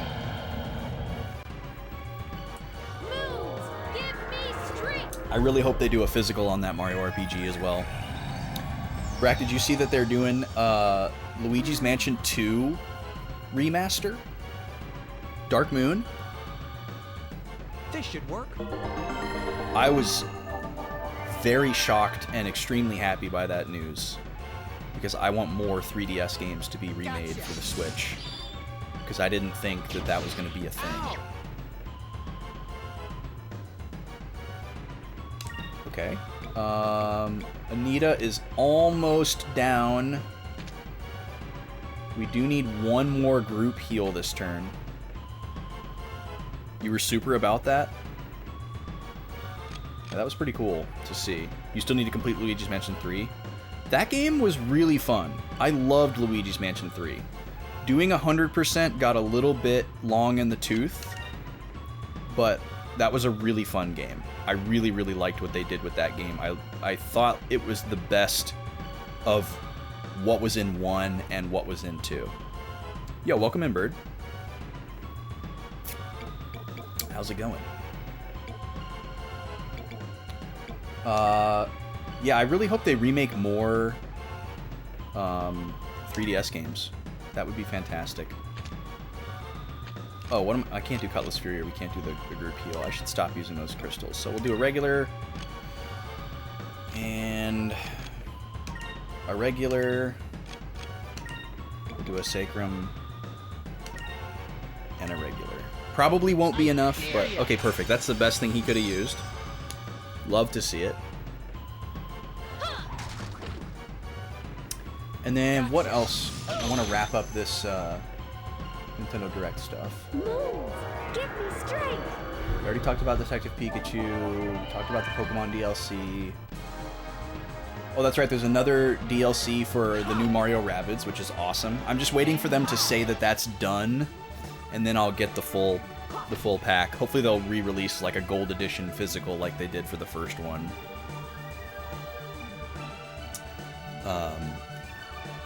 Ended up getting a really good deal on that, so hopefully they'll do that again. Okay, now I can finish her off with a Cutlass Fury. Now, if he does Revenge again, we want to be ready for that. So let's do some buffing. Enrique and Vice are still buffed, but let's buff Ike and Fina. We'll have them buff themselves. And then Enrique, maybe just a focus. Moves, give me strength. I'm doing great. Always happy on a Friday. Always happy to be playing this game and chilling with y'all. And yeah, you're welcome. Of course. Gotta reciprocate. We're all about reciprocation around here. Alright, this should be it for Anita. Goodbye. Yep. Alright, now it's just us and the jerk. So I think my strategy here is just going to be to use Cutlass Fury over and over. And then use Enrique's ability when we can, because he can't counter those. And then we just don't have to worry about when he uses Revenge. And then obviously just clean up damage that he does otherwise. We could try to drill him too, I guess. That might be kind of cool. This might be the turn for that. So we'll do Cutlass Fury. We'll do a drone. See if we can land that. Everybody has Incrum, so there's no more of that to do. We don't have enough for Quicka. It's probably not really worth it at this point. I guess we could try a attack spell. He is blue, so we would want to use purple or green. So we could try a purple spell.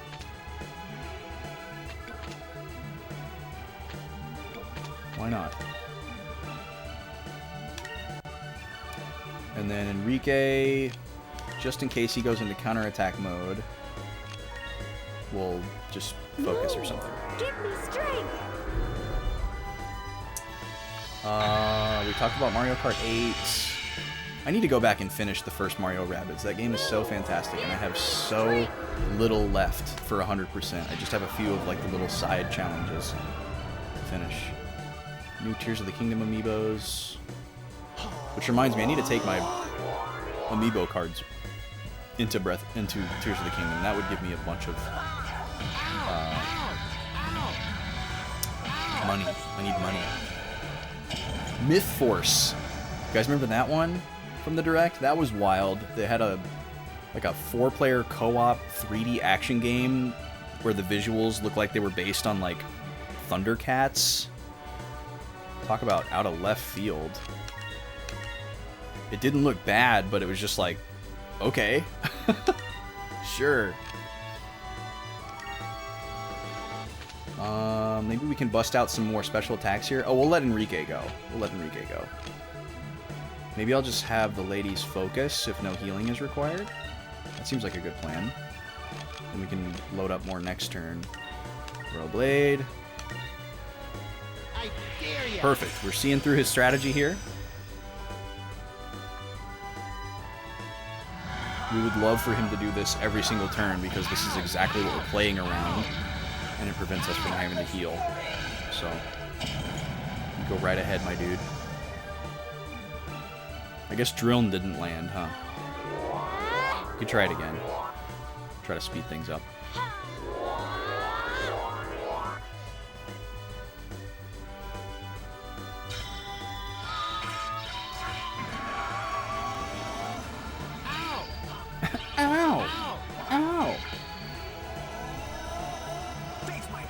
Sounds so pathetic. Alright, I'll have one more green tea Kit Kat. Quit your whining, everybody. I'll eat one. If it'll shut y'all up.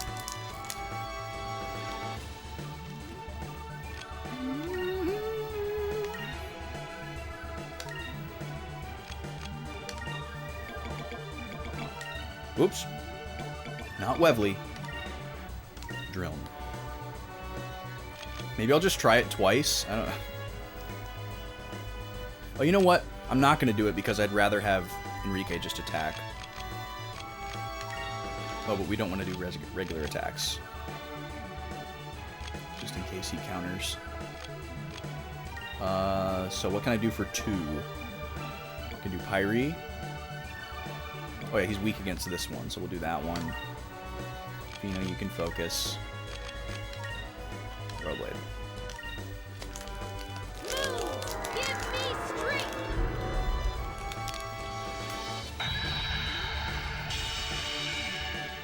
A Kit Kat that you can eat in one bite is like 10 times better than one that takes 2 bites. Ow! Ow! It just makes so much more sense. Every candy should be bite-sized.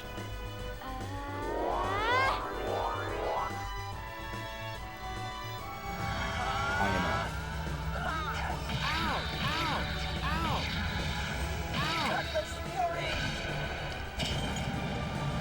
All right, we're below half.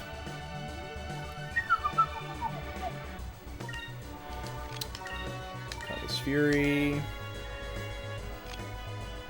This time we'll do double Crystallis. And we'll have Enrique focus. Just to shake things up a little bit. Man, he is doing exactly what we want him to do. I love it. I wonder how much damage he would do if we attacked him. Would it just be, like, devastating? Or is it just, like, double the damage of our attack? I mean, because his other attacks are incredibly powerful. I have a hard time believing that his revenge attack would do more damage than either of his other abilities that we've seen, because they've been crazy strong. So we're definitely getting the best case scenario here, especially if his AI is random. Which just about every AI we've seen in this game so far seems to be. Or like mostly random. Maybe not entirely random.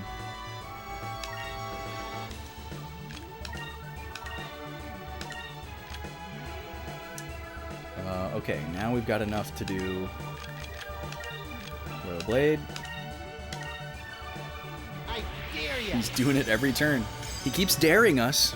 We're calling his dare. You're asking for it, dude.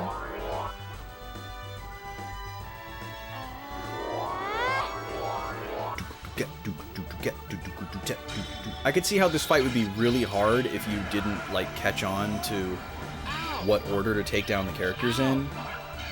But with that in mind, wasn't too bad. Definitely a really tough fight before Faina is gone. She was really OP. She was a menace. Yeah, we're almost there, Taladar.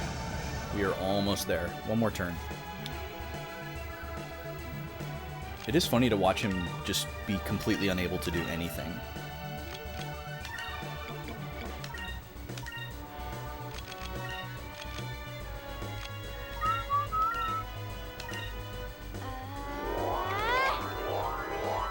Oh, your fight. Well, what are you fighting? Are you playing Tears of the Kingdom right now, too? What are you working on? Is that it? Yeah. Man, we are going to be swimming in cash.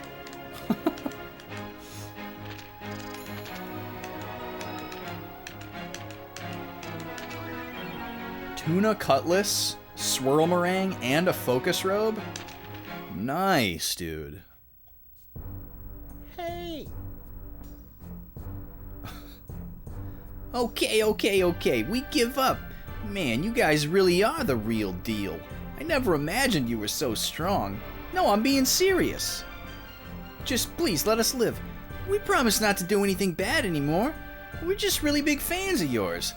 You wouldn't kill your fans, right? Come on, big boy. Just let us go, please.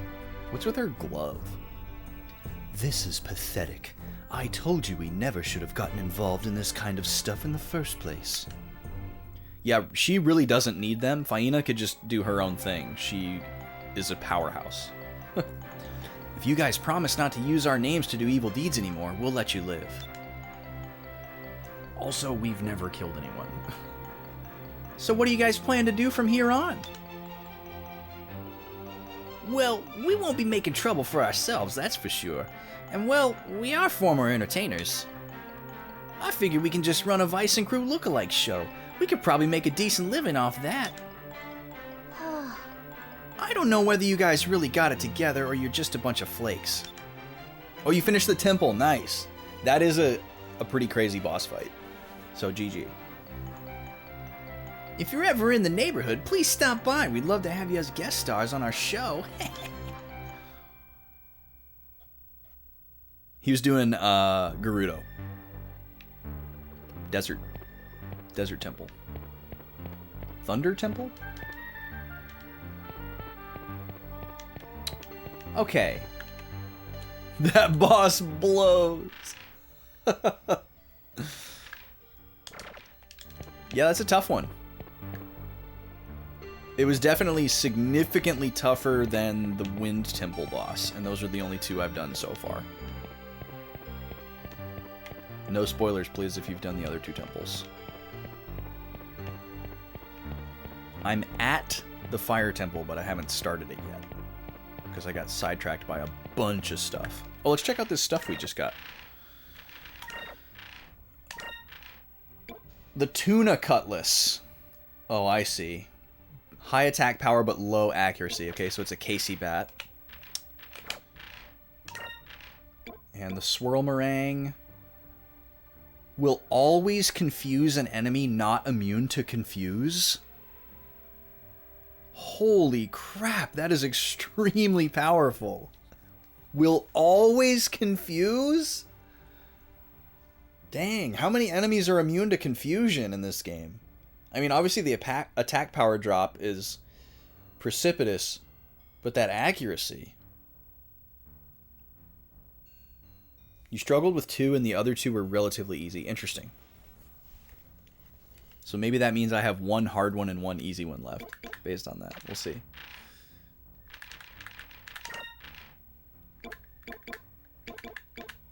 I don't really care if the boss fights are easy. I just care if they're fun. I found them both to be fun. Okay, and I think the third item we got was a robe for Fina.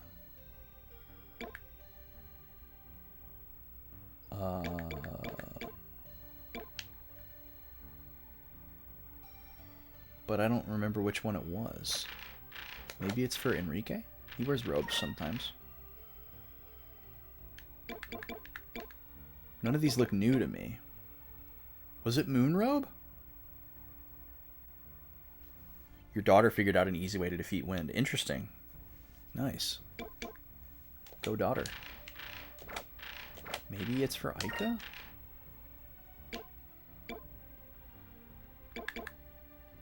Was the Moon Robe the one that we just got? I feel like we had that already. I know we already had the Miracle Robe. Maybe it was the Focus Robe that we just got.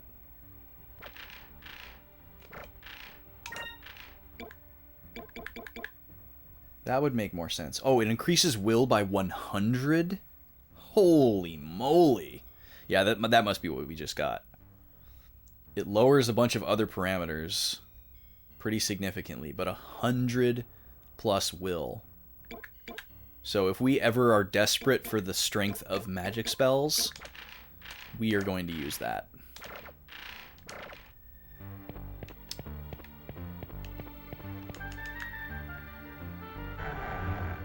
Alright, let's save again. And I think it's time to move to the next story beat. We got about an hour, so. We're at 60 hours now, y'all. 60 hours.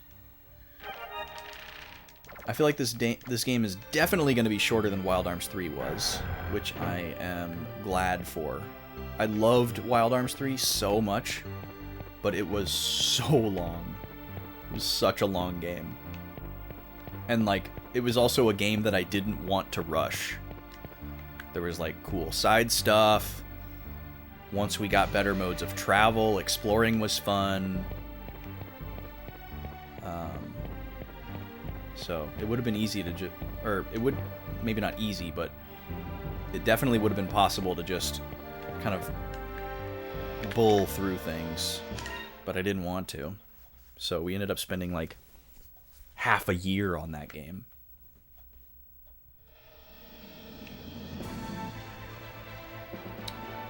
Well, I guess this one actually, I mean, we started this game in February. Granted, there was a lot of time off in there, so it's a little skewed. Okay. Before we go to Maw of Tardis, I'm going to go back to Crescent Isle one more time.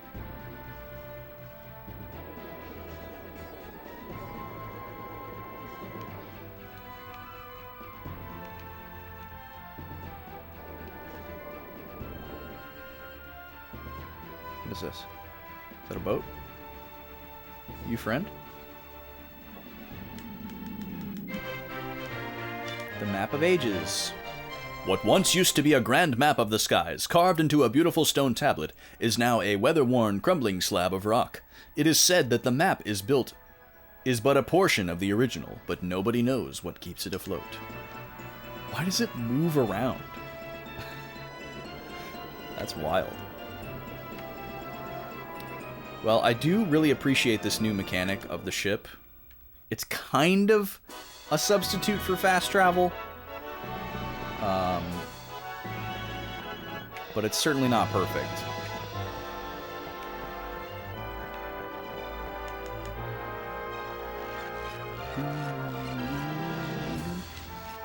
So we're going to go check out our new relief carving and see if there's any more upgrades that we can do. I thought we were going to be able to do a ton more based on how the menu looked, but it doesn't look like we can.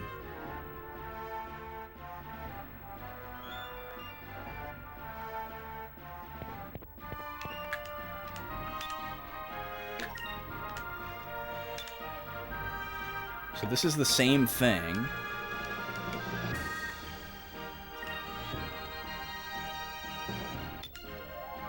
Can we have all of them? Oh, I see. So eventually we'll have all 3. Oh, yeah, look, there's Fina. Oh, no, he's just going to change it. All right, I want to talk to him again and say Fina again, because I want it to stay Fina. Ah, it's too late. Dang it. That's super annoying. Because, yeah, we tried to upgrade both of these buildings again. And there was a price there, but it wouldn't let us. So I don't understand that. It'd be nice if you could like sleep and he would complete the upgrade instead of having to completely leave the area and come back. Because that's very time consuming.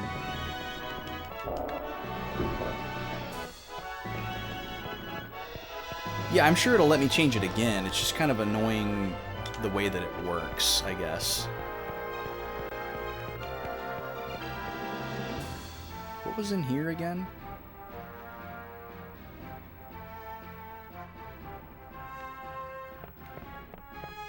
Oh, this guy, does he have a shop? Or that's right, this is a woman. When we first met this character, I thought it was a man, but apparently this is a woman. So I apologize. Wow, we can actually buy stuff. That's pretty cool. You should just be giving me all of this for free. So these are all spells.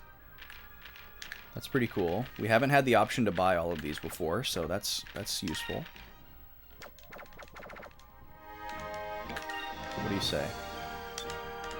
You want a bigger shop, a shop that is more befitting. You need 2,000 gold to remodel this place. Oh, cool. So we can upgrade your inventory. Nice. I like that. So I wonder... this must imply that there is a bunch of other crew members that we can recruit that will open shops. I mean, based on this, it looks like there's only 2 merchants, so maybe there's only 1 more. Oh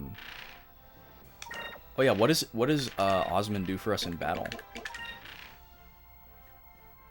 Increase your chance of finding expensive items. Cool. Love that. Yes, she is very handsome. A very winsome woman. Also, Osmond... Oh, it's just a loop back. Osmond is the name of a character in Dark Cloud, except it's Osmond, like Donny Osmond, more like the last name.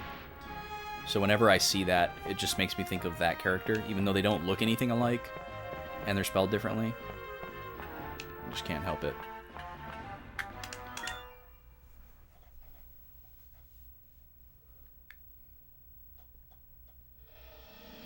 I do kind of feel like I'm getting the bug to recruit crew members.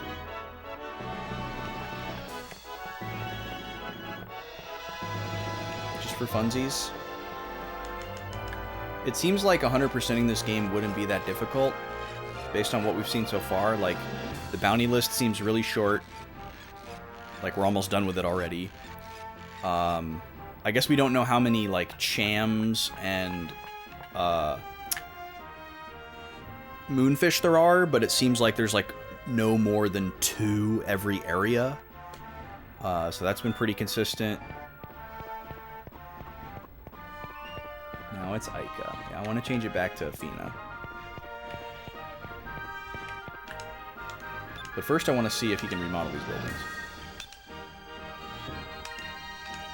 I already remodeled that. You shouldn't mess with perfection. So why does it say 2,000 gold next to it? I don't understand that.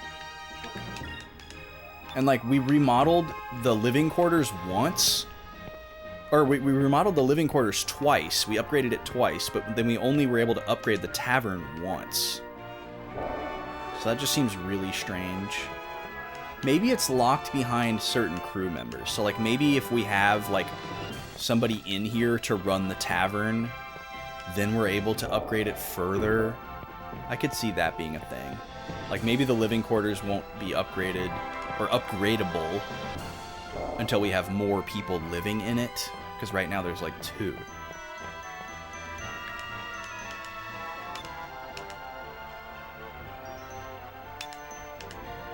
Oh. This guy can bring animals here. Okay, so does every crew member have, like, an upgrade built into them as well? Oh, what kind of animals do we want? Cute from the east, colorful from the south, scary looking from the west. I mean, cute is more important than anything, right?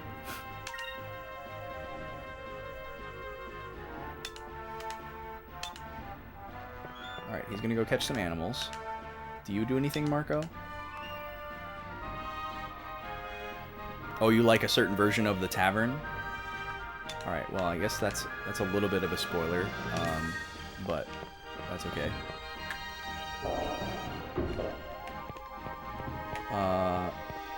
Let's see, who else can we talk to? Oh, maybe, what's his name? Kazim? Maybe he lives in here. Oh, we have some animals. We got some chickens over here. Forgot they were there.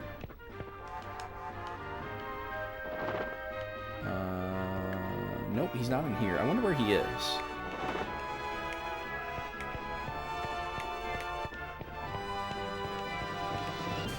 Oh, no worries. No worries. It's not that big of a deal.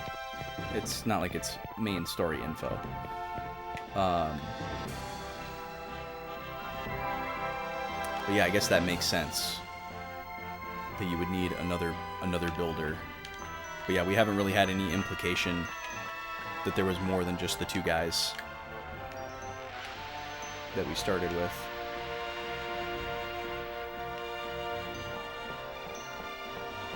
And this guy still says the same thing, right? Yeah, he still says the same thing, so... I don't think there's anybody else down here. I guess we do have the one shop. Oh yeah, this guy. You hired me to do a job. I'm doing the job. I'm not obligated to talk to you when I'm off your ship. God, what a freaking dick. He just found a new wall to lean against. And he's leaning in front of the dartboard so nobody can play darts. Here he is.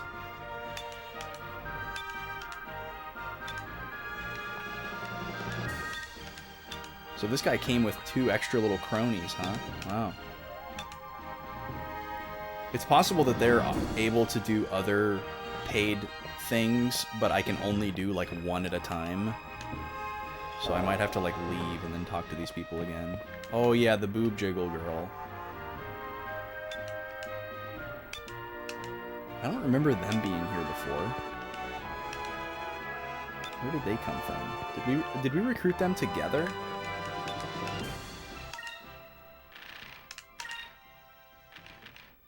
Are these new? No, these aren't new.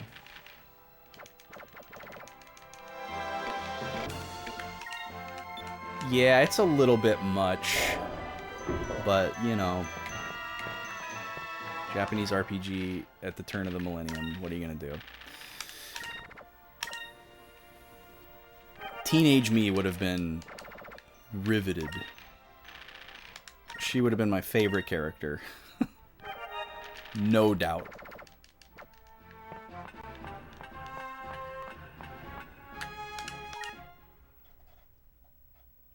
Yeah, like I would have been bolted onto her better than the door was bolted onto the Titanic sub. How's that for a pop culture reference? Alright, let's try talking to this guy again. See if he says anything different. Nope, same thing. Okay. Alright, let's go see if we see any animals, I guess.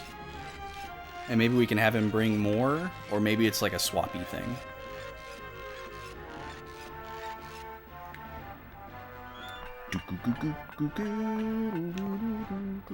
Oh, I forgot to have him change the carving.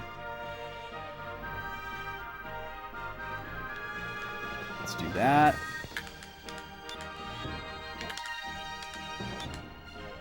Please put Fina's face back up there. Thank you. Pardon my indecision.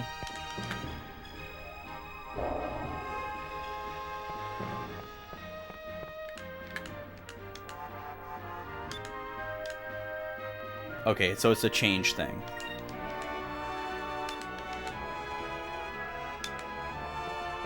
Well, let's go look at him.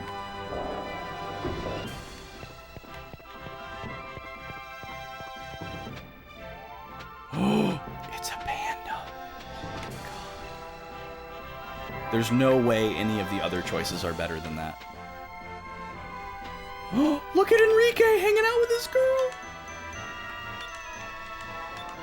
Was he here before?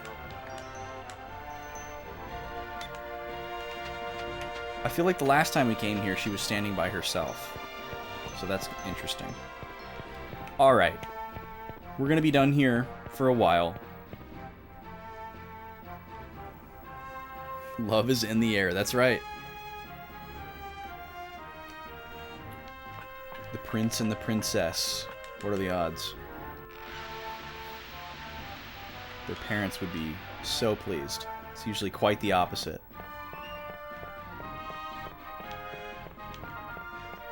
Usually the young royals are being forced to wed instead of eloping.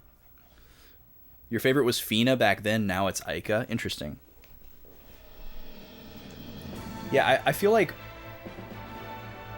I actually really like that this game doesn't like push either of the female protagonists as like a clear love interest to Vice.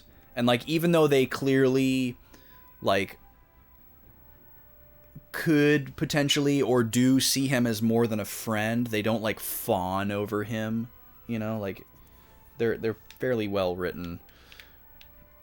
You can definitely tell that women worked on this game and not just a bunch of dudes. So that's nice. Okay, Marv TARDIS, here we come.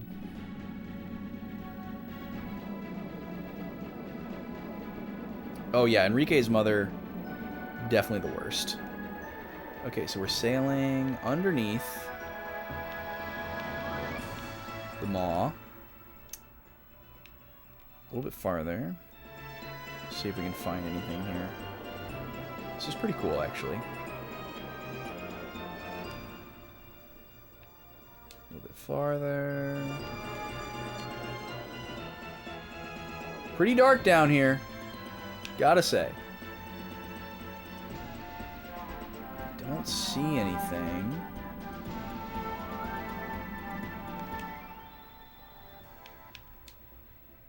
Not that I necessarily expect it to be directly below.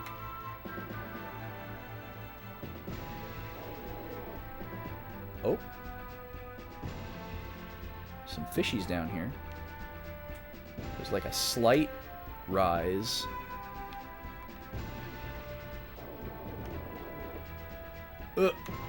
Okay. Boy, this is something. Well, it looked like something, but apparently it's nothing? Okay.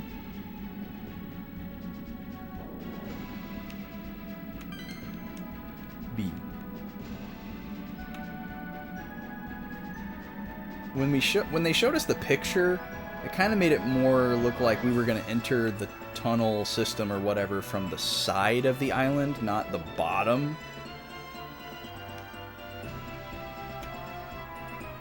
But I don't know.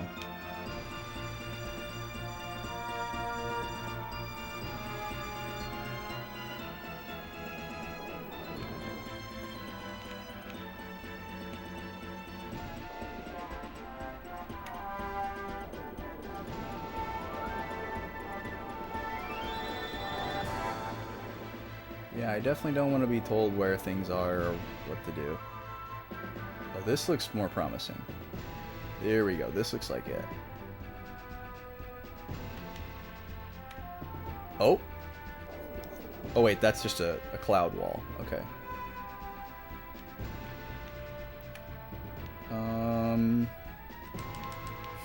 This definitely looks significant, but we're like way off the mark here.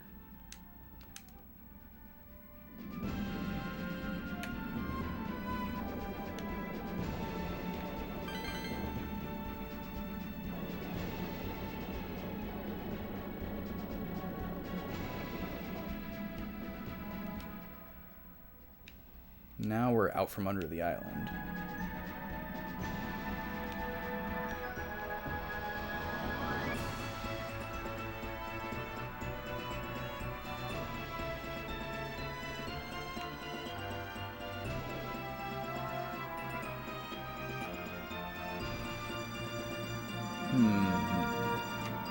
This happens pretty much every time we have like a new story location to go to.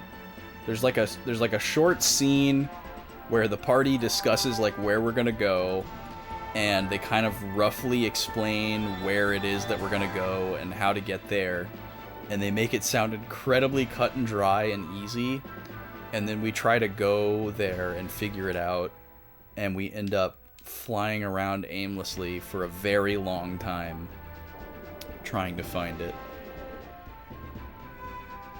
That happened in the ice area. That happened in the jungle. It sort of happened when we were looking for Yafutoma. Although it does seem like maybe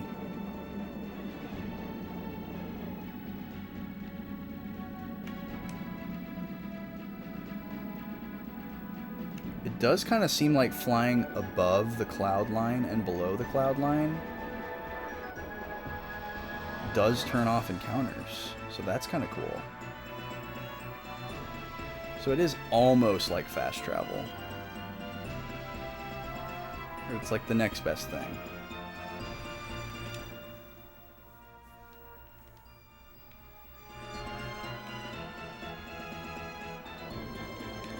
Where is that thing from forever ago?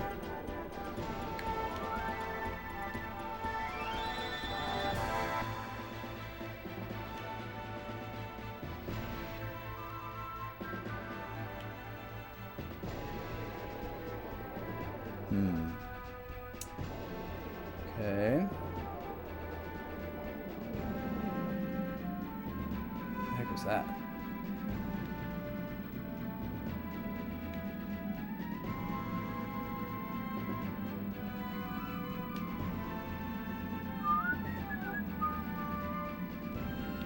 Where am I right now?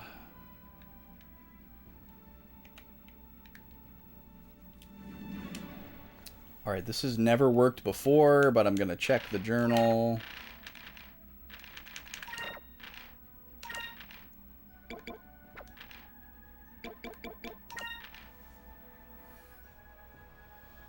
Oh, this doesn't even have to do with what we're doing right now. Okay.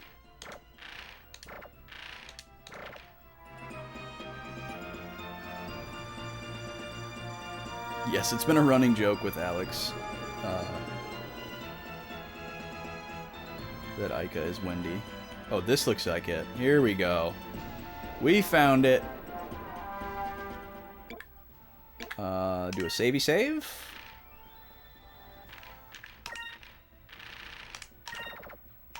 We'll head in.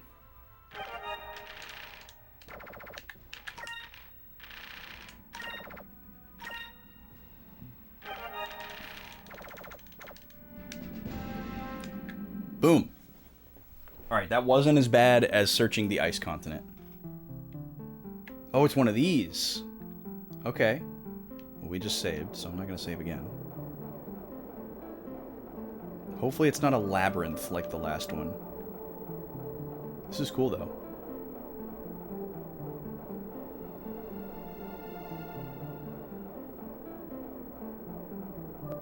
From the way it was described, though, I wouldn't be surprised if it is a labyrinth. As long as it's not like a Lost Woods style labyrinth. I'm fine with it. If there's a bunch of different ways I can go and I have to backtrack and explore them all, that's, you know, that's fine. That it is what it is. A stalk fiend. All right, we can switch our colors back to randoms.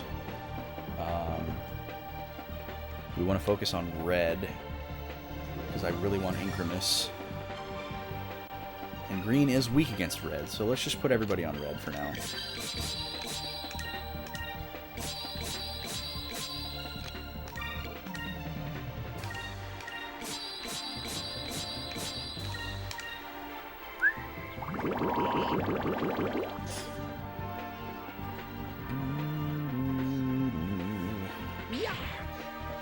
Oh yeah. Over there.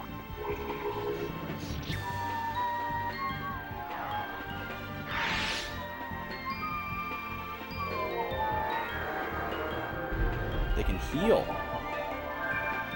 Well, your dude hasn't even been hit yet, but that's good to know. He also doesn't even have 1,000 HP. Fire consume my enemies! Slammed it first!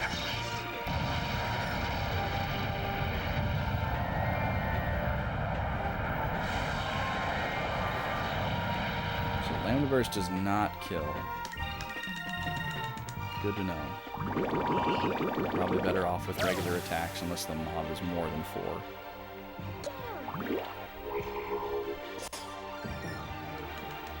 Or we miss. Love a miss. That was easy.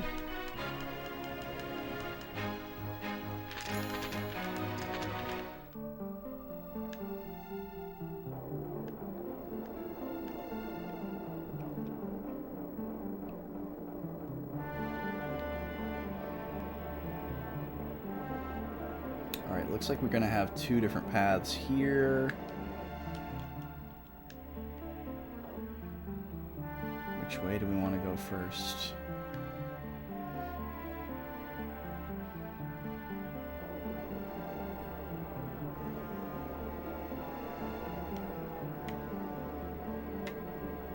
Try right first.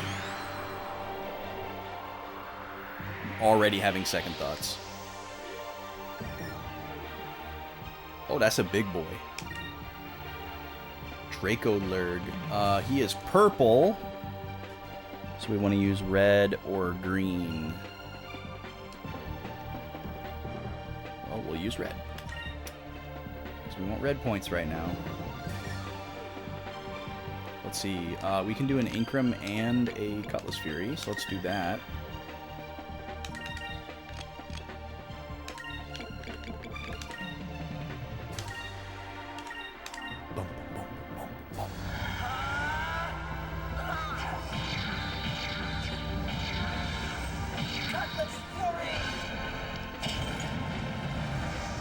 He's got a lot of health. He sure is an ugly SOB, isn't he?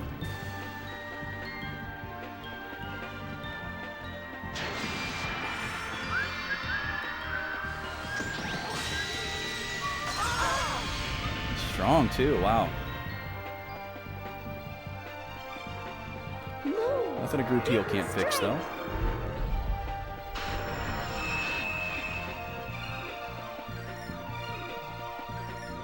Oh, I accidentally had her use Incrum on herself. Whoops.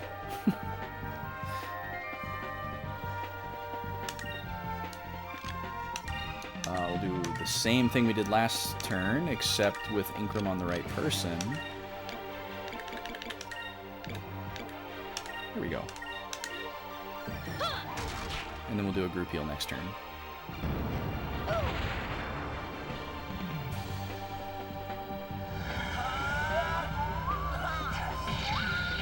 Oh, everyone please vote in the Discord about Tuesday.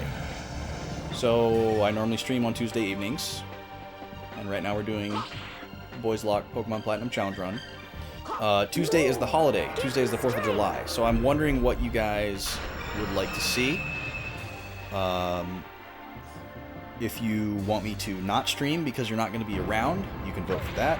If you want me to stream at normal time because you have normal schedule, you can vote for that. Or if you want me to do a day stream because you're going to be either free during the day or because you have plans that night because it's the holiday and you'd only be able to watch during the day, you can vote for that. If it ends up being like a really close call, or there's just not enough votes to really definitively say, I am going to default to day stream. Or I guess if you want to know what I'm pulling for, you can vote for that. But otherwise, certainly vote for what you want. This music kind of reminds me of the underwater submarine music from Final Fantasy VII. It doesn't actually remind me of it, but like the whole vibe is similar.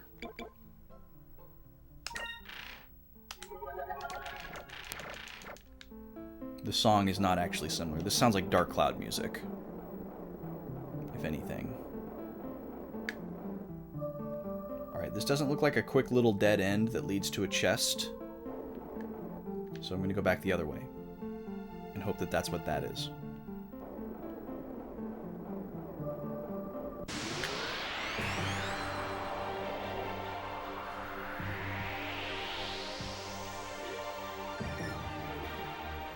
Who's this big green chunk? Oh, I'm dead. These guys are blue. Blue's weak against purple and green. Resists red, unfortunately, which is our hit everybody. But we're going to do it anyways. Alright, we'll do half purple, half green. Not enough for Rain of Swords, which would be wonderful.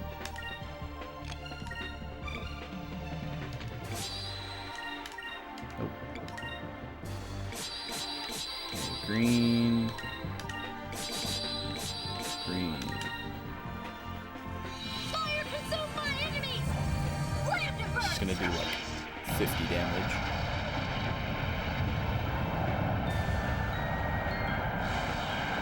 Oh, okay, cool. Still fine.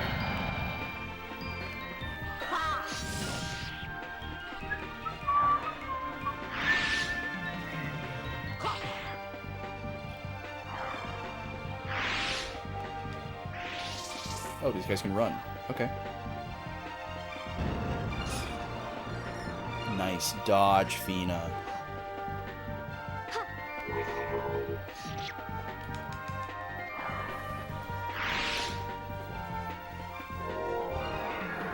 Whew, good thing he didn't get Incremus at the beginning. That would have been pesky.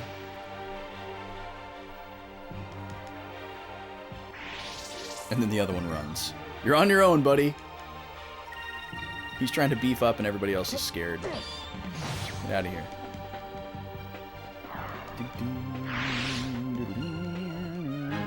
That was fun! And the fact that there's supposed to be a 2 inside of the purple seal is gonna, like, keep me up at night. Where in God's name is there a 2 inside of that image? It's not there, man.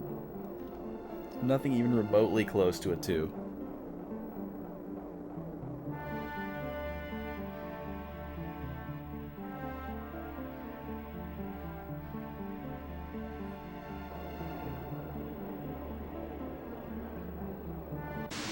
Why did those jets just like randomly stop and start? What is that? This doesn't look like a random dead end either. What is going on with this map? Maybe it all just like loops back into itself and you gotta be oriented. Okay, blue's weak against purple and green is weak against red and yellow. So there's no overlap. So just use whatever. Let's just go back to red.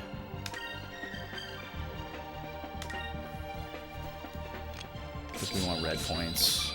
We want Incremus really bad.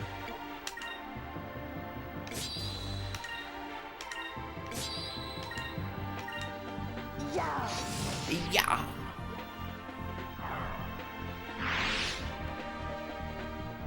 Fire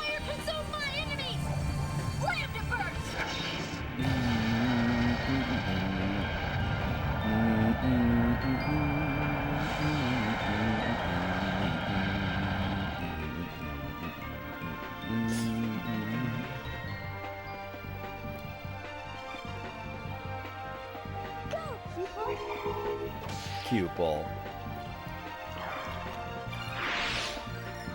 Our little guy.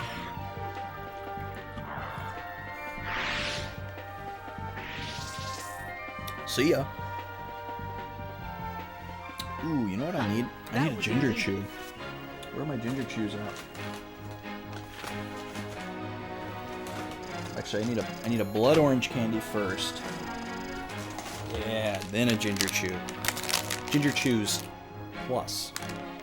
Enhanced with concentrated extract.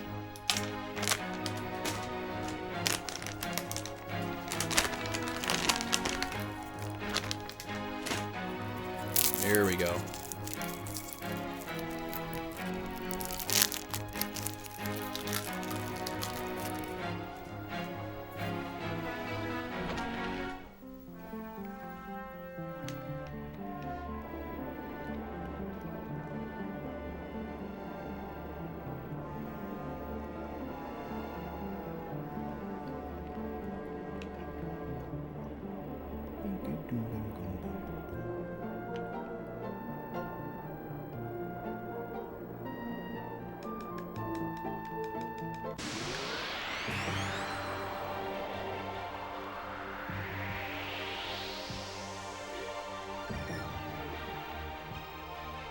It's another big chungus, but he's not looking.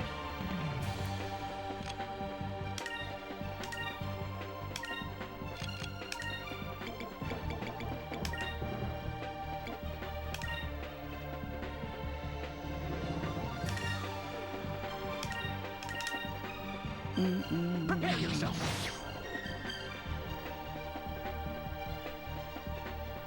Nice, we got Incrum before the Cutlass Fury. Love that. Good fortune. Over there. Yo, Halo Killer, welcome in. It's going good. Cruising right along. We did a dungeon at the top of the stream. That went pretty good, pretty quick. And then we did a decent amount of optional stuff after that. And now we are back to the story beat.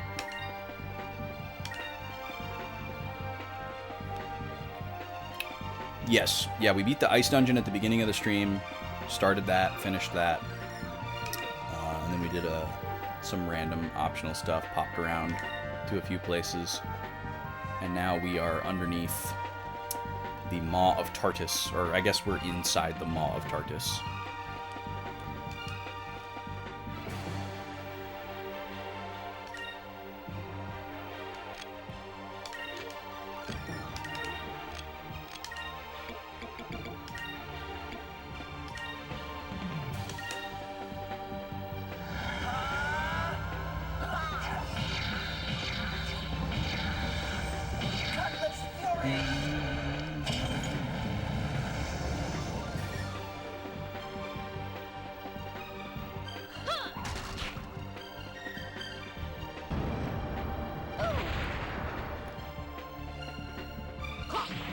Goodbye.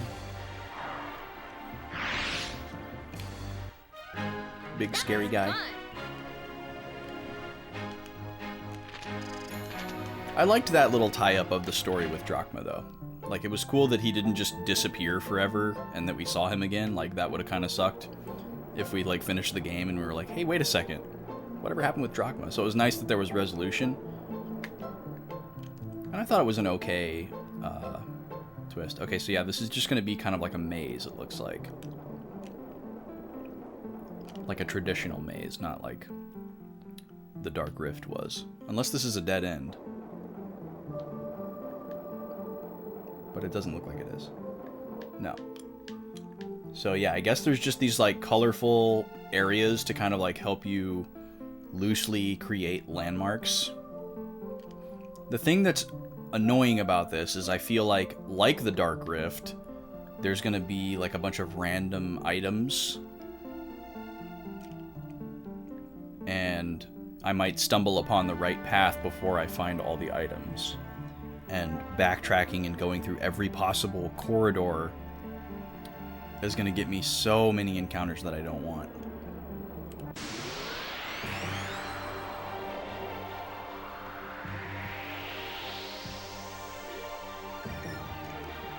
Oh well. I'm by no means committed to getting every single item.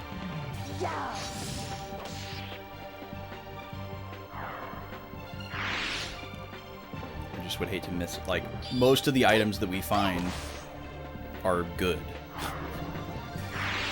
It's very rare that we find an item that's, like, not useful. It's usually, like, weapons, moonberries, or something we can sell. So. We did it!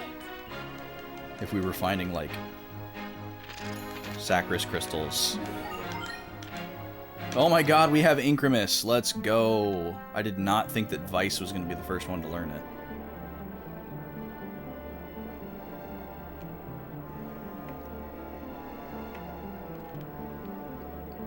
But we're definitely going to stick with red. We need Ica and Fina to learn it as well.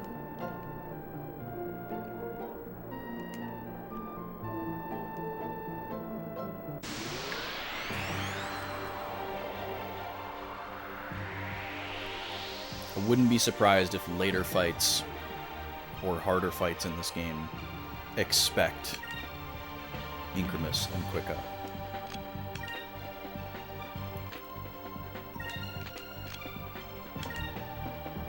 Shrilp. What a creature.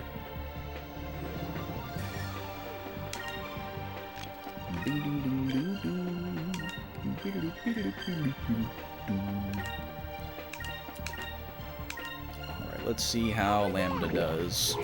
I'm sure it won't kill considering they resist it. Fire consume my enemy! Hopefully it does half. Lambda burst!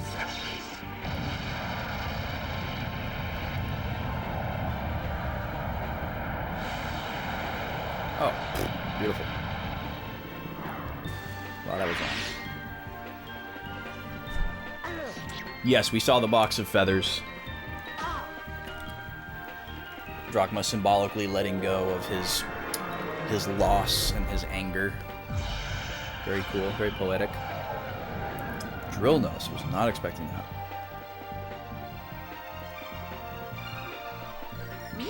Seems like something that mostly human characters would do.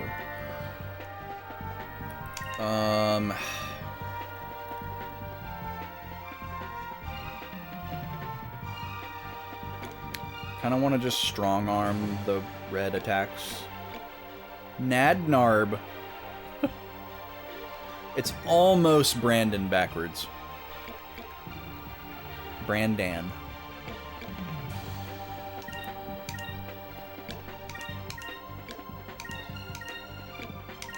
Definitely had a friend named Brandon in high school that everybody called Nadnarb.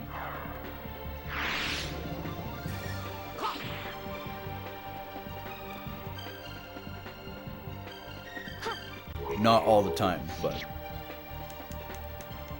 it was one of his nicknames.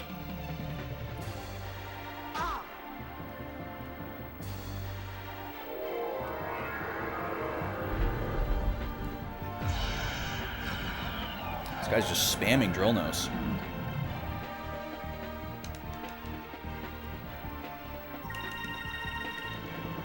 Here goes! Over there! Strong arming the red is not going well here.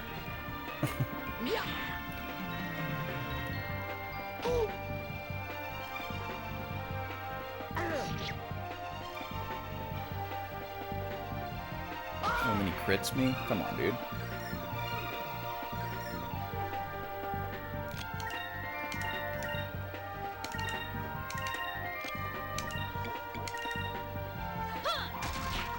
Now we'll die.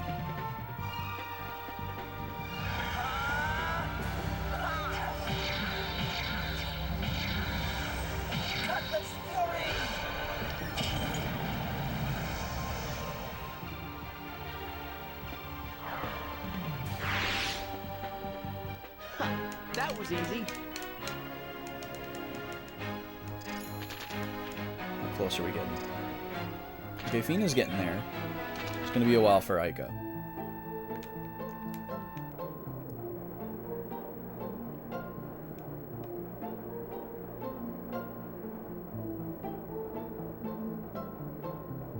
never skip the animation for? Yeah, I haven't really been skipping any of the animations. I just kind of don't think about it.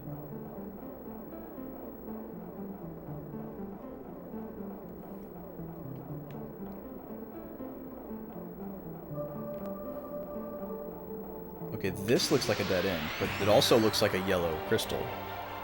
But I guess not really any different than the yellow crystals we've seen so far. Oh boy.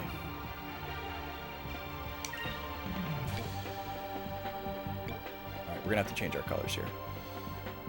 The big guys are blue. Okay, blue doesn't like purple, and neither does red, so everybody's gonna go purple.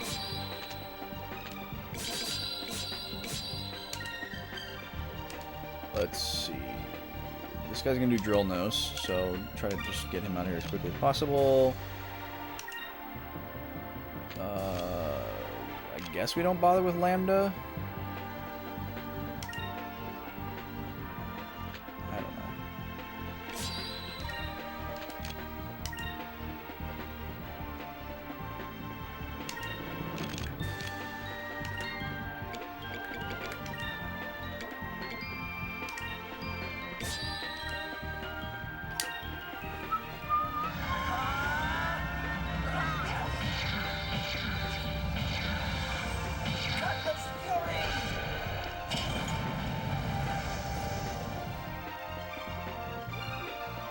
Here goes! Move! Give me strength!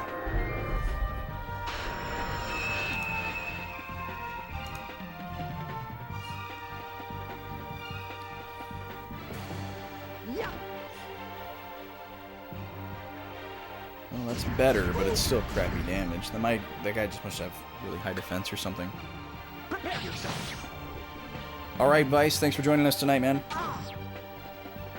Have a good sleep. I'm not too far behind you.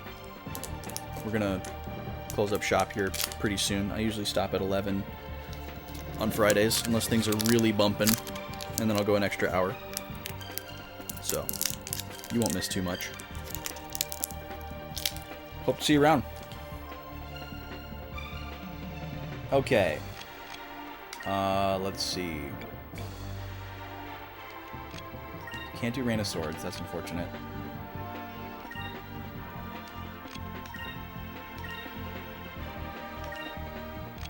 Oh, the Ginger Chew hits so good.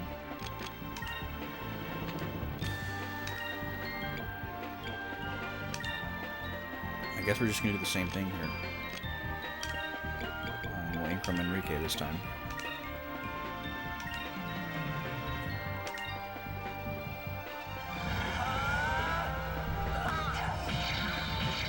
Oh man, that sounds rough, Halo Killer. Hopefully you're feeling better now.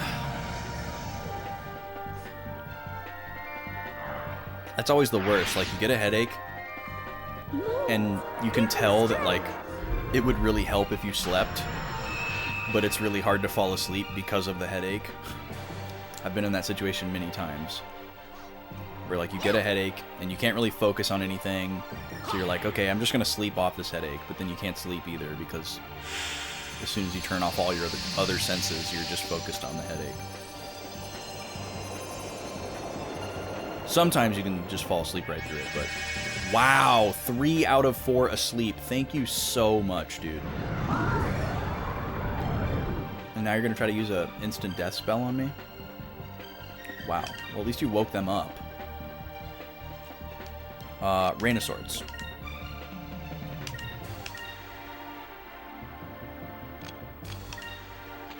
You can attack. Oh, Phoenix is asleep. I see. We'll have Ica heal then.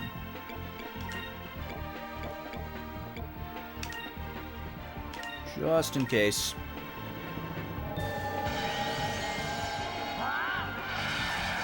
Yeah, definitely unlucky. Man, that was, what was that, Wednesday night? Yeah, Wednesday night. I was so tired, like, on my way home from work. Just, like, suddenly. Like, I wasn't tired during the day.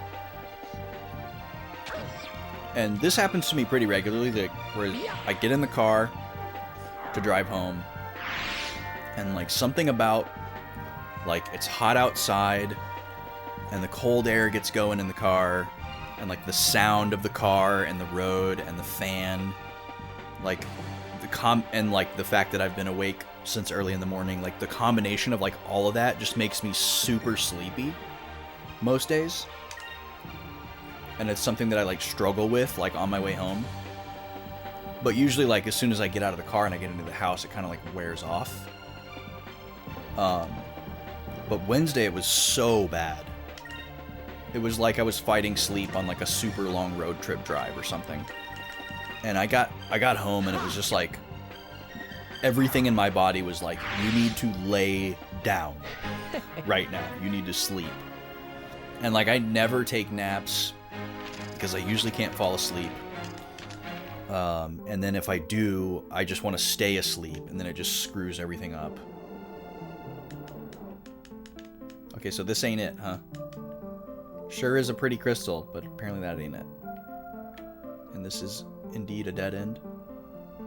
Yeah. And so I just laid down for like, I don't know, 90 minutes or something like that. And it was so necessary. I was like a little bit groggy for a little bit after I got up, but I felt so much better like the rest of the night and the next day. And if I hadn't slept for that like hour or so, or I don't really know how long I actually slept, probably would have had a bad rest of the week if I hadn't done that.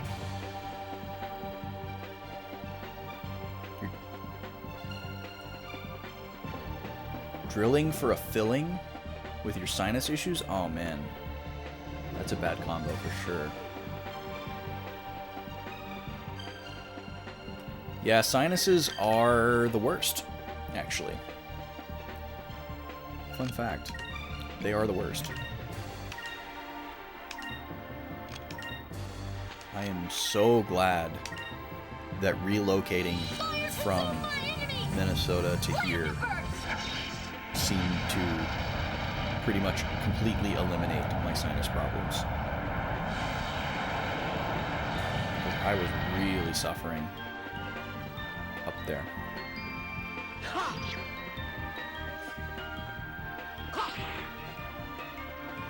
Can't confirm? Yeah. Yeah, it does seem like this area does kind of suck. Like, these guys take a long time to kill. Probably start trying to run here pretty soon.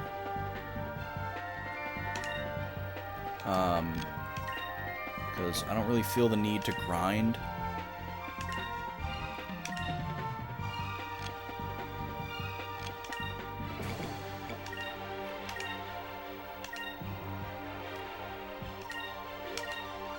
I don't think we need it. We haven't really the whole game.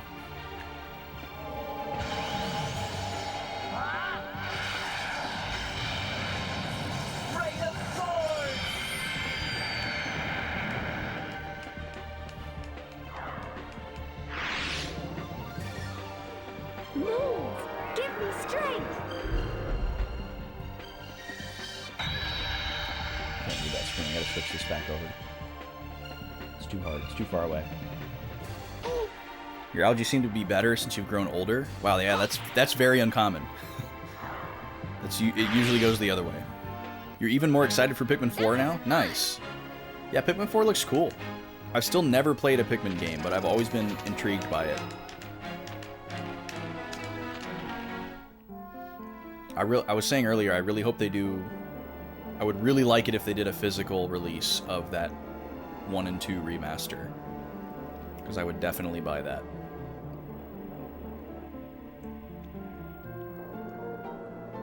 They are? Okay, cool. Well, I hope I don't miss it. I had a little bit of trouble with the Metroid Prime one, but luckily they reprinted it a couple of times, so I was able to get that one. Let's see, we don't have enough for Cutlass and Lambda, so do Lambda.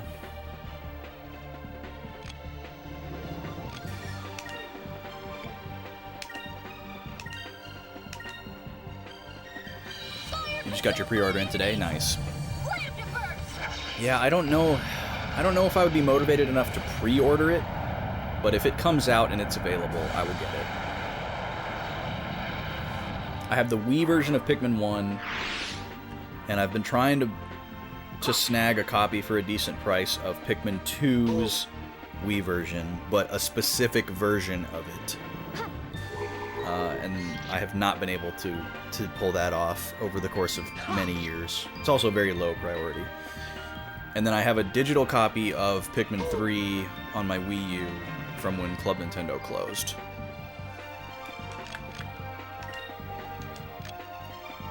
So I have pretty decent access to the series. But I've still never played one. I need to heal after this battle. You also pre-ordered Rune Factory 3. Nice. Oh, you got Wonderful Life. Nice. I like that the year of the Cozy Farm Sim is motivating them to re-release and remaster some of the older Harvest Moons. And like they put a couple on the Switch library. Really cool. I like that. Some of those like old or like mid-age Harvest Moon games are like the sweet spot for me, where it's like not too robust. Whoa, maybe we should get this. Revives, cures all adverse effects, and completely restores all HP of all allies. What are the other ones? Huge attack. Huge attack. Huge attack.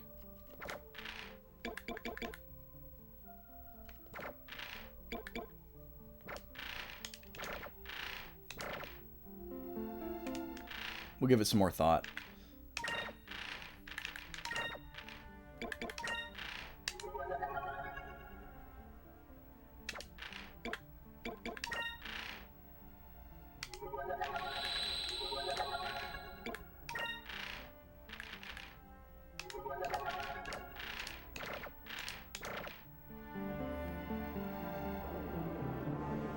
You really liked Rune Factory Frontier? There was a major bug. Oh, that sucks when that happens. Okay. So we came from that way. We made a choice to go left. So we'll try right this time. This will likely feed into some of the earlier routes that we looked at.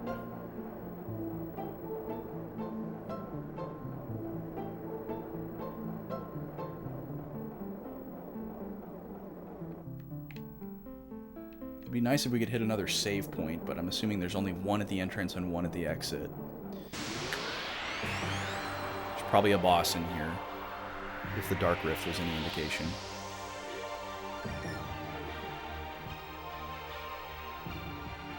Okay, I'm gonna run.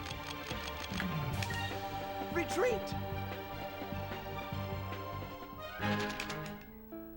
Running is pretty free in this game. Oh, look at that. Save point. Perfect. This is going to be where we call it for the night. That actually looks like a way out. I don't think this is the entrance. I don't think that would make sense based on the routing, but this could somehow be the entrance. We'll find out next week.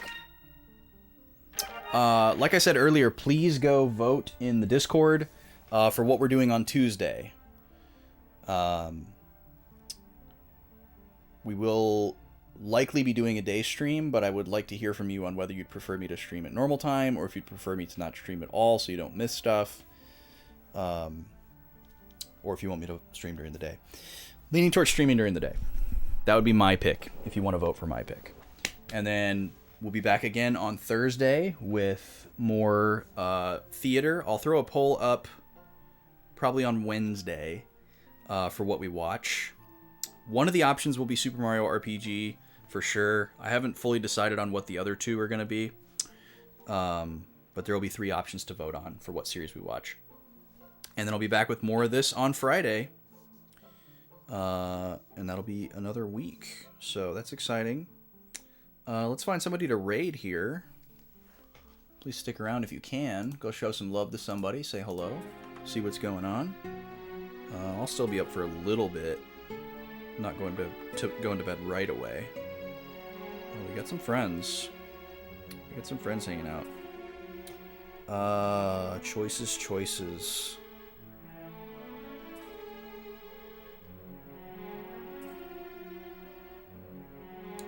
Yo, let's go say hi to LSP.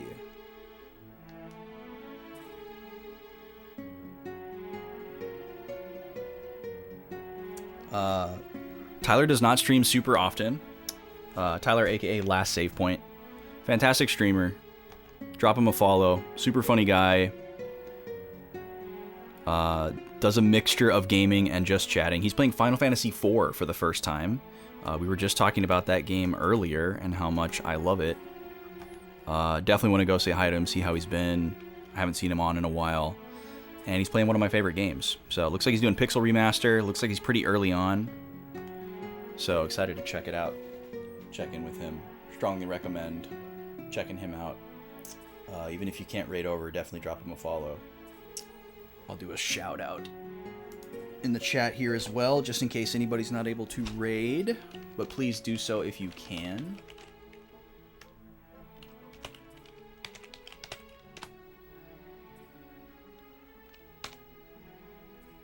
There we go. There's the shout out.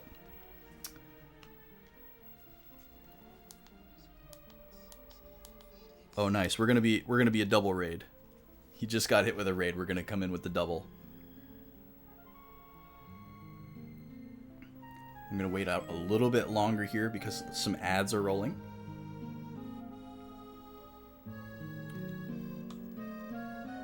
$20 seconds. Oh no. He's got one of those things that plays a random clip. I can't wait to see what terrible old clip of ours it picks. But thank you guys so much for hanging out tonight. This was a blast, as usual. We will see you hopefully Tuesday for something. Please vote in the Discord. And yeah, hope you all have a good night. Happy tidings, happy weekend. And let's go say hi to Tyler. Hit him with some emotes or something.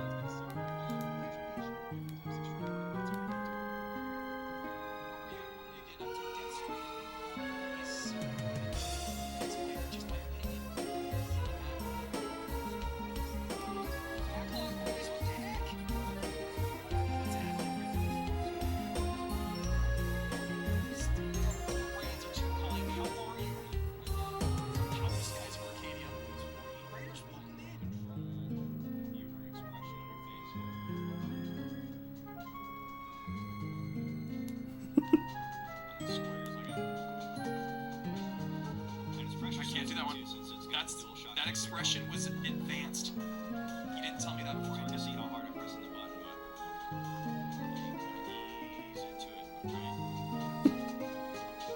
I'm impressed. You're eating. But you gotta move the joystick, and then this other joystick over here. This changes the. Bracken, what's going on? Good to see you. Of the chili, right? I see. You gotta get it lined up. Right. Get it in place, and then you come over here to your X button. That's kind of your main action, right? And the circle one's like, I'm full.